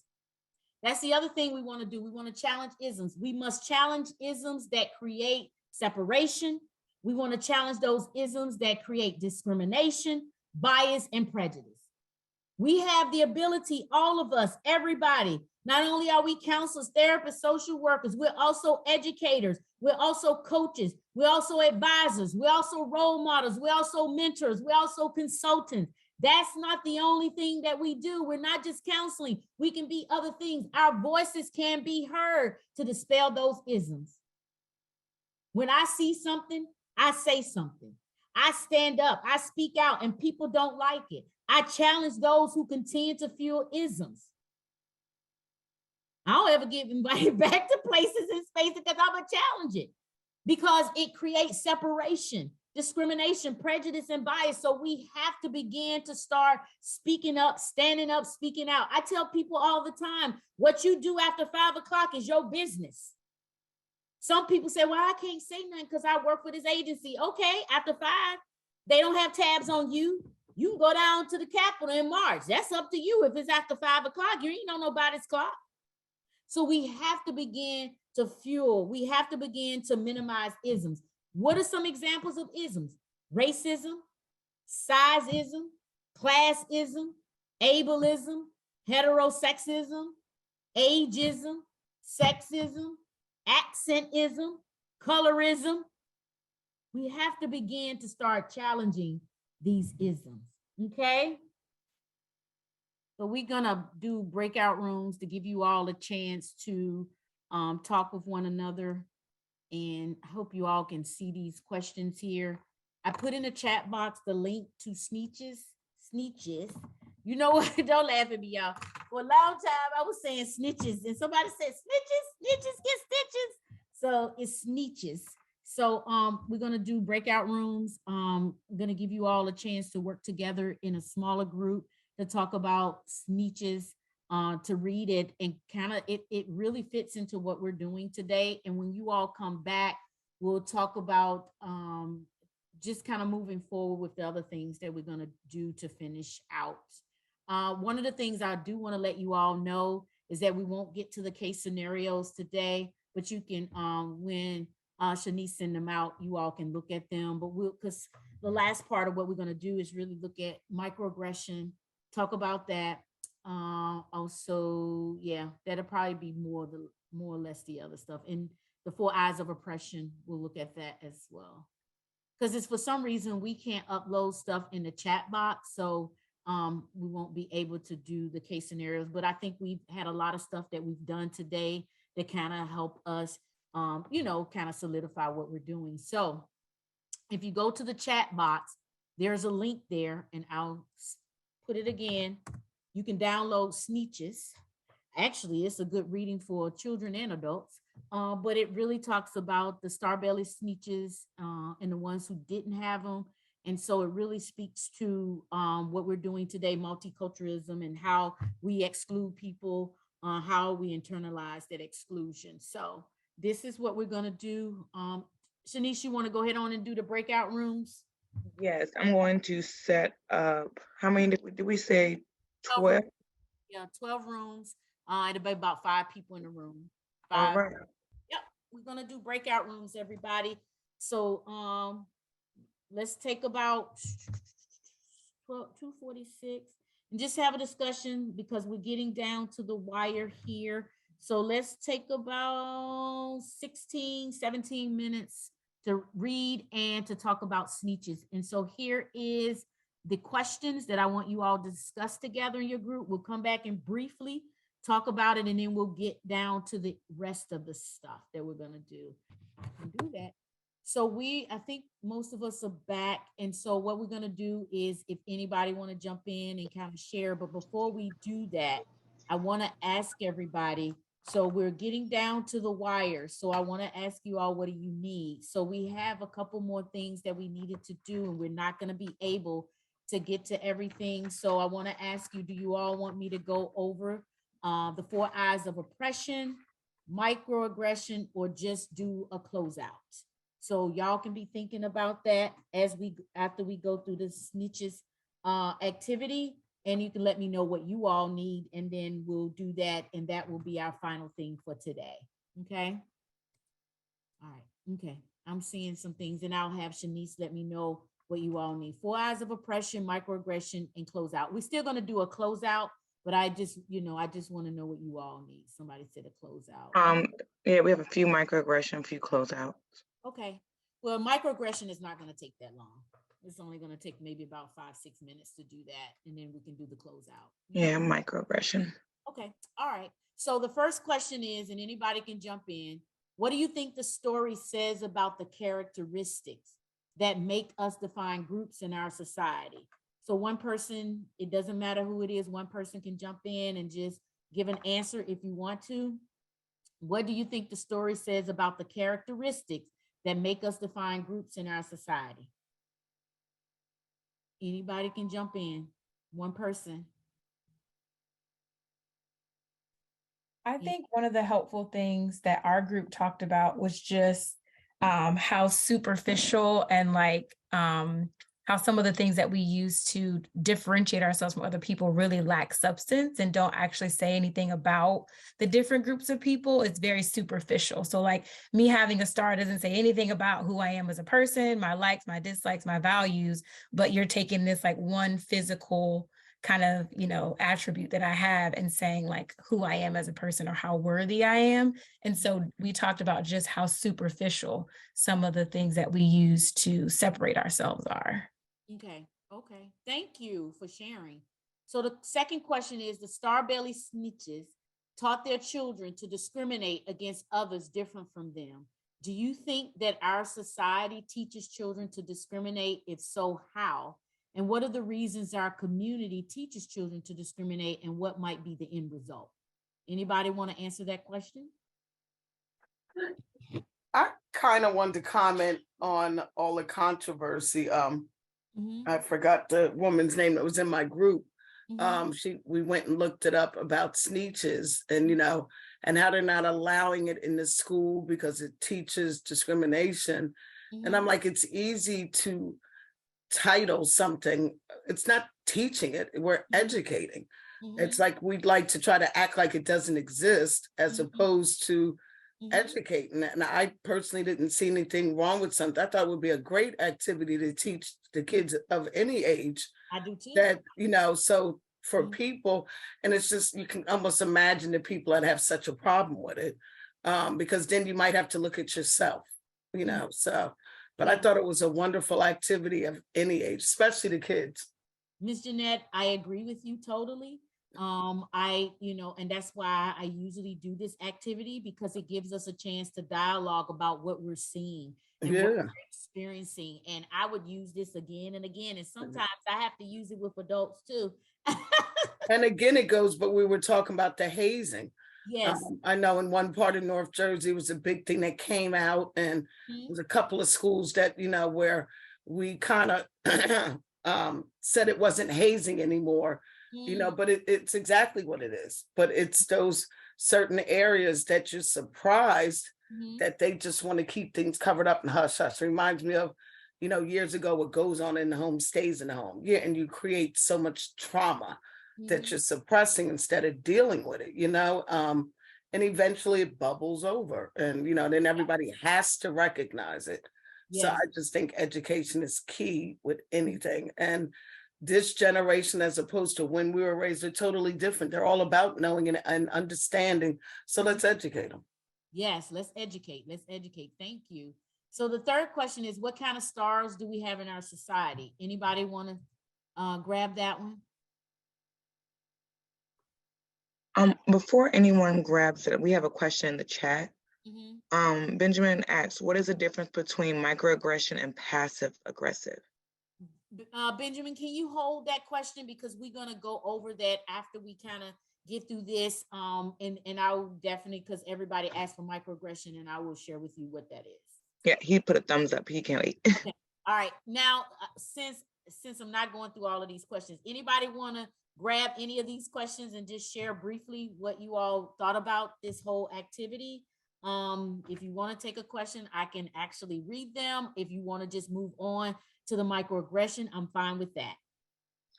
Well, I just want to say this is that, like pertaining to question 3, 1, 2, and 3. Okay, is that this is my experience, my current present experience, is that I believe that we have good stars, and we still have racist stars in our society today. And it has been what has happened is that it is becoming more transparent than it ever had. Starting from the top to the middle to the bottom. And I say that because I don't know what nobody else experience is that I feel like I experienced that within my own job.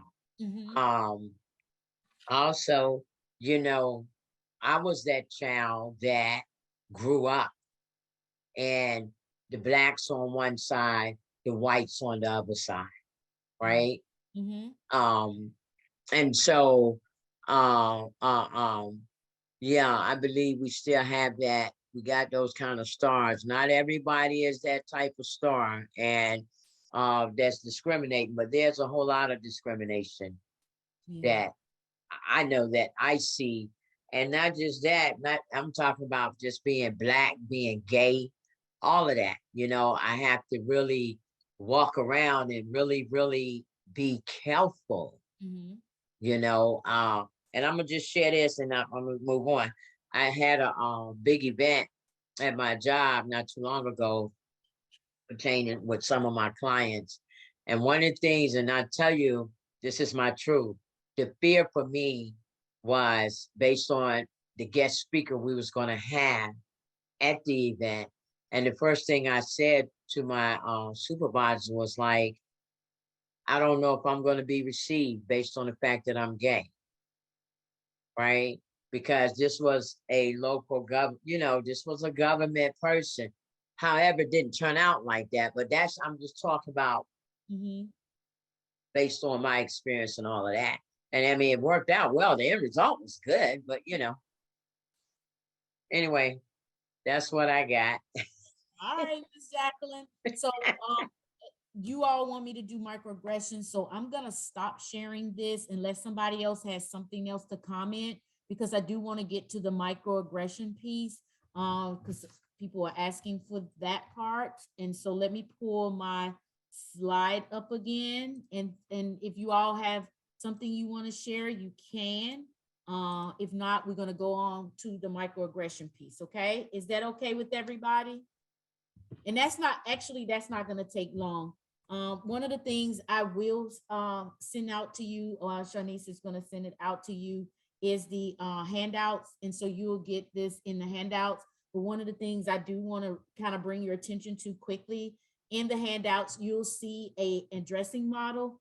And so this addressing model was developed by Pamela Hayes in 1996. It was used as a framework for facilitating recognition and really understanding the complexities of a person's individual identity.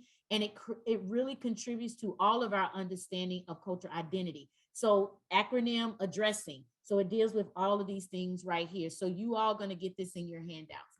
The other one that I wanted to share with you all is the reflection model, or the respectful model.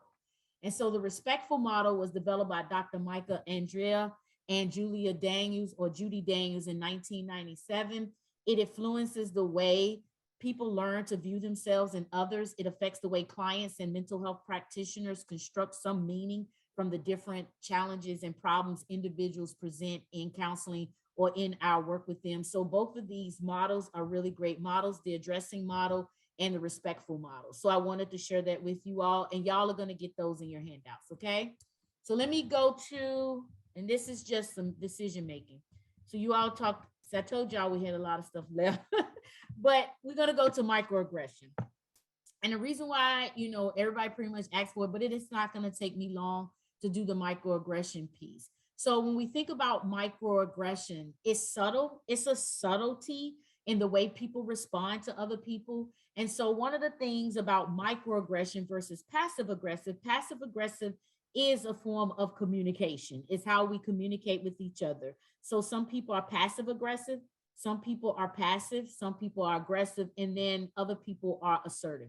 So being passive aggressive is the fact that you're like a rug on the floor and you allow things to go. And then when it hit the ceiling, you go from 0 to 100 in 2 seconds.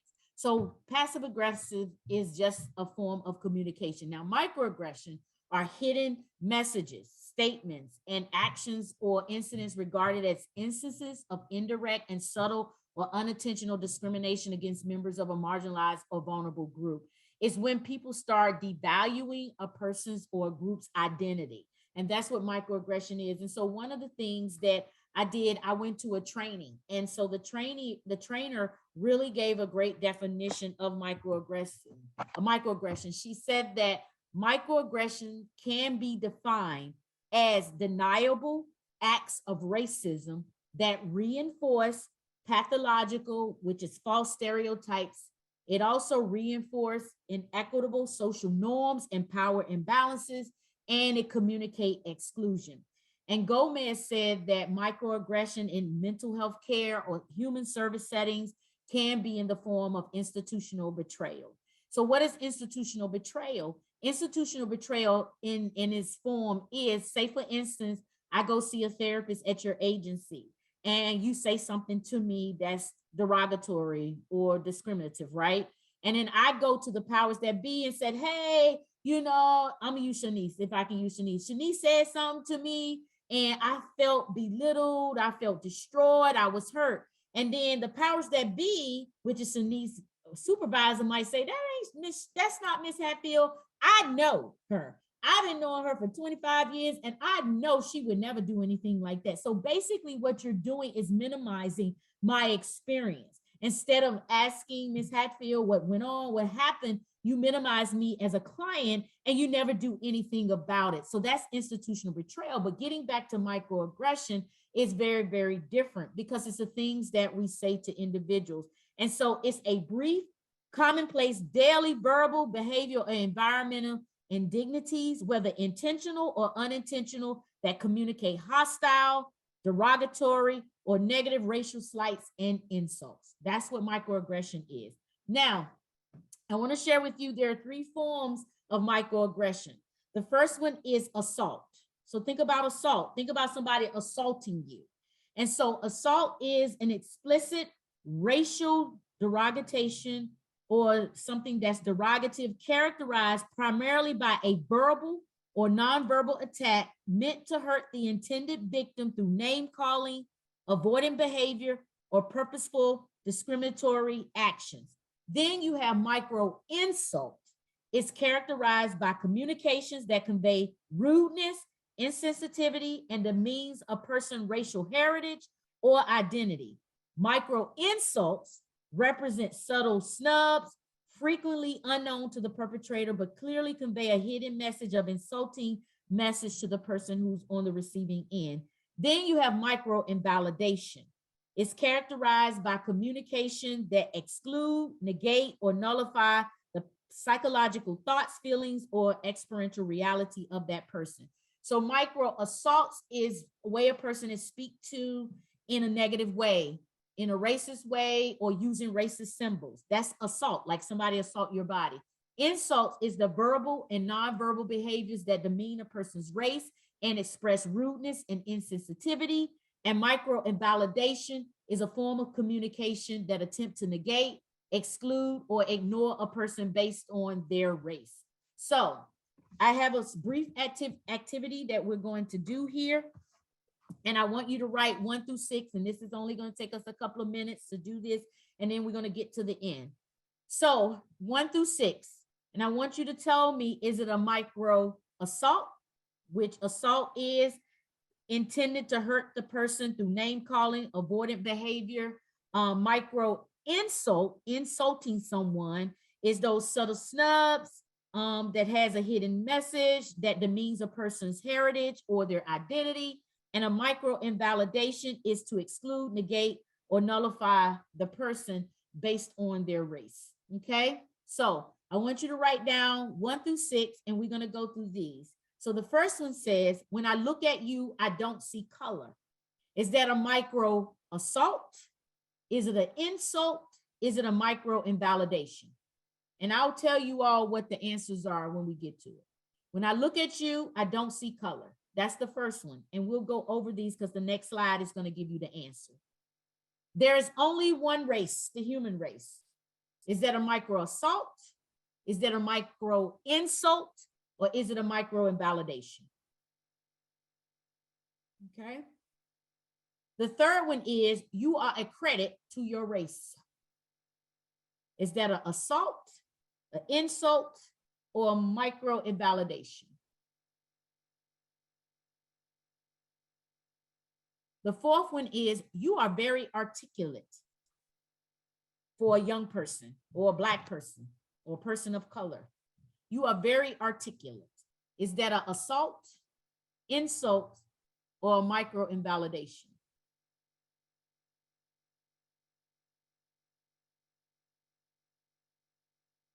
The fifth one is, can I touch you gal's hair? Can I touch you gal's hair? Is that an insult, assault, or a micro invalidation?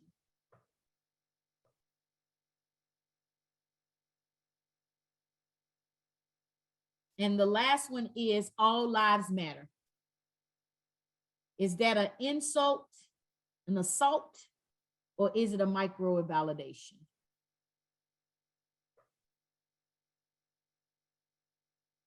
And I'm going to give you all the answer. So the first one is, when I look at you, I don't see color. There is only one race, the human race. You are credit to your race. You are very articulate, to be young, to be a person of color. Can I touch you gal's hair? And all lives matter. Okay. So y'all had 1 through 6. Here are the answers. Remember that micro validation is a form of communication that attempt to negate, exclude, and nullify a person based on their race. Also to nullify their thoughts or their feelings.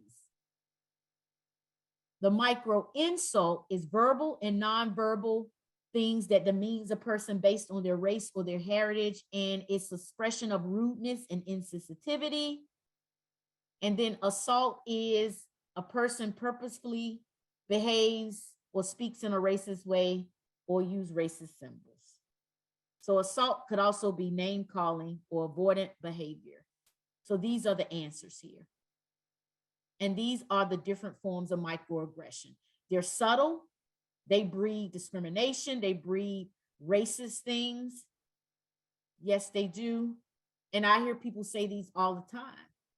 And there are some other ones that I'm going to show you as well.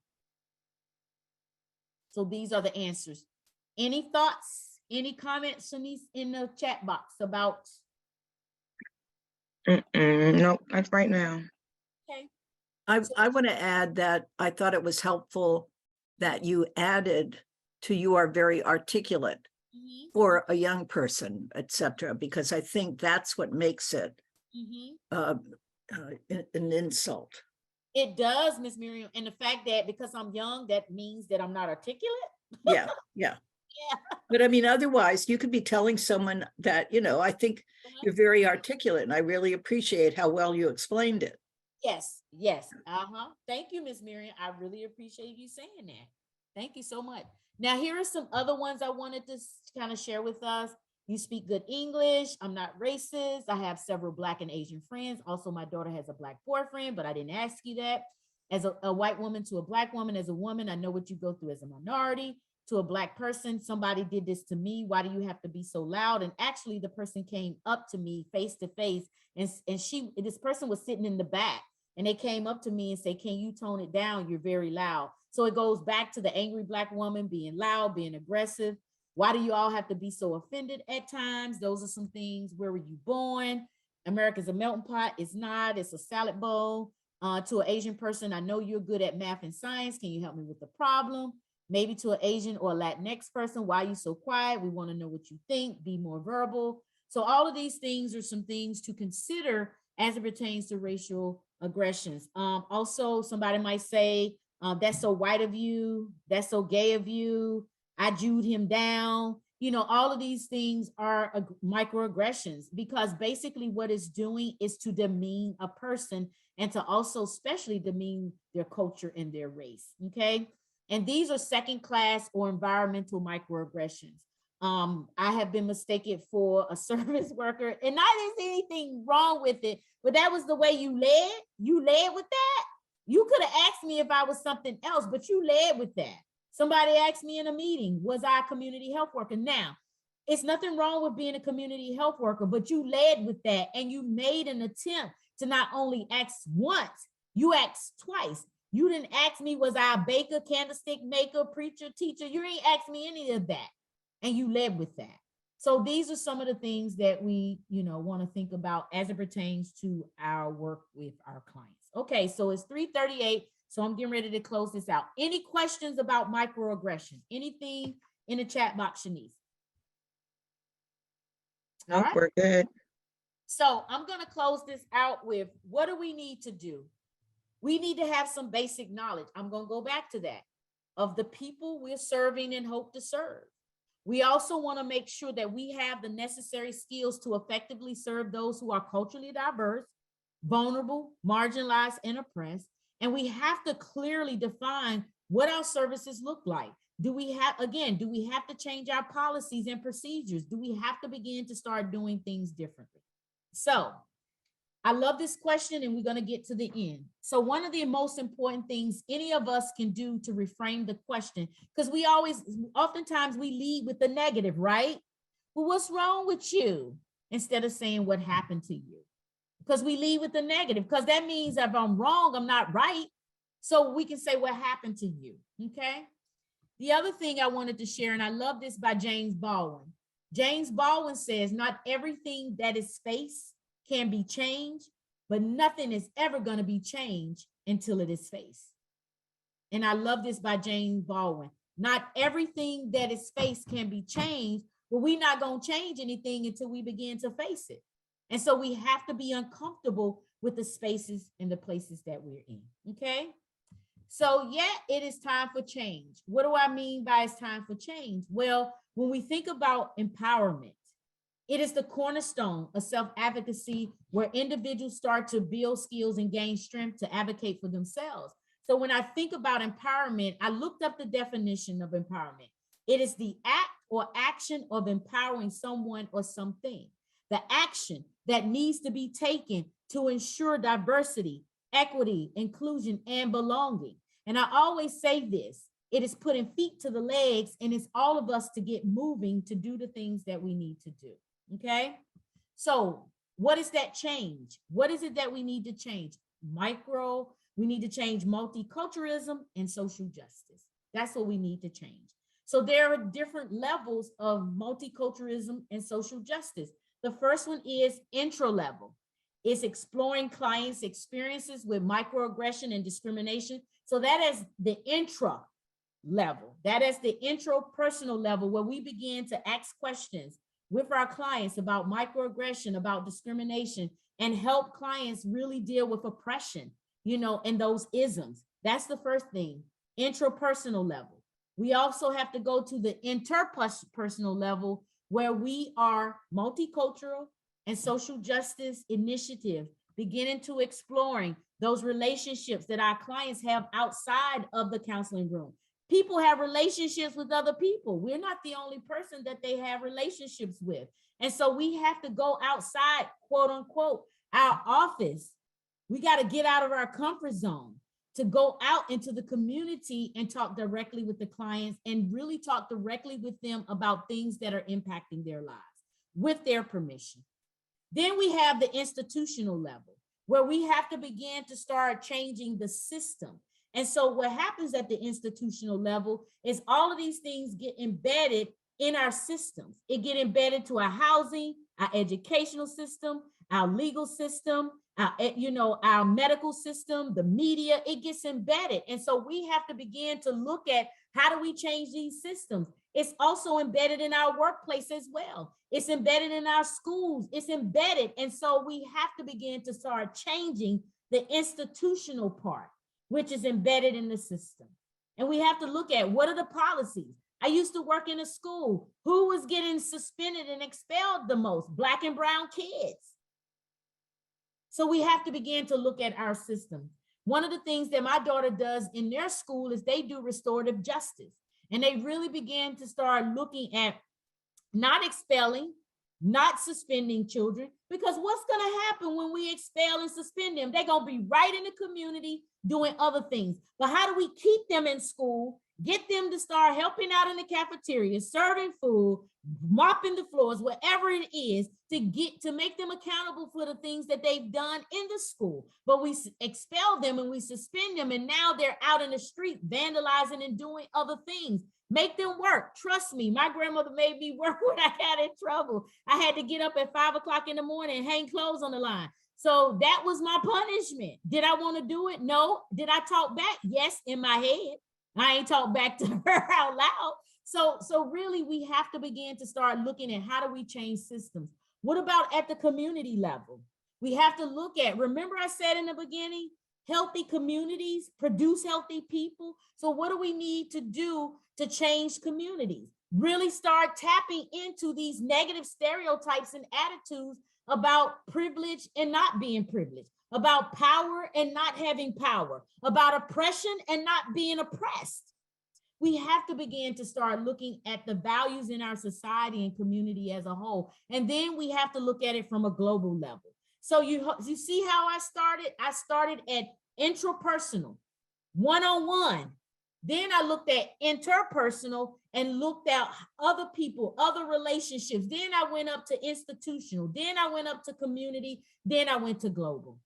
Because what's happening in our world globally can certainly impact our clients at a micro level, because they're seeing things that's happening around our world. So what is that change? We need to start changing things multiculturally and also social justice as well, okay? So what do we need to do? Well, first of all, we can help ourselves and those we serve by undoing internalized belief. Trust me, everything people say, I'm taking it in. And people might say, oh, I just let it roll off my back. No, I'm taking it in. I'm hearing exactly everything you're saying. So we have to respond or help people begin to start seeing things differently. How do we do that? Showing up, educating, being present, helping people to look at how do they stem from the oppression and what is it doing to impact their lives. Building unity and power, among people, coming together, linking arms, working together. It's not just about race, it's about everything that we are experiencing in our communities, in our world as a whole. So we have to come together. We have to be the change that all of us wish to see, but we complain and we murmur. But at the end of the day, we have to link arms. We have to model. We have to show up. We have to be present. What about feeling proud of those contributions? Looking at the resiliency of people. And oftentimes, oh, woe is them, poor them, but people have strength. But what did I say? We lead with the negative. How about capitalizing on the positive, on the strengths that they bring? They're able to articulate, yes. They're showing up for therapy. They come in a group. They're going to get a job. They're doing all of that. But we look at one negative thing that people do, and we harp on one negative thing instead of the positive things that they do. Dr. John Gottman is a relationship expert. And he said, when we say one negative thing, now this is related to relationships. And this is a side note. When one negative thing we say, we have to counteract that with 5 positive things. What does that mean? One negative thing has more power than positive things. Well, why do we always lead with the negative? Why can't we lead with the positive? We have to develop strength. Us on this training today, we got to organize. We have to begin to start making changes, not only individually, but at a community level, at a systems level, at a global level, through marching, through voting, through writing letters. We have to do that. And we have to stand with our clients. I tell my clients, I'll hold space for you until you're able to hold it for yourself, which means I'm going to speak up. I'm going to speak out until you're ready to take the baton. So I'm passing the baton to Miss Miriam. Miss Miriam, you tired. You pass it to Miss Jacqueline. Miss Jacqueline is tired. She passed it to Shanice. We don't do this alone. We're not islands into ourselves. Joan Baez have a song, "No man is an island." We don't operate by ourselves. So what else do we need to do? We need to create safe environments and opportunities for our clients to share their story. How culturally diverse is your agency and your organization? Is your people being proactive? Are they showing up as leaders? We have to create a safer space for people to share their stories. If they're not safe, they're not going to share. If I can't be vulnerable, I'm not stepping in your door because I'm afraid of judgment, criticism, speaking to me like you my mama. You ain't my mama, nor you my daddy. So we have to create opportunities.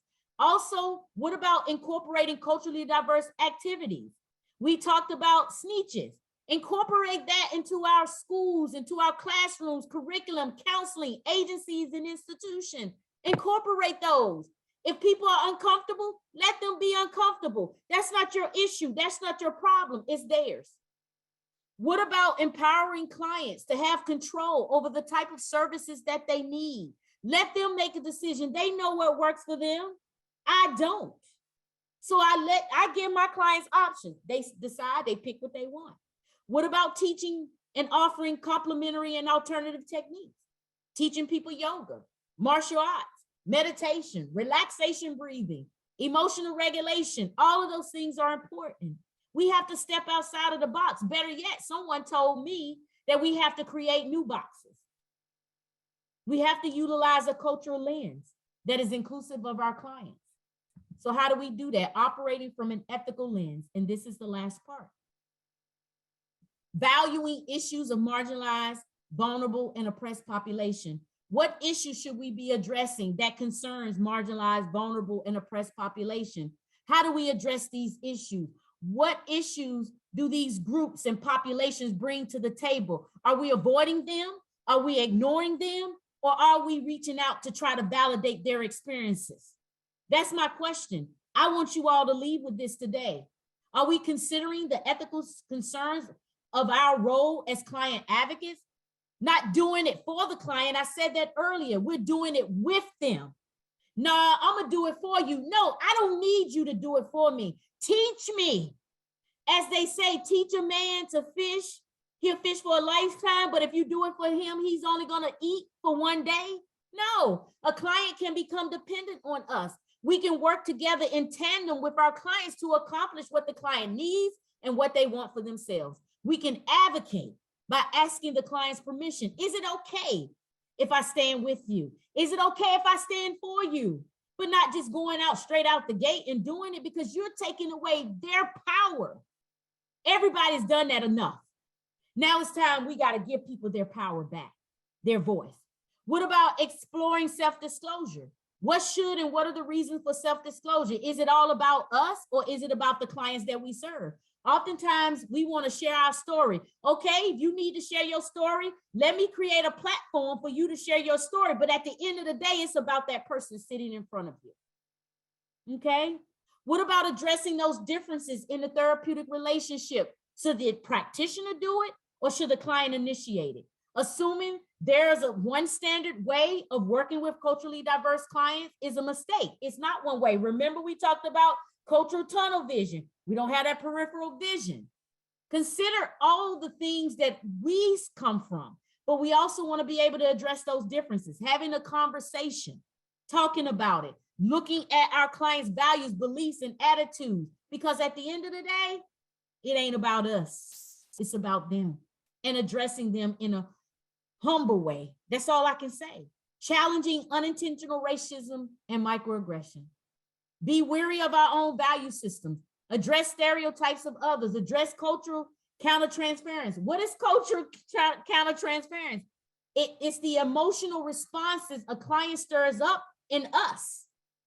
Responses that are transferred from earlier relationships in a therapist or counselor's life. So that cultural countertransference is things that maybe a client has said is going to stir things up in us. The other thing is increasing our sensitivity to cultural diversity, multiculturalism, and social justice. We have to begin to start looking at cultural racism. The belief that one group's history, way of life, values, religion, and traditions are superior to others. So my last questions to you all, are you change agents today? Are you aware of the broader issues affecting your clients and community? Are you able to look at the needs and strengths of your clients and community? Are you unbiased towards human conditions that you see every day, that I see every day? Are we all willing to step outside of the box to take risks to improve what's happening? Am I not okay with issues working out for themselves? Am I willing to avail myself to the needs of the clients I serve? And am I following the code of ethics, which point out multicultural social justice? So the last part of it is be truthful and honest. These are best practices. Operate from the moral standards that guides decision-making. Tell the truth. Don't sugarcoat, front, or fake it. Know your client's story, your patient's story. What's their story? What is it that they want us to know about them? Assess the context in which they live. Where do they live? The environment, social, interpersonal, community support. View them holistically. I said it earlier, body, soul, and spirit. It's a whole picture. It's not a partial picture. Mobilize. Help people get moving and organized. Come alongside them. Don't take over. We oftentimes want to take over. No, they can do it. Our clients can do it. Determine the norms, the beliefs and values and attitudes of our clients who have mental health and substance use disorder. What is their lived experience? What are their norms? What do they believe? What do they think about themselves? And what are they faced with? Help build their efficacy and self-esteem. What is serving them? What's not serving them? What's working well? What's not working well? Capitalize on their strengths. Teach advocacy skills. How do they speak up and speak out? What do they need from us? Get permission to support them. Don't just jump out the gate and say, this is what I'm going to do for you. Is it okay, Miss Jacqueline? Is it okay for me to support you? Link to appropriate services. I don't do referrals. I do linkages. Do a warm handoff, make a connection, and make your environment a no judgment zone. That's what it's all about, a no judgment zone. So I'm going to end on this song here. It's only a couple of minutes.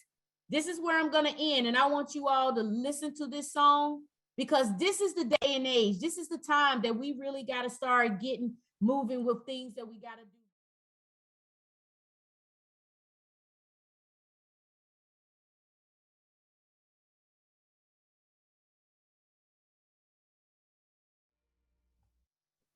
So I'm going to end with this.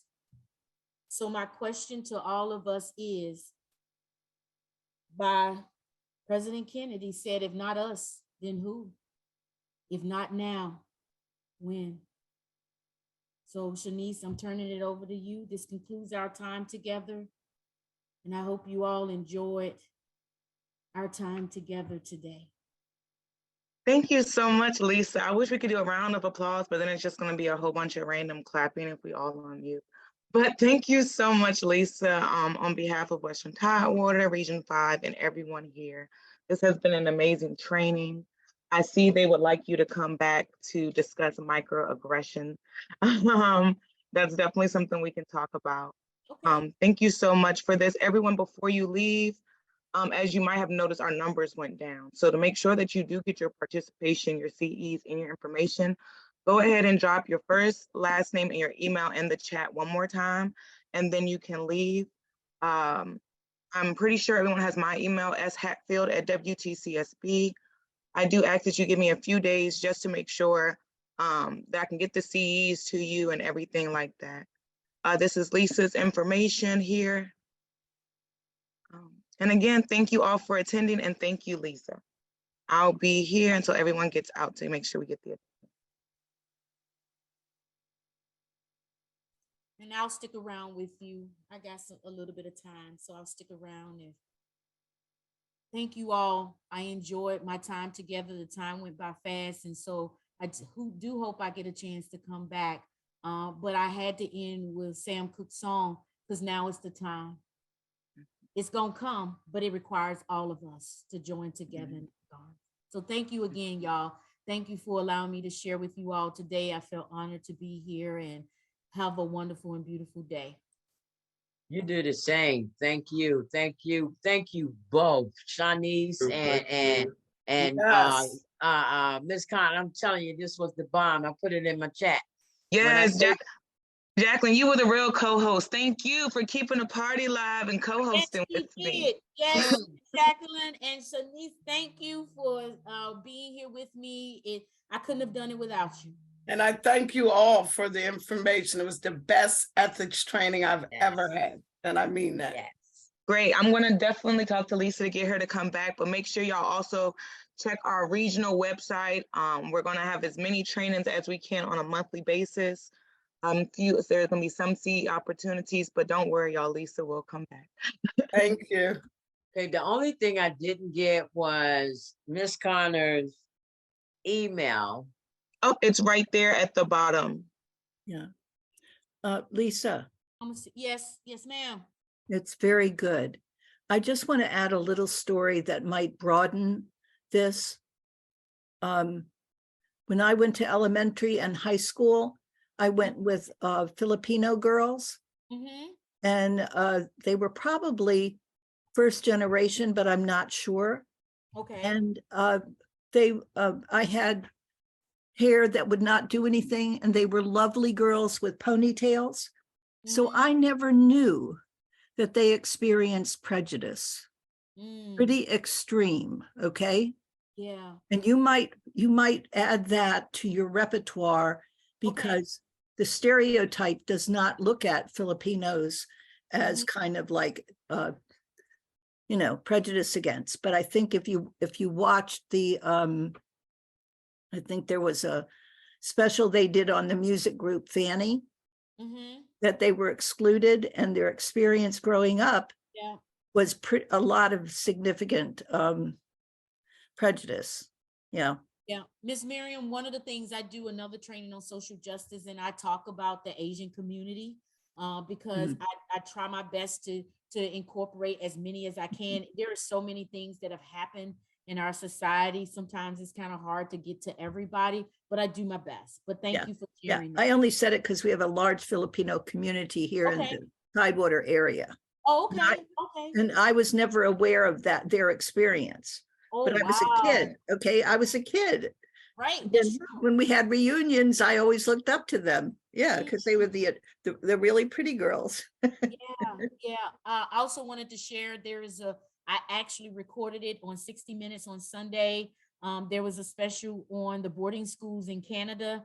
Oh, So yes. Yeah. definitely, that is Yeah. something I talk about as well.